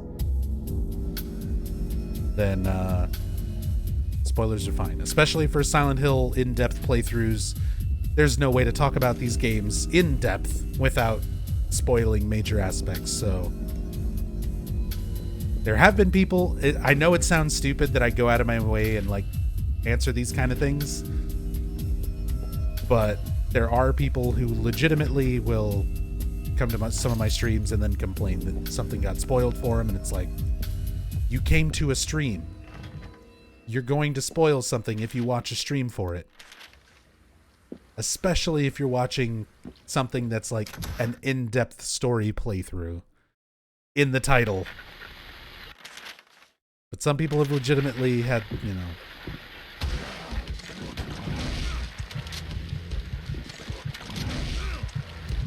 They make it where I've got to say stupid shit like that out loud, as if most people would be like, well, yeah, duh. But there are some people who complain about that thing.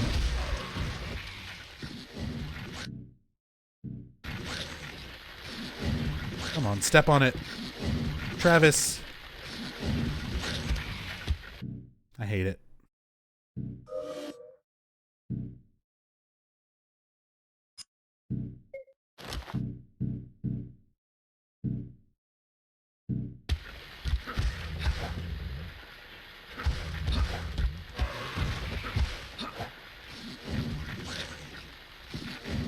Travis, kill it, please. Why?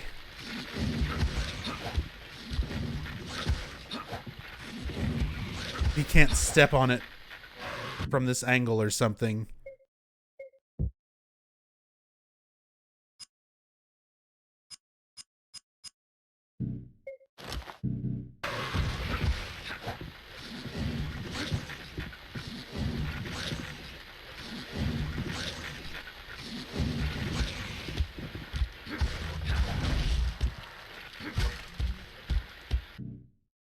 That's fine. Just need to bust up some of these weapons and get them out of our inventory. Now it's dead. Hey, welcome back, Sonny.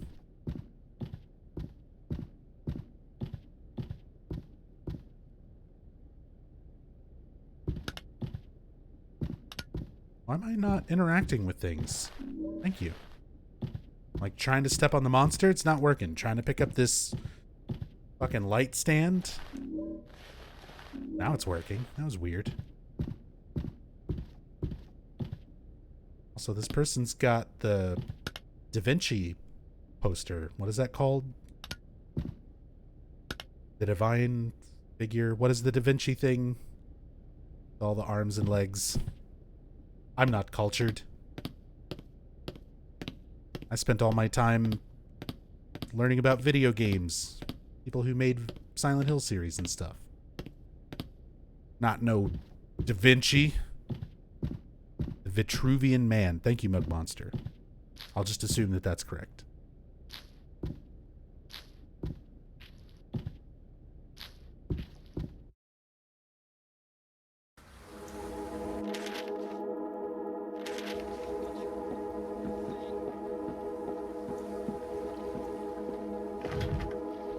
Broken. Learned it from Animal Crossing. Is that some of the artwork you can get in Animal Crossing? Aminal Crossing?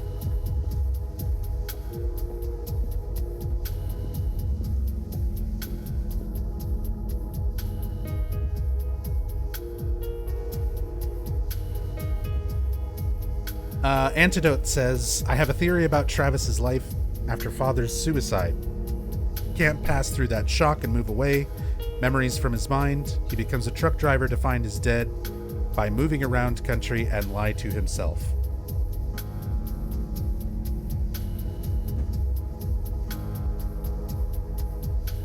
To find his dead. I don't buy it. I understand what I think I mostly understand what you're trying to say.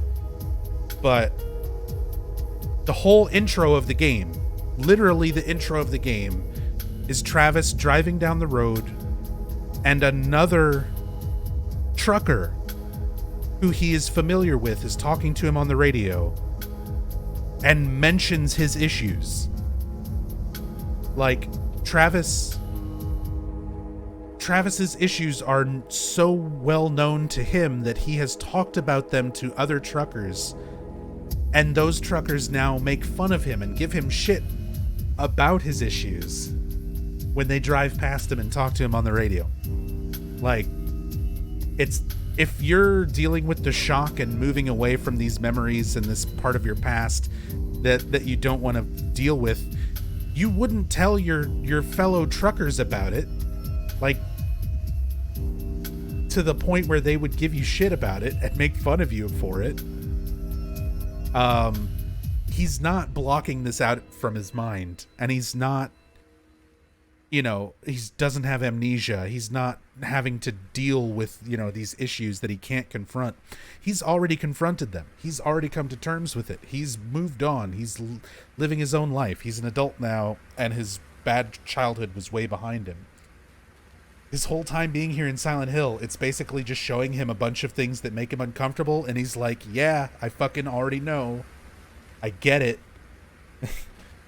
Why are you making me deal with this again? Like, he just kind of starts reacting to it that way towards the end, too.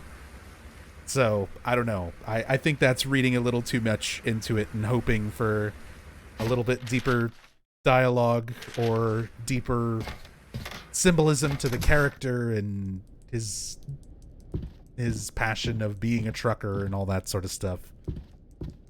Giving him a little bit more reason to do what he does. And I can understand wanting there to be more depth, because you want there to be something more interesting about the game, but it's not there. It was a rush project inherited from a team that did such a bad job the director called it embarrassing and started over.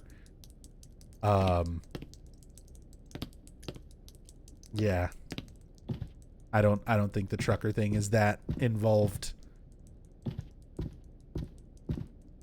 If it was like more of a secret about his past, to where it was something that he was coming to terms with, whether he has amnesia about it or not, whatever, it's just something that he had to come to terms with.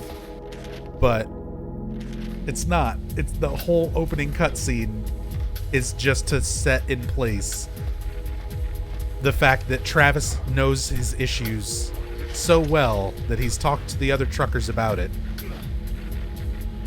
and they bring it up. in literally the opening cutscene.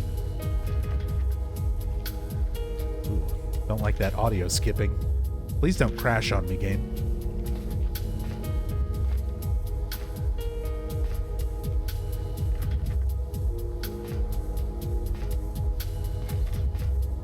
Had customers overshare information on their entire day.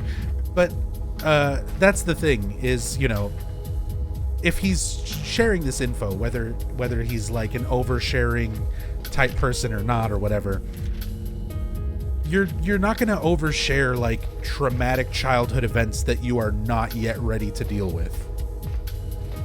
You know? You keep that shit stuffed way down deep.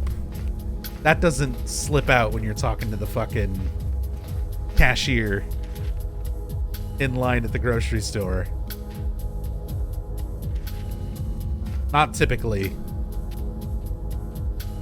So at some point, he must have been okay with it enough to at least talk to the other truckers about it.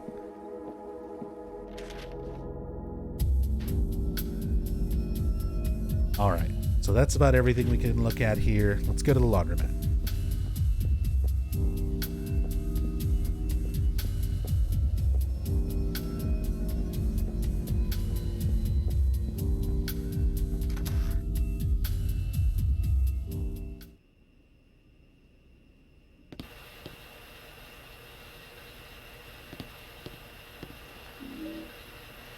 Drink. A note that we need to read. The washing machine manual. Guide to the symbols. Pre-rinse, soak. So partial circle with dot is pre-rinse. Circle with cross is soak. Bucket with 1 dot is 30-degree wash, 2 dots is 60, 3 dots is 90. Circle dots, low spin, circle 3 dots, heavy spin. And ramen noodles is drain. And we found a note about the laundry machine reset cycle.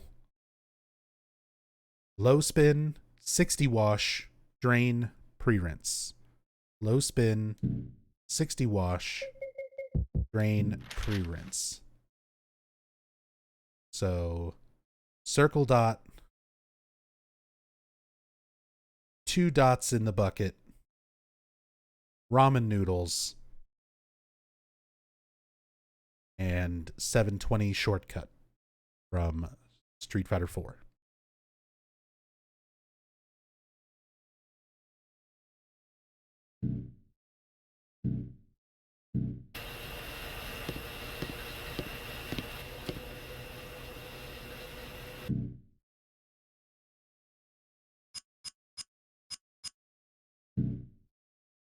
Token with Laundromat. Nothing else on it. Put the token in the laundromat. Machine turns on.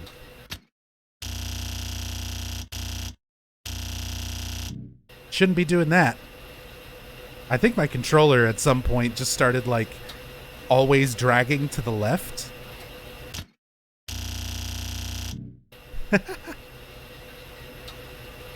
That's going to make this really hard to solve.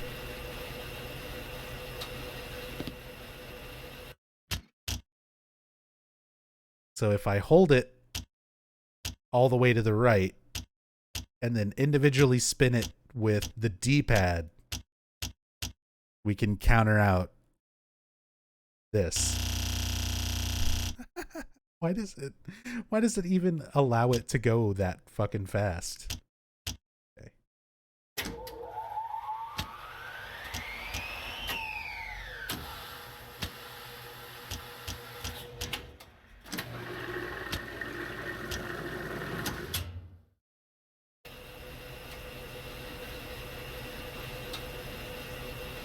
Do it the hard way? Oh, just to like stop it on each thing while it spun all the way around? Maybe next time. No. I found my technique. My technique worked. Yeah, listen, it's just constantly dragging the stick to make inputs. Why did my controller start doing that partway?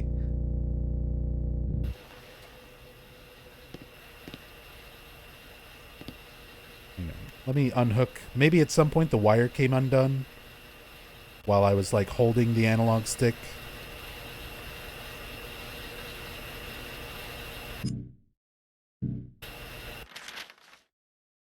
Nah, it's still dragging whenever I open the map.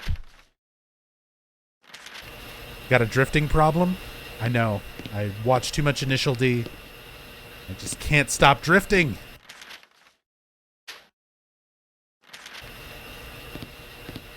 The analog stick for the controller does not feel like it's drifting at all. This is like a practically new PS4 controller. Because I just replaced my Xbox One controller because the D-pad on that was wearing out. That was driving me crazy when I was doing Silent Hill 1, I think. And I was trying to like run around and my thumb was just being worn the fuck out trying to make the D-pad work. All right. So, we got the Cleopatra key. Has a cute snake pattern keychain. Travis thinks it's cute. Get him. All right, Cleopatra room was upstairs.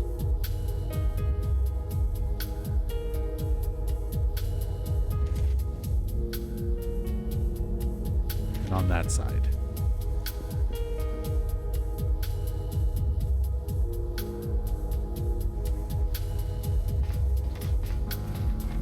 It's weird that Travis doesn't drift unless he's controlled with the D-pad. He's not controlled with the D-pad ever. Unless you set up your emulator controls that way. Because if you're playing this on PS2, your movement is analog stick, and the D-pad is for cycling through your inventory. Same thing on PSP.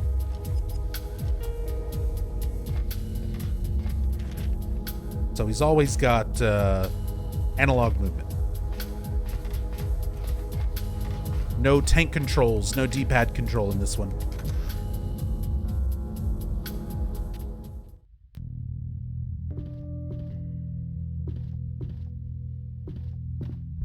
Oh, another portable TV that I can smash Satan in the face with. We're getting closer. Old magazines, some rifle ammo.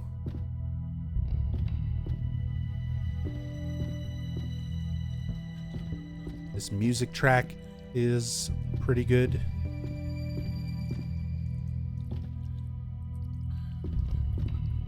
Oh.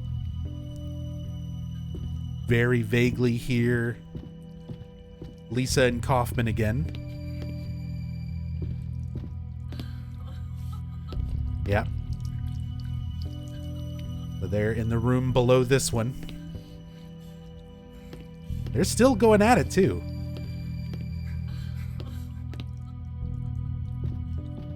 How long has it been since we looked through that peephole in the hallway?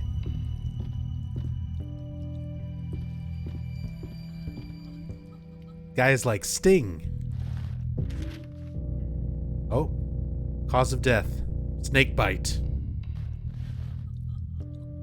They took a break. That's fair. Gotta rehydrate. Take a moment. Eat some food. Drink some water.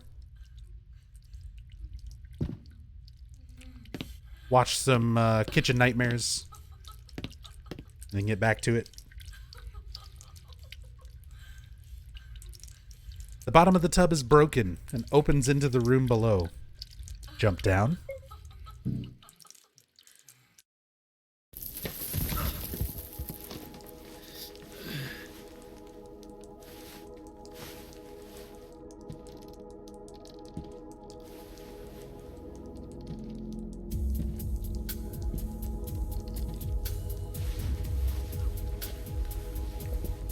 Lisa?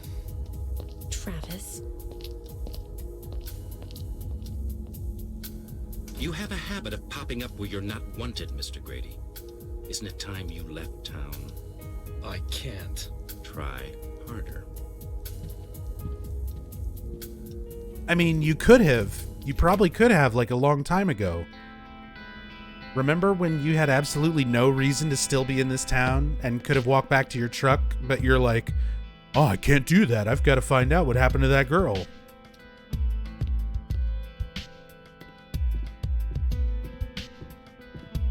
Now he's like, oh, I can't. I can't. I'm just stuck here.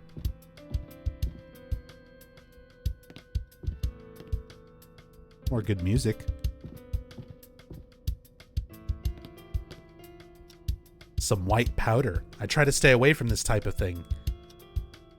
So they were doing some of that White Claudia.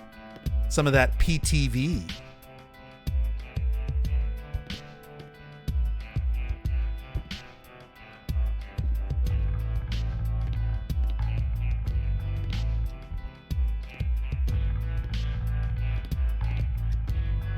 Those sheets are in perfect shape for having had activity. I'm trying to fucking look at them. There we go. Camera.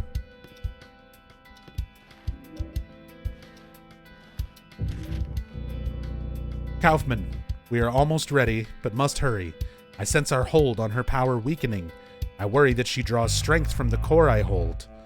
I will leave it behind, hidden in this darkness. It will be safe. Grady is unlikely to return here. He is still running around the town, chasing after ghosts. He is ignorant of the bigger picture anyway. I will wait for you here. Finish your business and join me soon. The time approaches. The Floros is shattered, thrown to the wind, and her will is still buried deep in a sleeping mind. This time the ritual will succeed. Dahlia. Again, this just raises way more questions than answers in the story so far. So this time the ritual will succeed? So they've tried this ritual before? Because this is the first time, as far as we know, that they've tried it with Alessa. But maybe they tried it with other members of the cult at some other point in the past, and it didn't work. They really don't mention anything else about that. And if this is the time that it will succeed, what needs to happen for it to succeed? Because you set fire to your house with Alessa on the second floor. And if it wasn't for Travis showing up and intervening, she would have just burned to death, and the ritual would have failed right there. But because Travis showed up and saved Alessa, she's able to survive, but she's in pain from the burns, so that she can be tortured in the nightmare and develop the god through pain and suffering. So they were counting on someone to show up. Maybe she knew. Maybe there was some gyromancy. Maybe she spun around and fell on her ass a few times and figured out that Travis was going to show up and save Alessa. But then, what does this mean? What does she mean by this time it will succeed? If this was part of the plan the whole time? Also, how did she hide the Flauros in mirror worlds?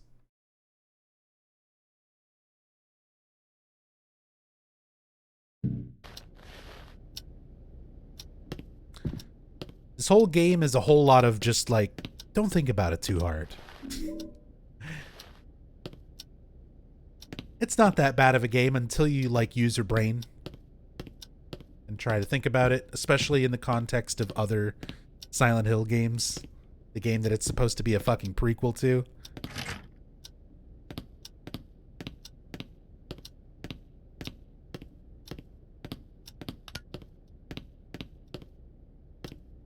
Surely nobody's going to critically think about something like that.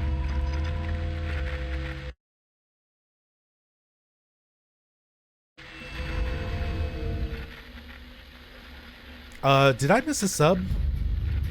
Did I miss that from like 20 minutes ago? Control Freak with the Prime. I'm so sorry. Sometimes I don't hear the alerts very well, and I'm kind of caught up with like talking and shit. And I have a tendency of missing alerts. Thank you so much for the sub. I'm sorry I missed that earlier. Thank you, thank you. Really appreciate that support.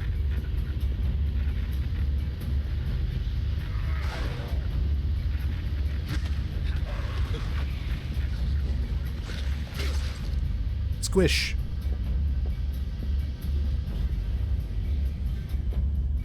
Gotta crank up the volume. I feel like it distracts from the game and stuff a little too much when alerts are too loud. So I usually do try to have them a little bit on the lower end. But yeah, it also makes it to where I miss them.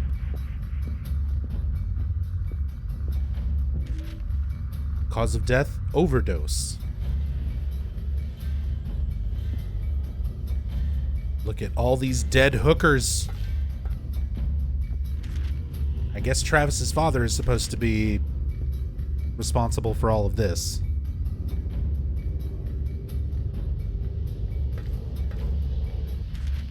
Or maybe these are just deaths that some staff member of the hotel was documenting.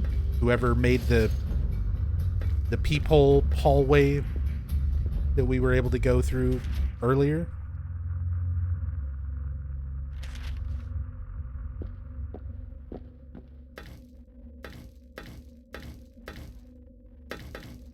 Double-edged sword, no matter how you put it. Yeah.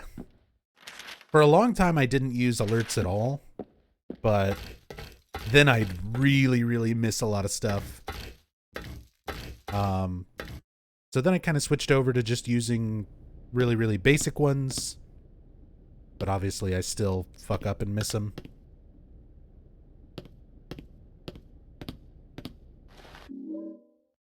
Hey, got me an ornamental dagger. Look at that edged weapon that I can't actually use as a weapon. An antique ornamental dagger. Looks like an ornament, but its blade cuts like the real thing. I mean, if it cuts like the real thing, then why can't we use it?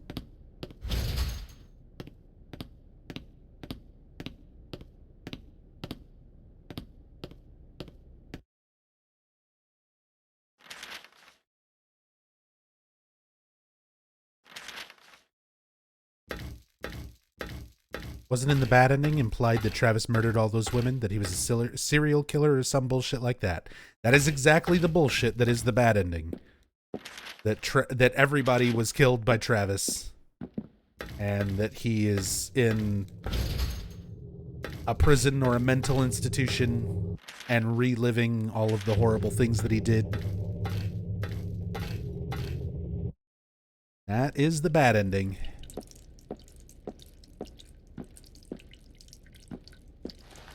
Give me that hammer.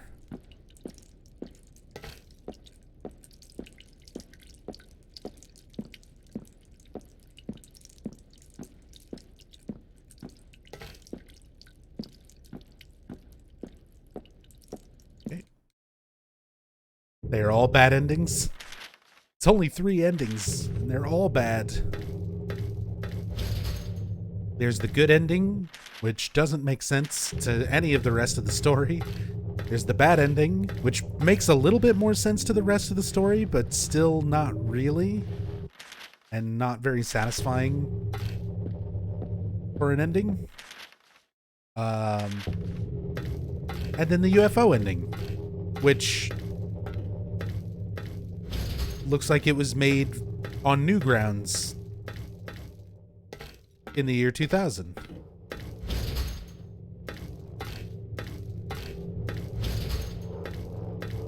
So even for a UFO ending, it's like not great.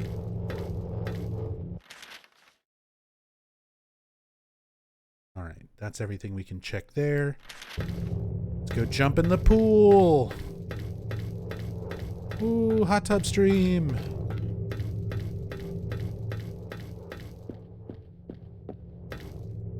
You all wanted it. Well, Origins is here to deliver.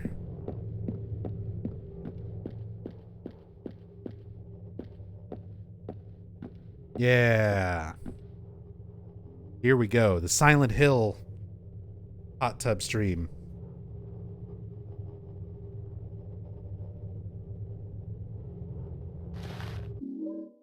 Just a sad trucker staring at a puzzle item on the ground in an empty, bloody, rusty pool.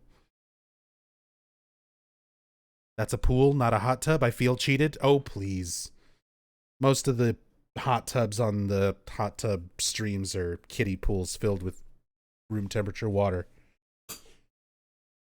It counts. It's good enough.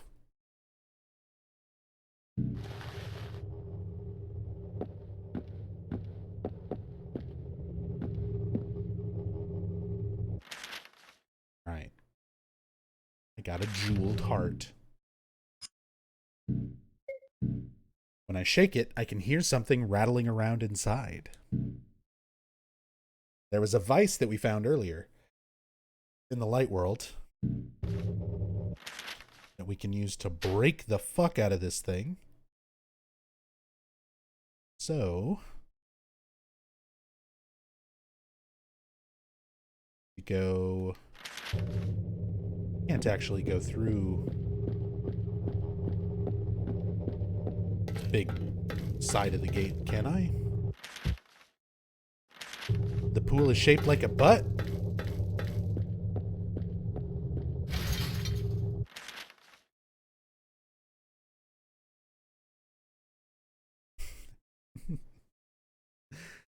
What? Oh yeah, we made that joke in I was like, what did we make that joke in?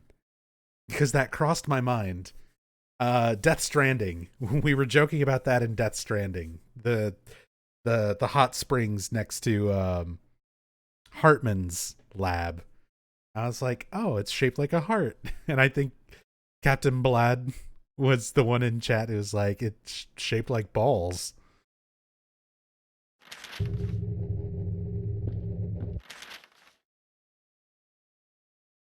All right. So can I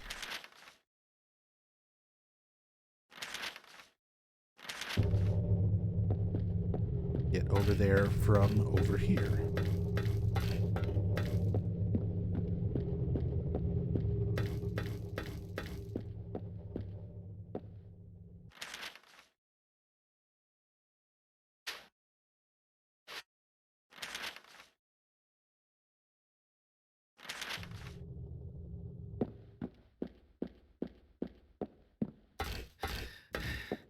Oh my god, I'm so tired. I can't handle it.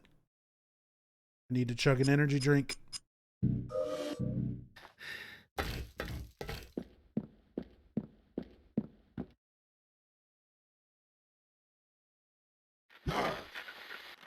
Oh.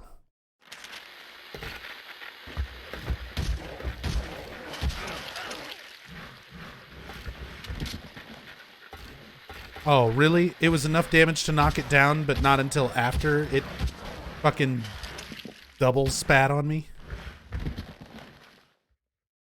Bullshit.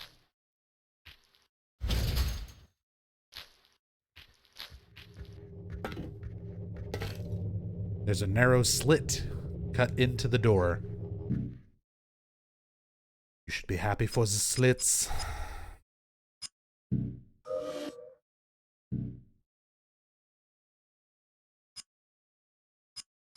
Giggity? Yeah, our brains go into some different places every once in a while. That just makes me think of the Venture Brothers. When Hank is in the Batman costume. And he's got like the plastic Batman mask, face mask thing on. Keep sticking my tongue through the slits. It's maddening.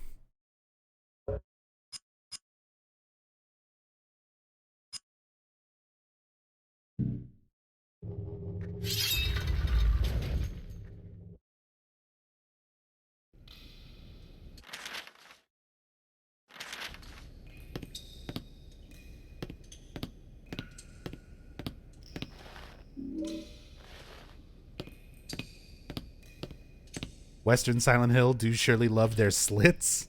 Jesus. Yes, I would say, like, it's a relatively prominent theme in some of the early games too.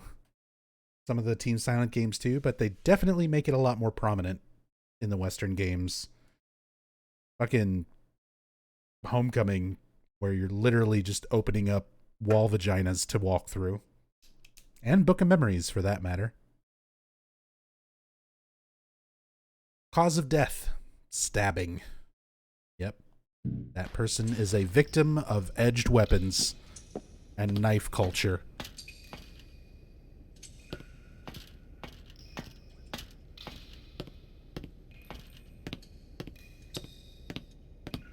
But do you know about the Mexican sacatripe?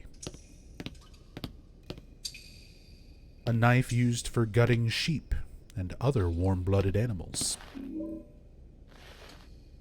Meat cleaver. There's a ragged hole that drops down into the room below. See, we got jumping in holes. For more Silent Hill symbolism. Definitely don't ask about that symbolism to Masahiro Ito on Twitter. He will just tell you that he does not care and block you. There's a broken hole in the wall here. I guess we'll go in here and peep into the rooms again. Except now they're even sexier.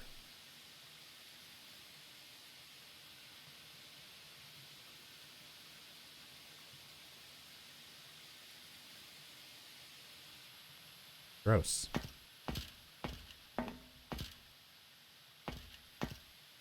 Too dark to see anything.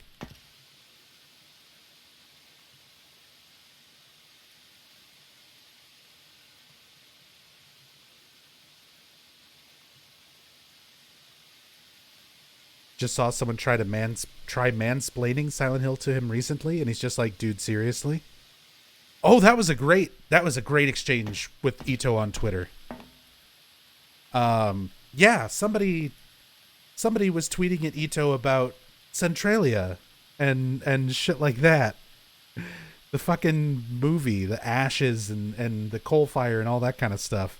They were tweeting at Ito about that.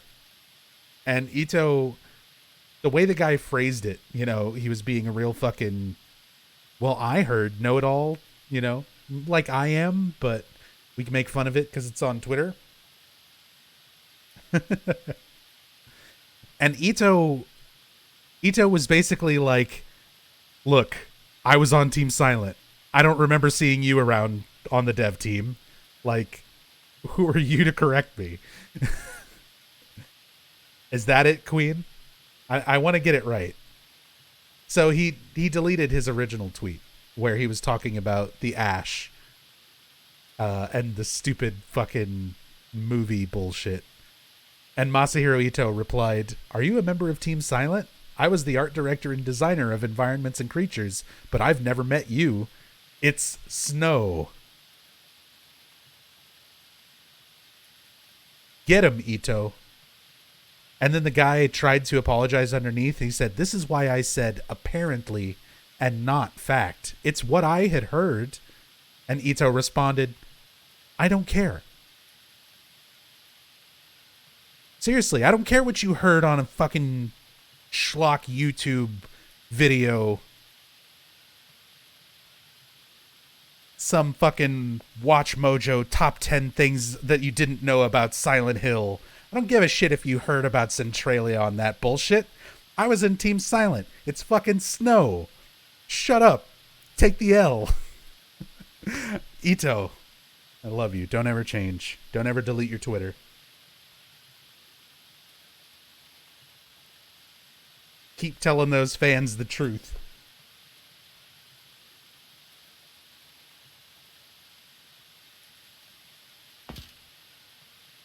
Too dark to see anything.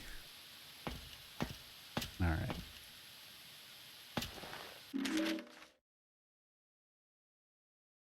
Cause of death. broken heart. Aww. And it's Travis's father.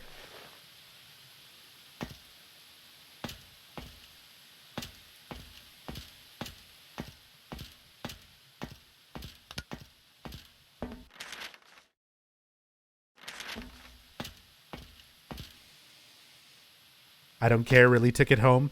I like that we're at this point in the Silent Hill timeline where we have people like Masahiro Ito who are super, you know, active on Twitter, and fans can ask him questions and all sorts of stuff.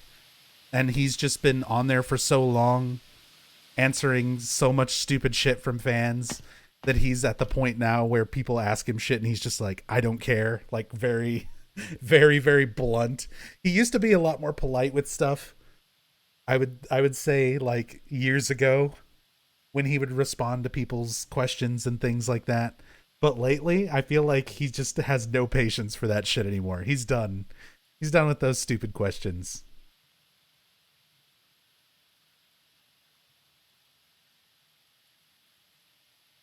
The most tired man in the universe. He really is. He must be one of them.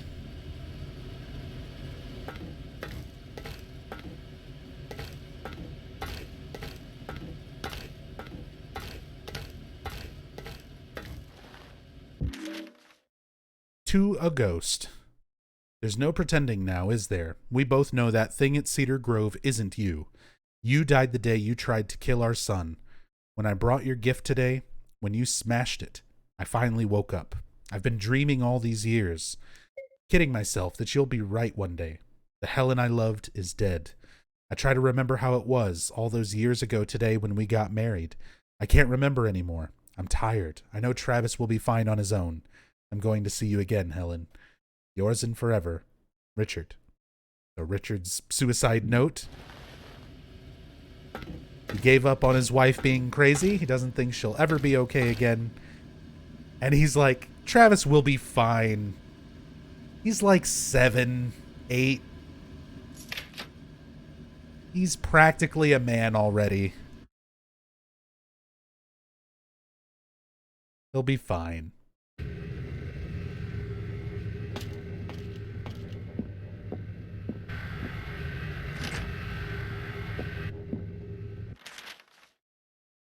Well, we're very close to where we need to be. Let's use the mirror, and we can go and smash this jeweled heart.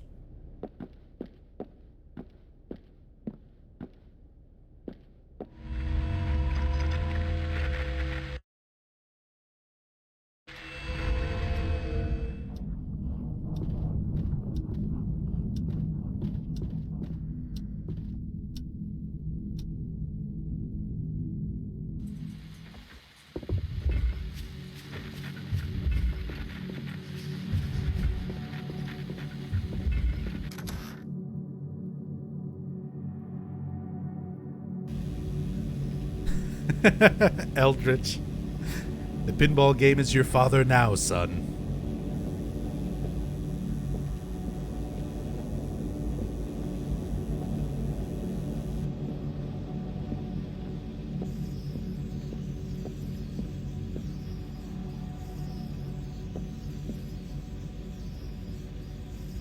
Why is there a sound of, like, bats? There's like a screeching noise in the background. There's a heavy-duty vise attached to the bench.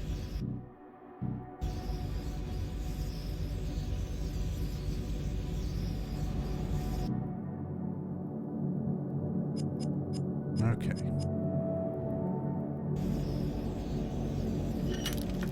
Smash open the jeweled heart. There's something inside. It's a wedding ring. It's got something engraved on the inside. The wedding ring has a message engraved on its band. It reads, "To my June bride, love forever, Richard." So we already kind of brute forced the rotary calendar puzzle just by guessing, since we already had the other parts of the date. But if you were doing that puzzle kind of the way you're supposed to, this is where you would be able to get that last bit of information, which month is the date to plug into the rotary calendar. And it popped open. There was a little spot to put something in it, which is the wedding ring itself. Now we just got to go back to the manager's office and put the wedding ring in there.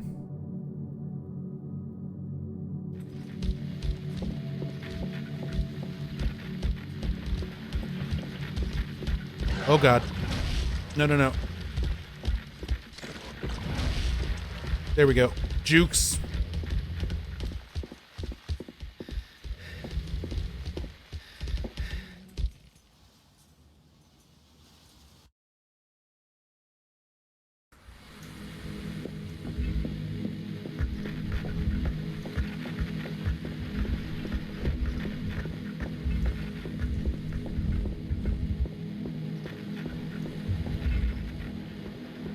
So what do these monsters represent?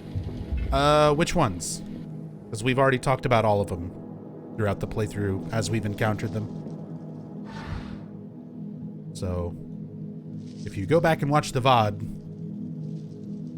each time the monsters kind of come up, I went through them.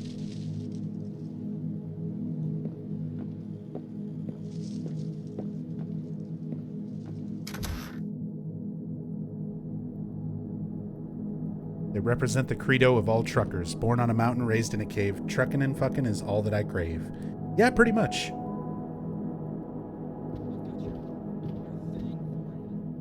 You're not that wrong. Got your thing for you. Piece of pies. Thank you for that thing. That brand new sub. Thank you so much. Appreciate the support.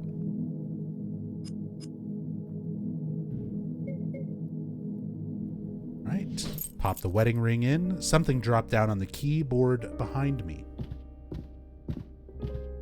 A hidden key.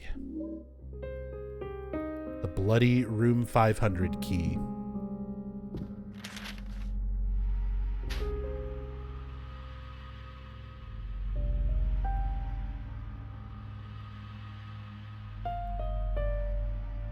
So now we just got to go back to room 500.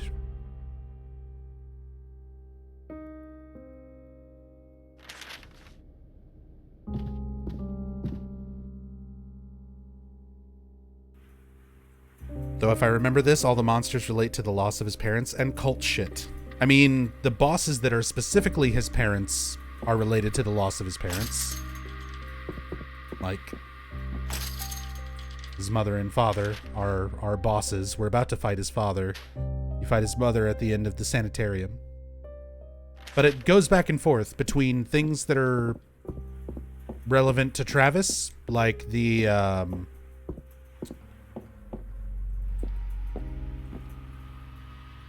big ass puddles that I keep calling ass puddles. The carrions. They're supposed to represent like large animals that were roadkill, things that would be seen by truckers pretty often. The two-backs were representative of Travis being stuck on the road all the time and never being able to have sex, or not often.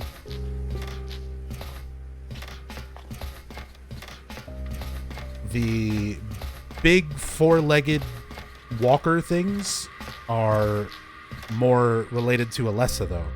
Alessa went to the theater and saw The Tempest, and she was scared of the costume for the Caliban. And this is how they represented Caliban, was these big things. So those are more related to Alessa and something that she feared in this game, rather than related to Travis at all.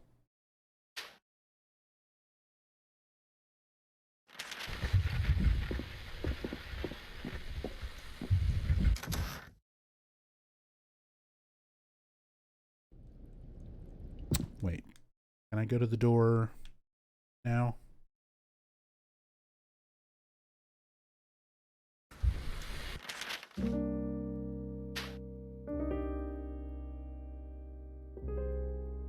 Through there, over to 500.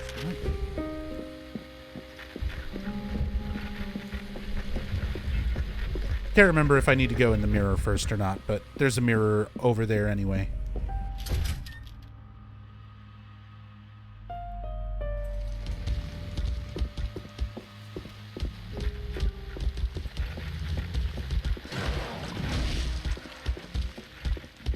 Now it occurred to me, Silent Hill actually was a horny jail for James. I mean, kind of. That's another one of those things that I wish I could change about the Silent Hill fandom. I wish people would forget about the movies and Centralia. If there was any one thing that I could change, and if there was anything on top of that I could change, I would want people to realize sexual frustration is a theme. It is one of the themes in Silent Hill 2. It is not the only theme, as a lot of people seem to think, where just everything is related to James and sex, and it's like, no. Specific things, yes, but not everything. There are other themes in that game. There are other characters with entirely different reasons for being there.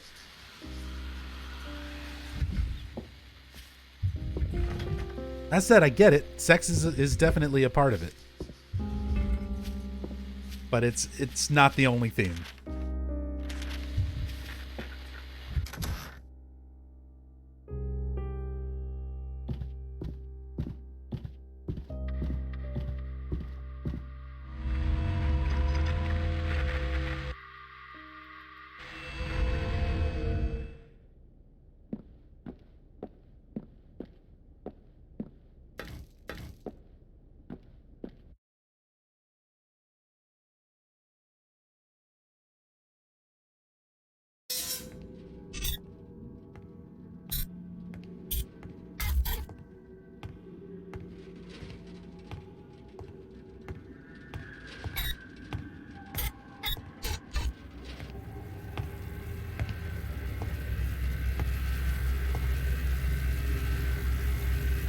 Daddy?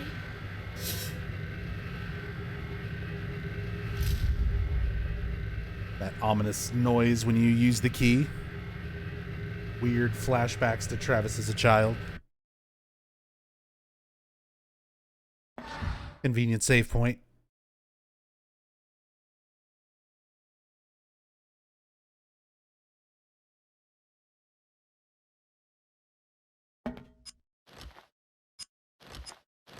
Let's use...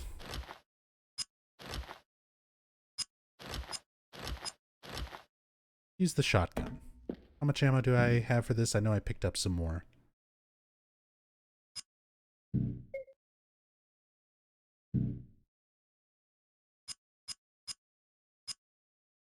Didn't I?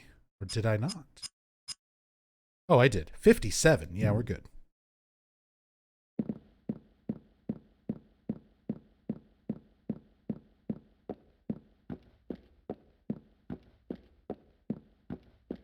Hey, remember really long stairways? But not Silent Hill 2 levels of really long, just long enough to be like, hey, I remember that. But then they sort of give up on the idea.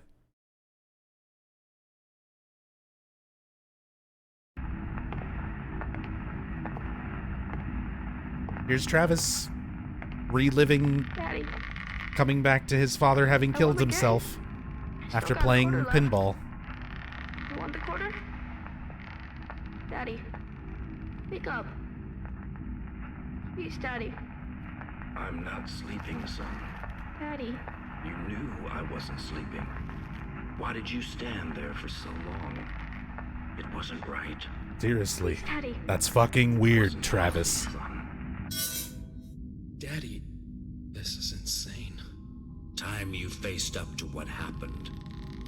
Your mother and I will see you in heaven, son.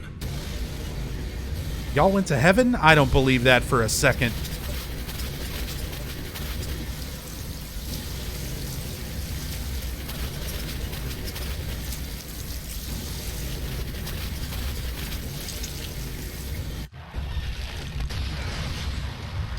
Oh my god. Look at this Binding of Isaac boss.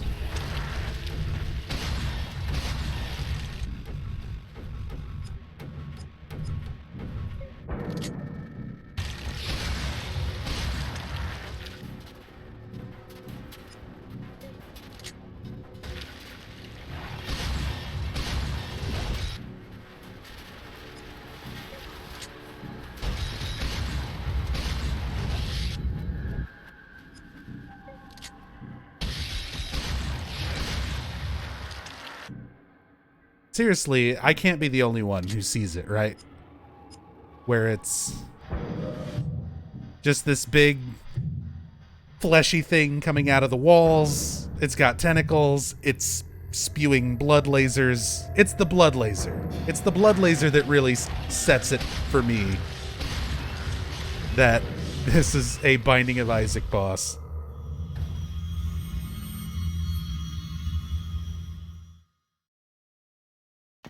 Well, Travis did it.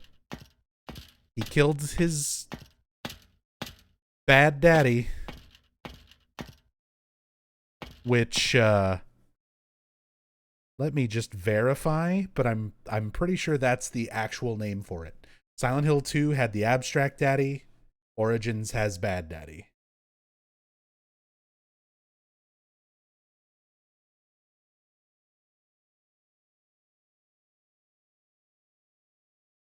Let's see. Oh, did they not even mention it? On the Silent Hill Memories site. They don't list the bosses. Bad Santa. Ron, thank you for the 10 bits. Travis is savage. Oh, just wait. Just wait until we fight Satan.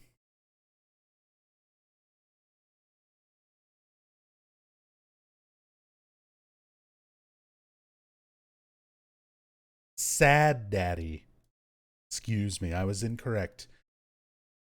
He's not bad daddy. He's sad daddy.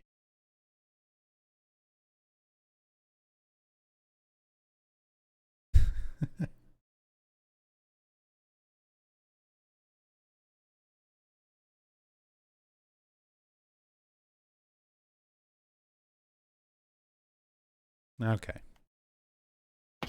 Oh, it's time. One of my favorite lines in this game.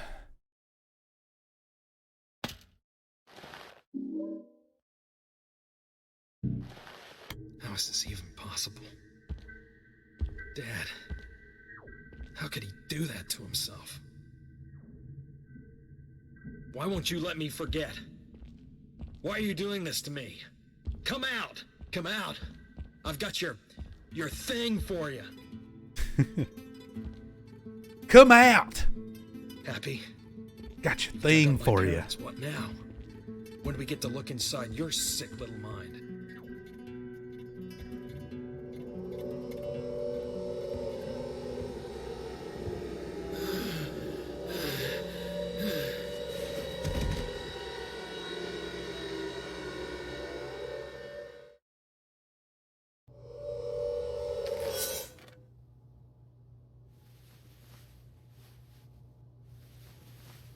This isn't right. Yeah, no shit.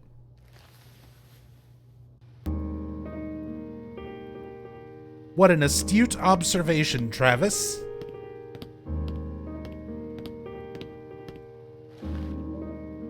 But at least there's nice piano music. But yeah, no shit, this isn't right. It hasn't been right. When did you piece that together? Was it when you saved the burned little girl who spoke to you in your mind? Like at the very beginning of all of this? And used magic powers to put out fire right in front of your face? Because that really should have been... That should have been the hint. Right from the beginning. That this stuff is not right. The gurney has been used recently. It's stained with soot and blood. Oh. We're getting closer to Alessa. Ampule. Assault rifle ammo. Storage boxes covered by old dirty sheets.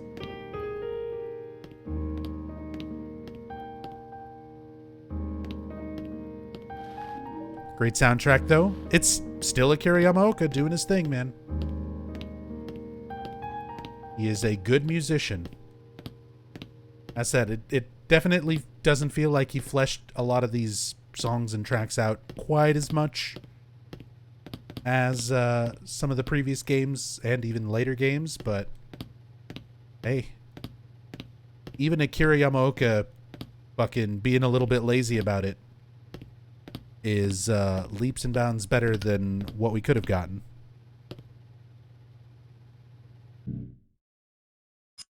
Can I equip a carryable weapon and pick this last piece up with the booty cheeks?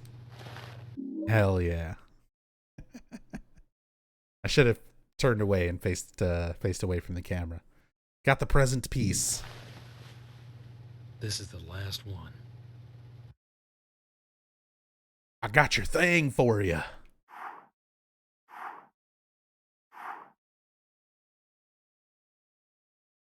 Yay. Time for puzzle. Hopefully my... Okay. Stick... Weird, like, analog stick moving thing is not affecting it.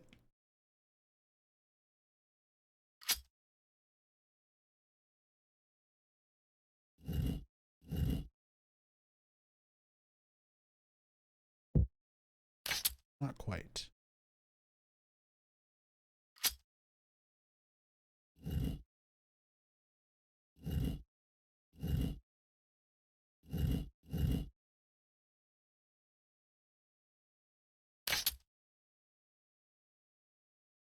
Cool. Pinheads in the game too. Yeah, we got this lament configuration. We just have to pop it together. Match the symbols. There we go. There's one.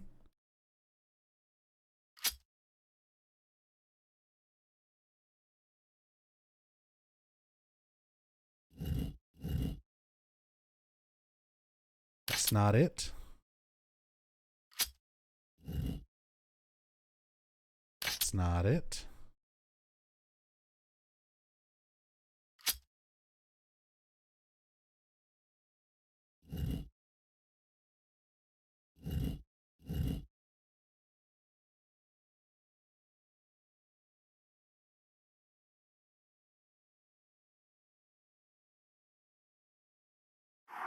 I don't think that's right, but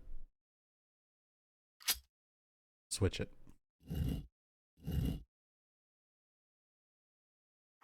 That has to be. This oddly complex puzzle, considering the rest of the game's puzzles are pretty simplistic. I mean, it's not too complicated. I say as I fuck it up. You've got shapes on 3 sides. And you just have to match shapes. This one.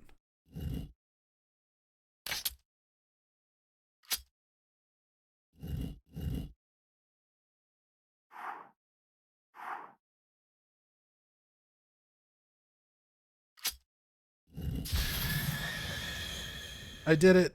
I got your thing. Come out. Come out.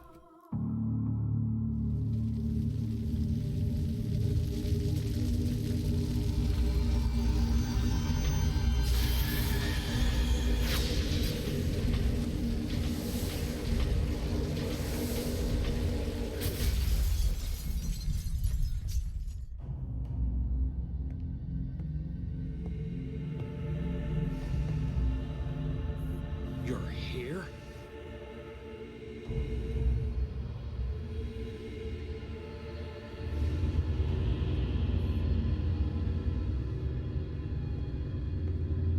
Wait!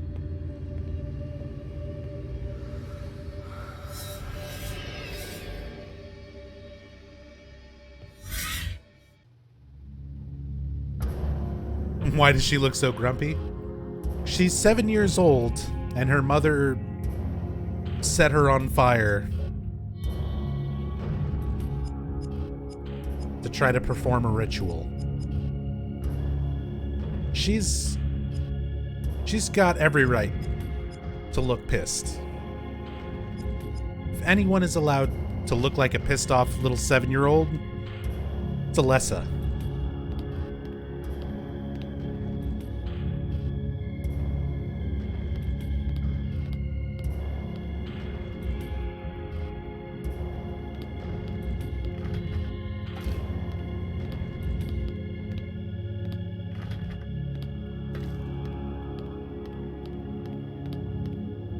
Really dislike this game. Ruined a lot of lore and characters. I 100% agree.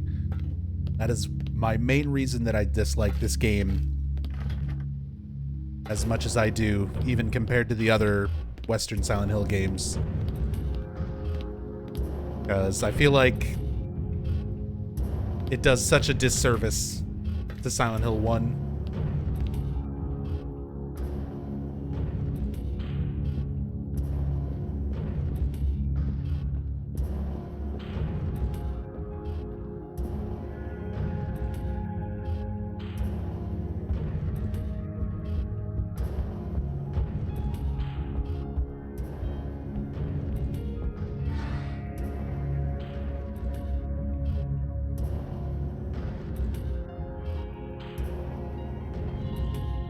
All right.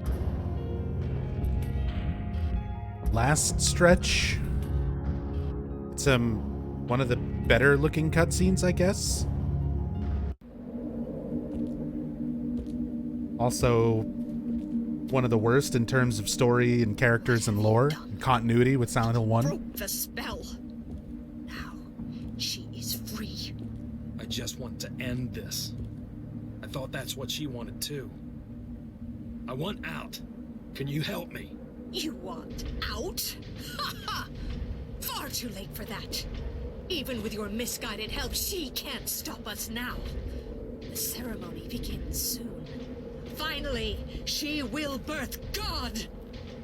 Here she comes. Look upon what you have wrought.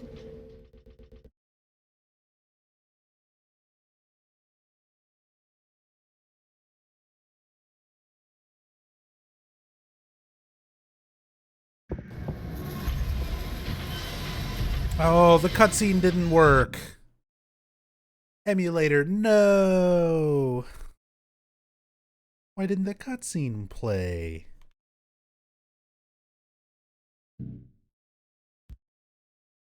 I know that's a thing that can happen. Oh, I tried to quit to the main menu and I may have crashed it altogether. That could explain things. Give me a moment. Technical difficulties. Let's try restarting the emulator, loading that save, seeing if that cutscene plays. This cutscene can softlock on PS2 for some users. True. Even on actual hardware, that cutscene is known to softlock and crash. So it might hopefully just be a fluke thing. We'll see if I can reload and get past it.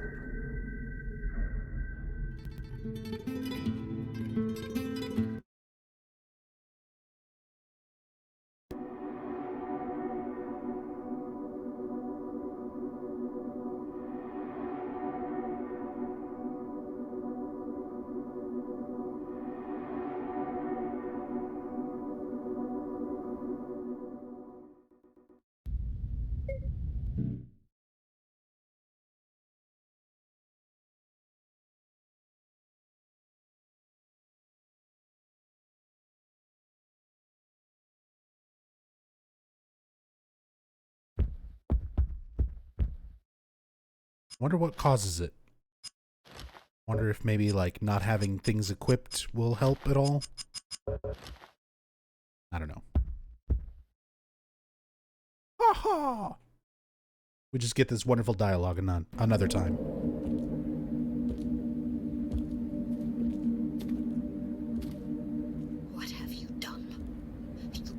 the spell. Now, she is free. I just want to end this. I thought that's what she wanted too. I want out. Can you help me? You want out? Ha ha! Far too late for that. Even with your misguided help, she can't stop us now. The ceremony begins soon. Finally, she will birth God. Here she comes. Look upon what you have wrought.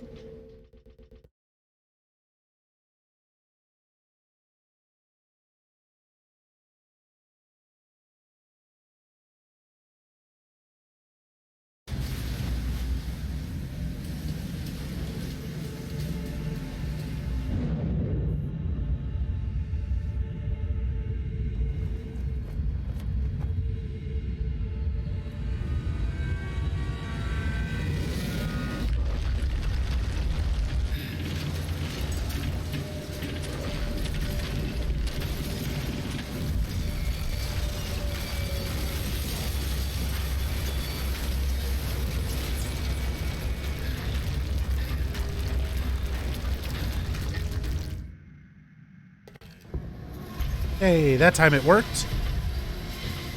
So the cutscene worked,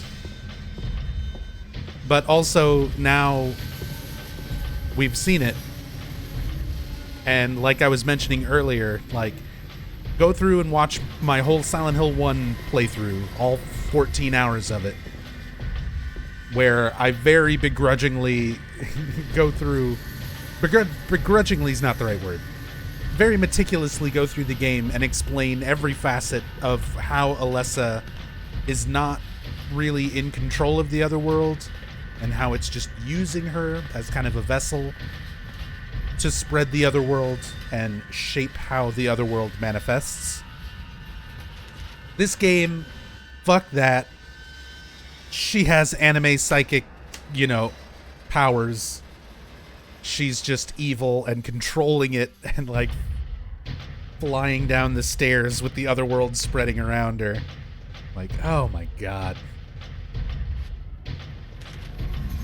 Bruh, this anime is getting legit. We pretty much go full anime for that ending, for that scene.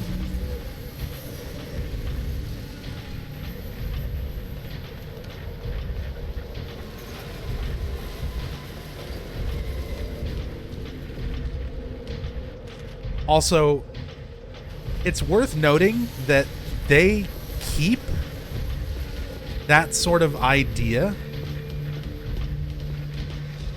of Alessa being, like, sort of evil and in control of Silent Hill's power.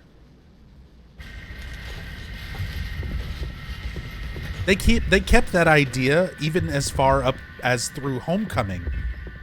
Because one of the ideas that they had for an ending for Homecoming was that Alessa and Josh would both be fighting over control for, like, the power of Silent Hill. That was one of the things they mentioned in interviews about doing for Homecoming. That it was supposed to have this big anime, literally described as like an anime battle ending of two kids with psychic powers fighting for control over Silent Hill's power. I can't even begin to imagine how awful, but at the same time how incredible that would have been to see.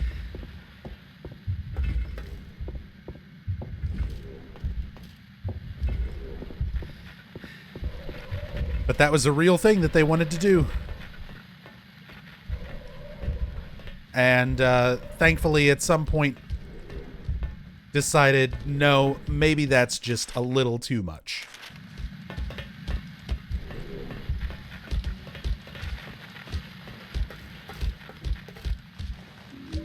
Just give Silent Hill back to Team Silent. We've talked about that in past streams, Raphael. A lot of the people who are on Team Silent have not made a video game since the original Silent Hill games. Oh, that was the Green Lion Antique store, by the way. that we just walked into. Silent Hill 1 locations. But Raphael, just getting Team Silent back together and saying make another Silent Hill game will not make a new good Silent Hill game. It's been 20 years, nearly, or more, since some of them have worked on a Silent Hill project. Many of them are with completely different studios now. They've done completely different lines of work in the games industry. A lot of members of Team Silent aren't in the games industry anymore at all. Furthermore, they're just different people. Nobody is the same person that they were 15 or 20 years ago. And that applies for creators as well. People who were devs on this team, they've had different life experiences.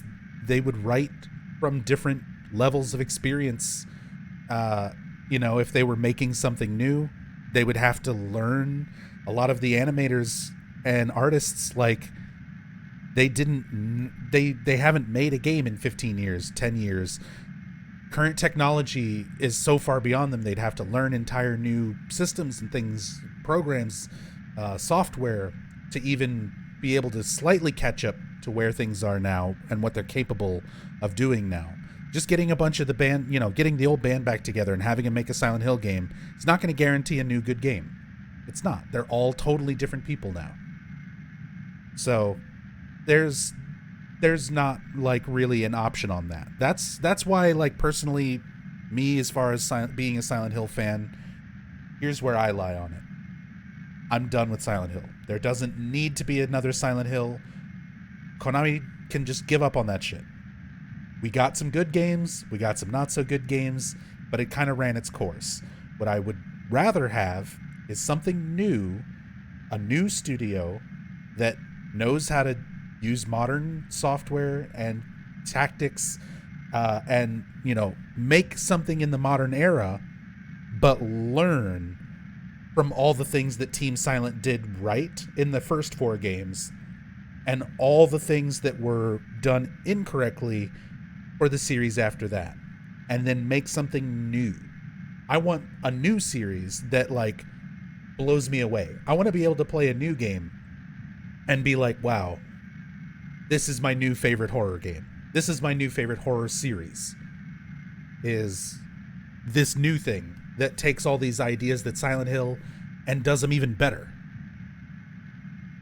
All these things that have been, sort of immortalized in these original Silent Hill games. I want to see people learn from that and say, what's the next step? How do we write something even more detailed? How do we make it even more relatable? How do we make the audio even better? How do we make the visuals even better? But still use those aspects that made the original game so good. The lighting, the atmosphere, the use of all of it. To expand on it and do something better. That's what I want. Don't just need to throw all the guys together and have them try to make a game again. It won't work. It's not that simple. They could use part of the team for consultation and do fresh stuff. Sure, if they really wanted to, but I don't think even that would be super necessary. If they were going to get anybody, if you're going to have Ito on as a consultant to help direct the art, then yeah, do it. If you're going to have Hiroyuki Owaku come on to consult for the writing, I think that's a fine idea. But you don't have to get every single member of Team Silent back and have them doing the same job that they did 15, 20 years ago. It just won't work. It won't just instantly make good Silent Hill games again.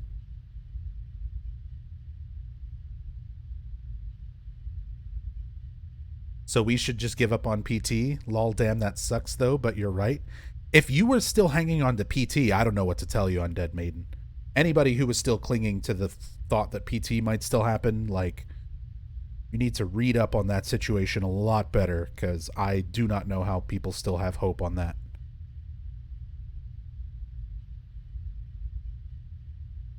Konami broke up with Kojima. I know nobody likes to hear it, but it was so fucking bad of a situation. Konami owns a lot of insurance companies in Japan, and they used their influence on those insurance companies that they owned to try to block Kojima from getting insurance and starting Kojima Productions after he was fired. That was after he was already fired. PT will not happen. Kojima will not work with Konami. They won't sell him the IP. They are dead to each other as far as like any sort of business future goes. Like, it was not a mutually respectable parting or anything between the two. Like, they fucking hated each other. They blocked Kojima from going to like the VGAs and shit. They went so far out of their way to like not only get Kojima out of Konami, but to like fuck him over afterwards. Aren't there rumors about a new Silent Hill? There's been rumors about a new Silent Hill basically every month and a half since PT got canceled. Like, it's been like 8 years.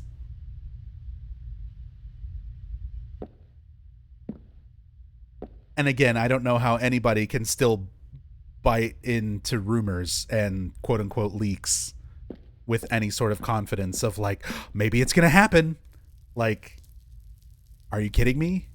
PT literally showed you Norman Reedus. They showed you a trailer for Silent Hills, and that game did not come out. Literally until it's in your hands and you're holding a physical copy of a final release copy of a new Silent Hill game and you're about to play it, until that very moment, just pretend it's not happening. It's, your brain will thank you. It's much better that way.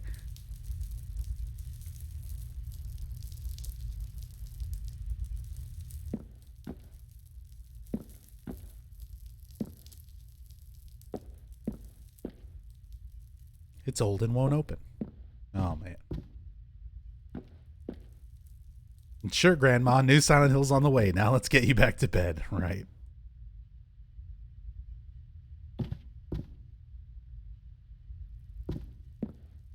Can't use any of this. So, Green Lion Antiques. Look at this wonderful picture of a good dog. Look at that good boy.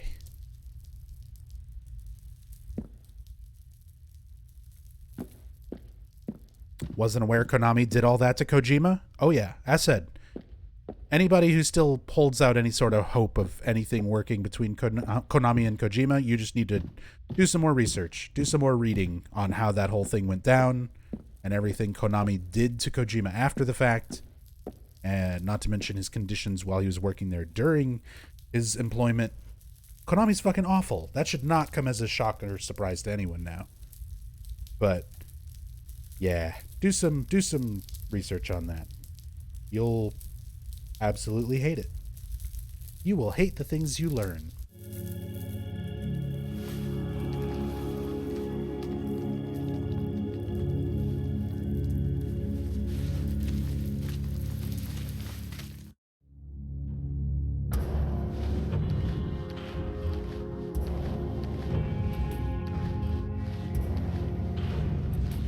Yay, crawling section. This is my favorite part of Origins. When you hold left.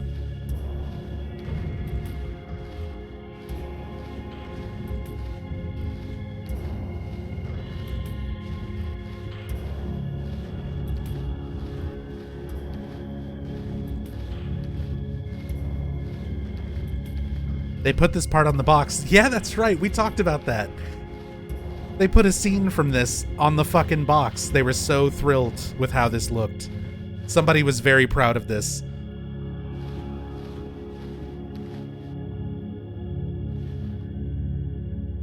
Look, we gave him a crawling animation. Oh, are we going to use that for like puzzles? Where you've got to like crawl under things to get around the town and like, you know, figure things out and get to new areas? What? The game's already shipped. We only put it in one spot right before the final boss as a tech demo just to show off the animation. Oh well, good enough, I guess.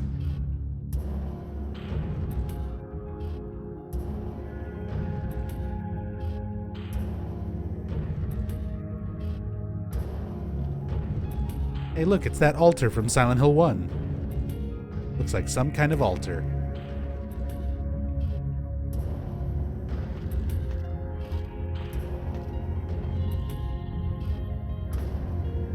Although it didn't look like this in Silent Hill 1. It was just like this little part right here. This one little hallway. It didn't open up to the giant ancient Egyptian tombs.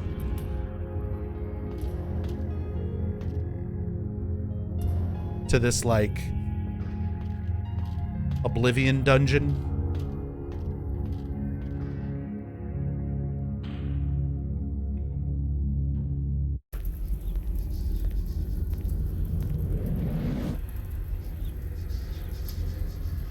She's really worked you over, hasn't she?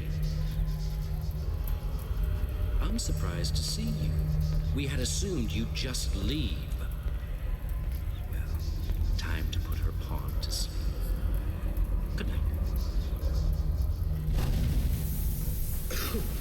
Kaufman had poison gas, PTV dispensers at the ready. Just in case Travis walked in on the ritual. She's here.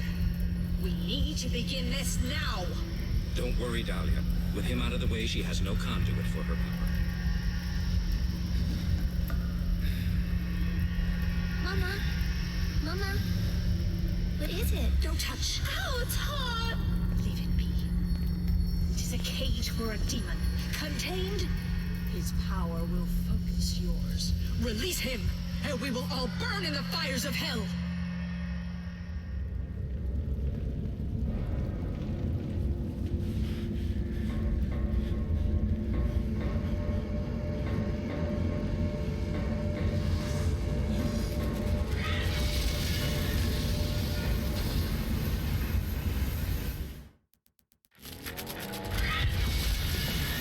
Nope. Fuck your chest, laser. Fuck you, Satan. I've got portable TVs with your fucking name and face on them. This is what we've been saving all the throwable weapons for. It's time to defeat Satan.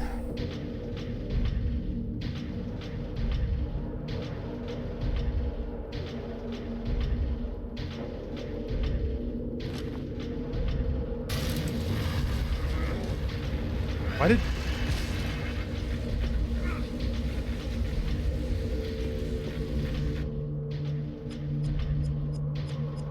Now it's time to end this. Whips out portable TV.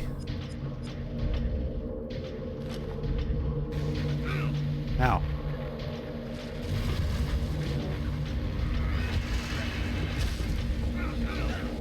Oh my god. Wombo combo by fireballs.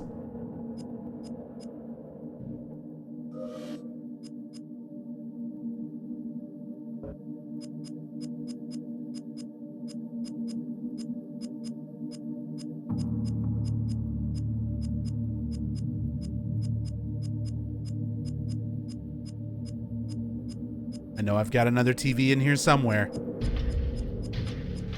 Really big pockets. There we go.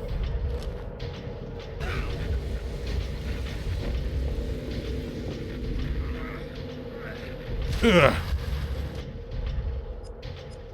I might have even one more. Let me just... Hold on there, Satan. Let me just look through all these things that I've picked up on my way to get here. I saved all these TVs just for you. Oh, that was all the TVs. Well, let's start throwing typewriters.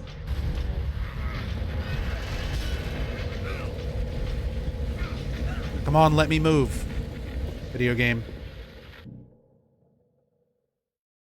Let's get him with a lamp. Sure. Let's drink one of those.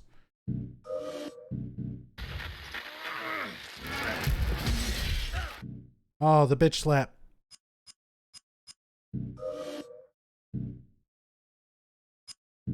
Get him with another typewriter.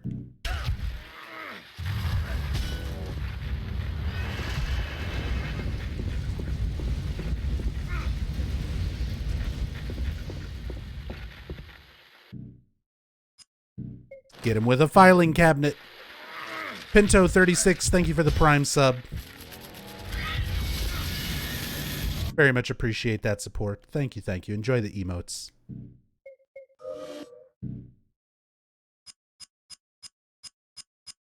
Alcohol bottle. Bop.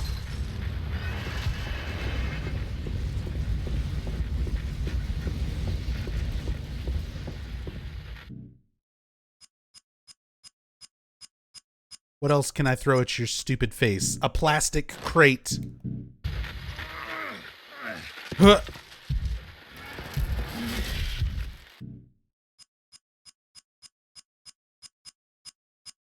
How'd you like that? The toaster? Yeah. Boom. Toaster. Can't handle that, can you? Prince of Darkness. Another table lamp.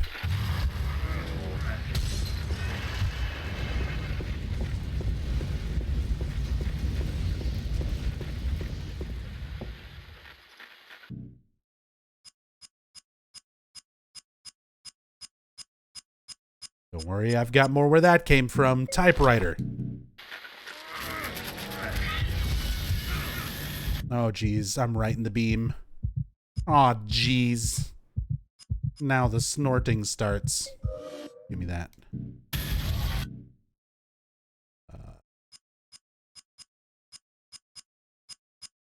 What else can I throw in your face? Iron weights. Ugh.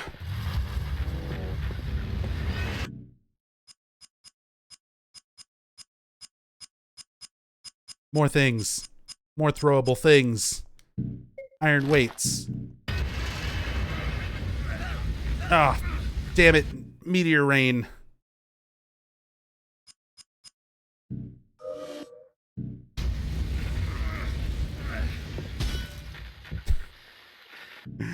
Clank.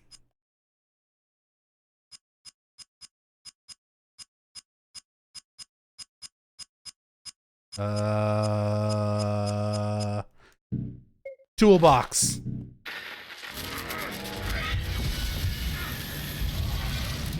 See, they need to add that to Dead by Daylight, throwing your toolbox at the killer's face.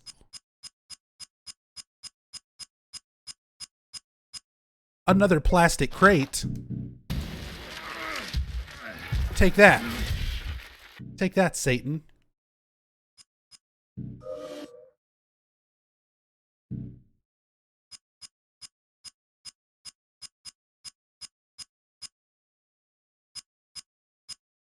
Sadly, I do not have a kitchen sink. That would be absolutely perfect if I did. Ow. Get out of the laser, Travis. Oh my god, that fucking Tekken wall bounce combo.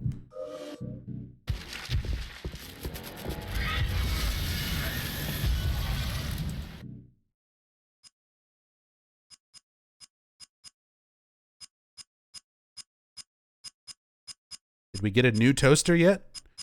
We did. We threw it at him already. We just threw the toaster like a minute ago. Filing cabinet.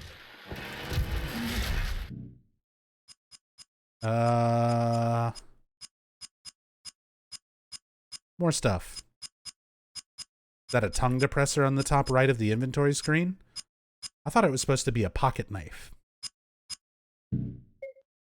Although that would be a really useful thing to have that Travis does not carry with him. Plastic crate. Fucking eat this, Satan. Have a taste of my fucking gamer water foot bath.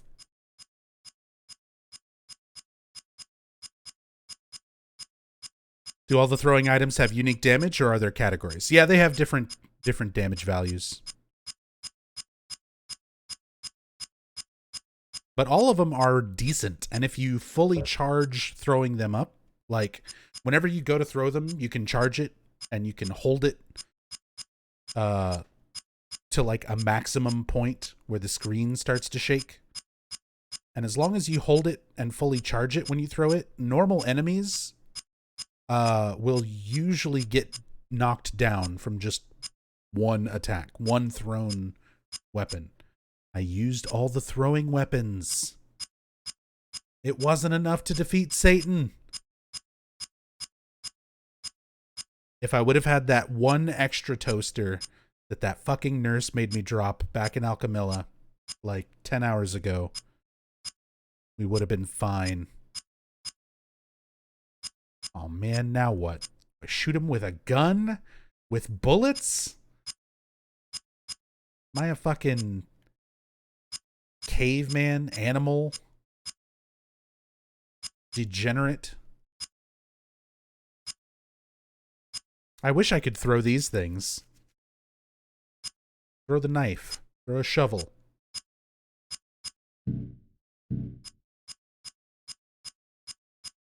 What's the most humiliating thing to beat Satan to death with?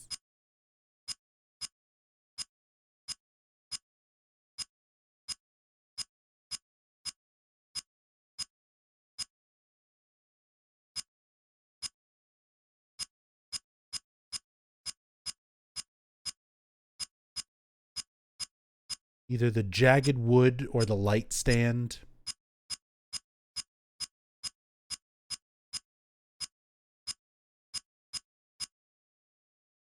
The IV drip. Get him with the fucking the drip stand.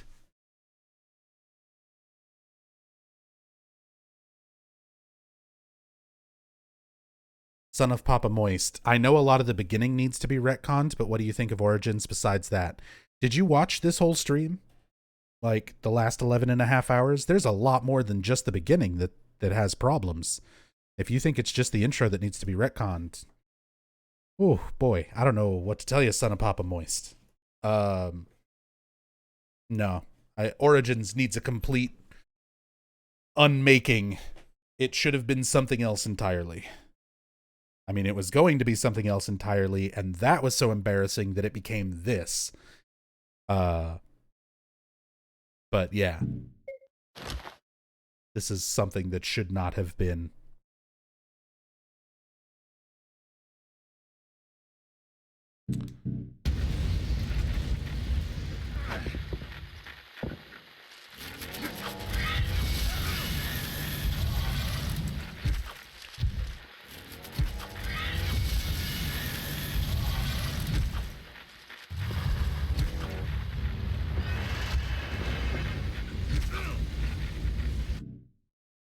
Bro, how do you have this much health left?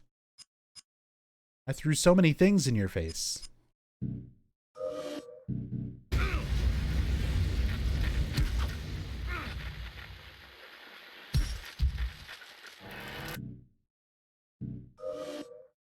Okay.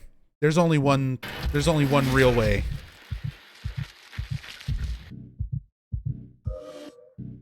To finish this. With our hands. Fist fight the devil.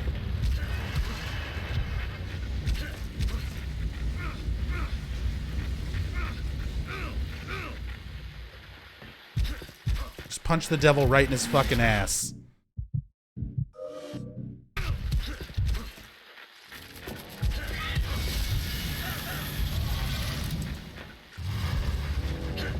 Come on, dukes up, Satan.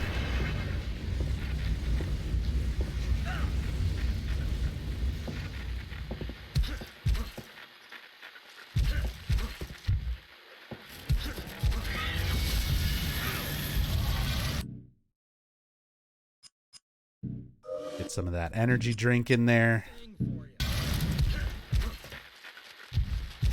Curry-chan, welcome back. Thank you for those 3 months of support. Hey, we punched the devil in his ass so hard he's gonna explode. Curry-chan, thank you so much. Devil has caught those hands.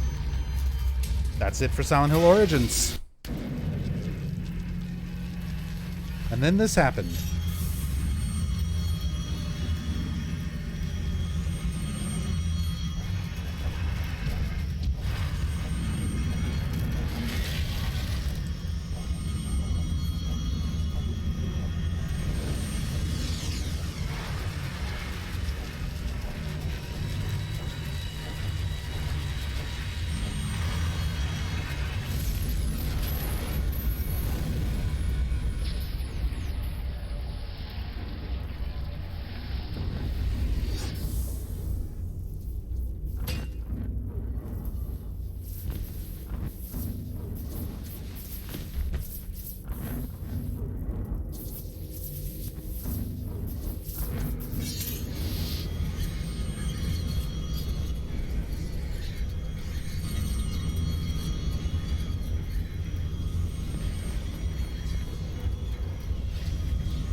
I don't believe it. Harry, it's a baby. It's a girl. Go on.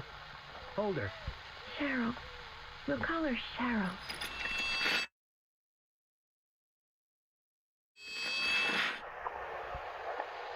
Half the soul is lost. The seed lies dormant. The other half is not lost. We'll use a summoning spell. Hearing her pain, it is sure to come. It will take time. We can wait.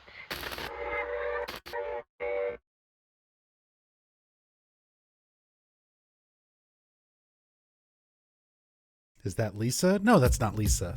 The first voices are Harry Mason talking to his wife Jody Mason when they find an abandoned baby on the road. That's when they adopt Cheryl, the other half of Alessa's soul, which is what happened at the end of the game there. Is the voice actor of Jody the same as Lisa? That I think might be true, yeah. A lot of the voice actors in this game did multiple roles.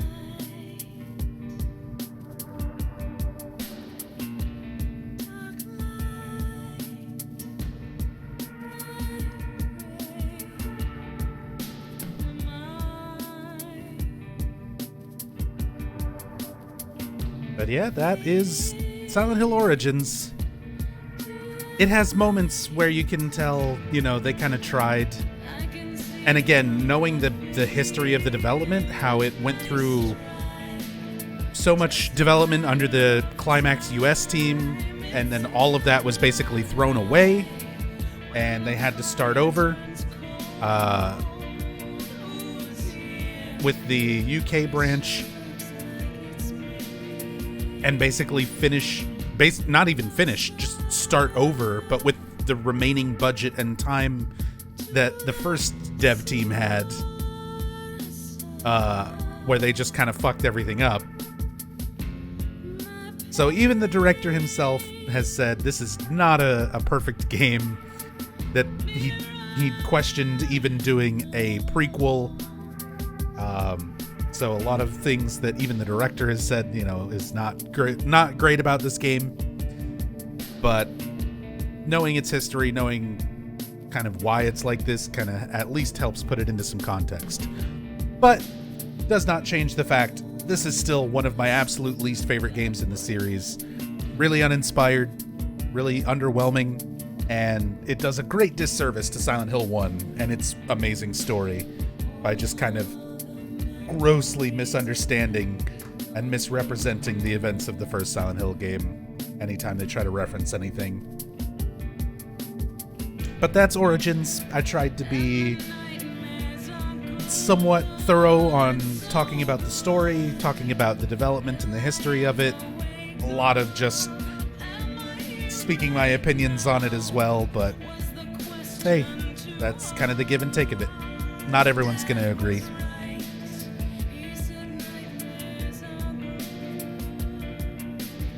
It's almost as if the Origin team watched the movie instead of playing the game.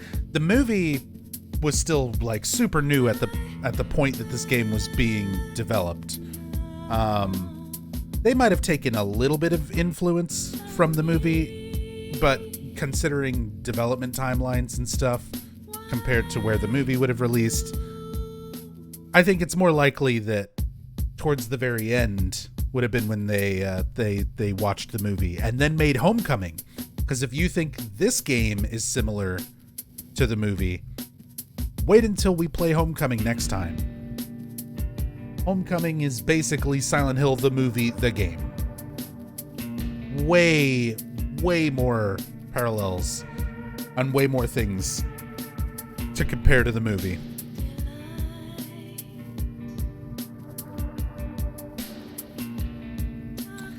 But that'll be for another day, probably a day or two from now. I'm not sure exactly when I will get to it. I try to stick to a schedule and it never works.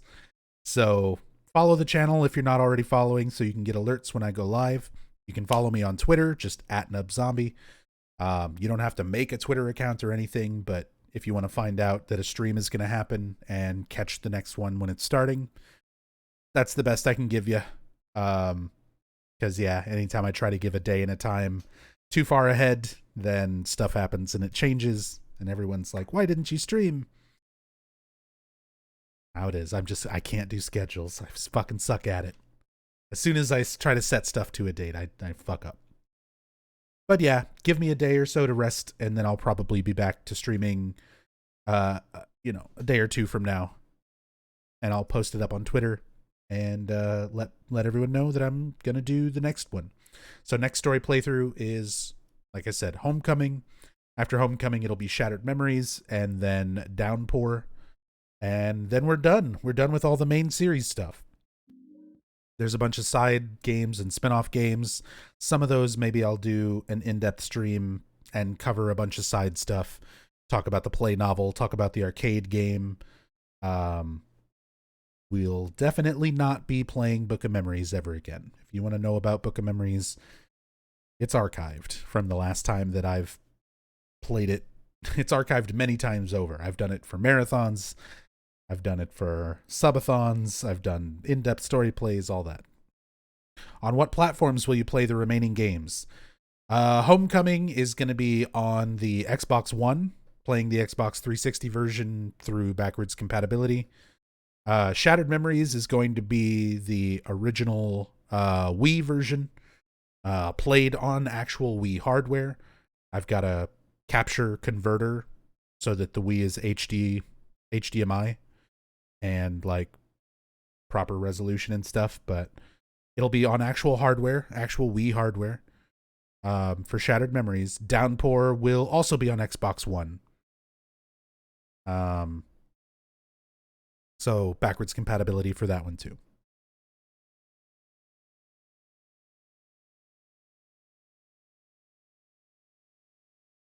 What about the mobile and orphan games? If I can track them all down and have a reliable way to emulate them and show it to people, then I'll cover those. But I still haven't found a good way to do that.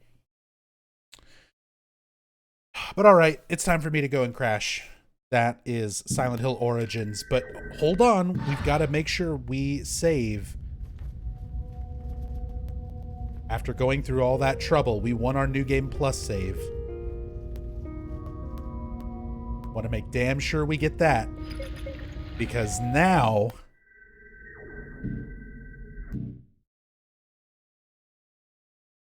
we can finally do this. Yeah, skip it. Shut up. Yeah, I know what happened. We just played it. Skip it. Options.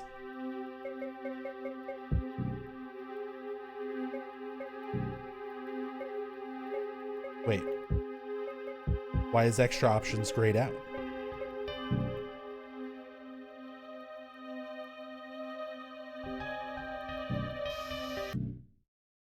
Is it really like a specific thing for unlocking? Selected from the menu? Where? Where on the menu?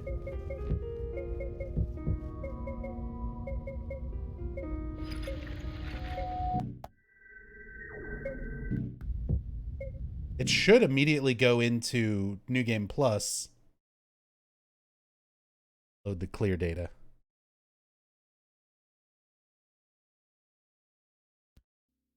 That's what it is. Thank you, chat. My brain is melting. I'm sorry. Been playing Origins for the last almost 12 hours. Noise filter off. We did it. We earned the right to turn off the noise filter.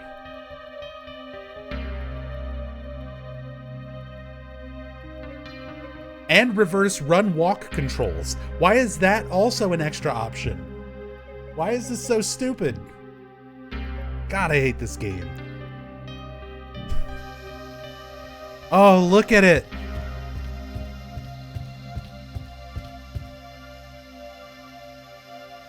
Look at it without the noise filter. Why couldn't we just do this? Why couldn't we have played the whole game for New Game? Like this. How clear it all looks now. HD remake. Oh well. Is it lonely where you are? This is some good music to go out on. So thanks you guys for chilling with me, keeping me company while I rant about a Silent Hill game that I don't like very much. It's been the last 4 playthroughs for anyone who's been new to the channel. I hope you've been enjoying these in-depth story playthroughs. I'll be doing a lot of Silent Hill stuff on the channel. We're going to still be going through the rest of the series, covering Homecoming, Shattered Memories, Downpour are the next 3. After that, I'll probably do the side games someday. So, arcade game, play novel, we'll talk about some of the other stuff in the Silent Hill series, the spin-offs and side games and forgotten weird ones. I'll be relearning to speedrun the series after I finish up with all the story playthrough things. So, I used to speedrun every game in the series, but all the routes and stuff that I learned were from like 2015 to 2017. A lot of things in the routes for every game pretty much have changed since then. New tech has been discovered, new routes have been updated. So I'll be relearning to speedrun all the games in the series again with all the current tech and routing. But yeah, it seriously means a lot to me just to have you guys chilling and enjoying these games with me again. I said I'll try to be streaming full-time and as regular as I can. And still making time for some random other stuff whenever it comes up. Probably still stream some Phasmo, some Valheim, some Dead by Daylight when the Resident Evil chapter comes out for Dead by Daylight. I'll probably be streaming a bunch of DVD and grinding out all the new stuff. So yeah, all of that plus a large helping of Silent Hill.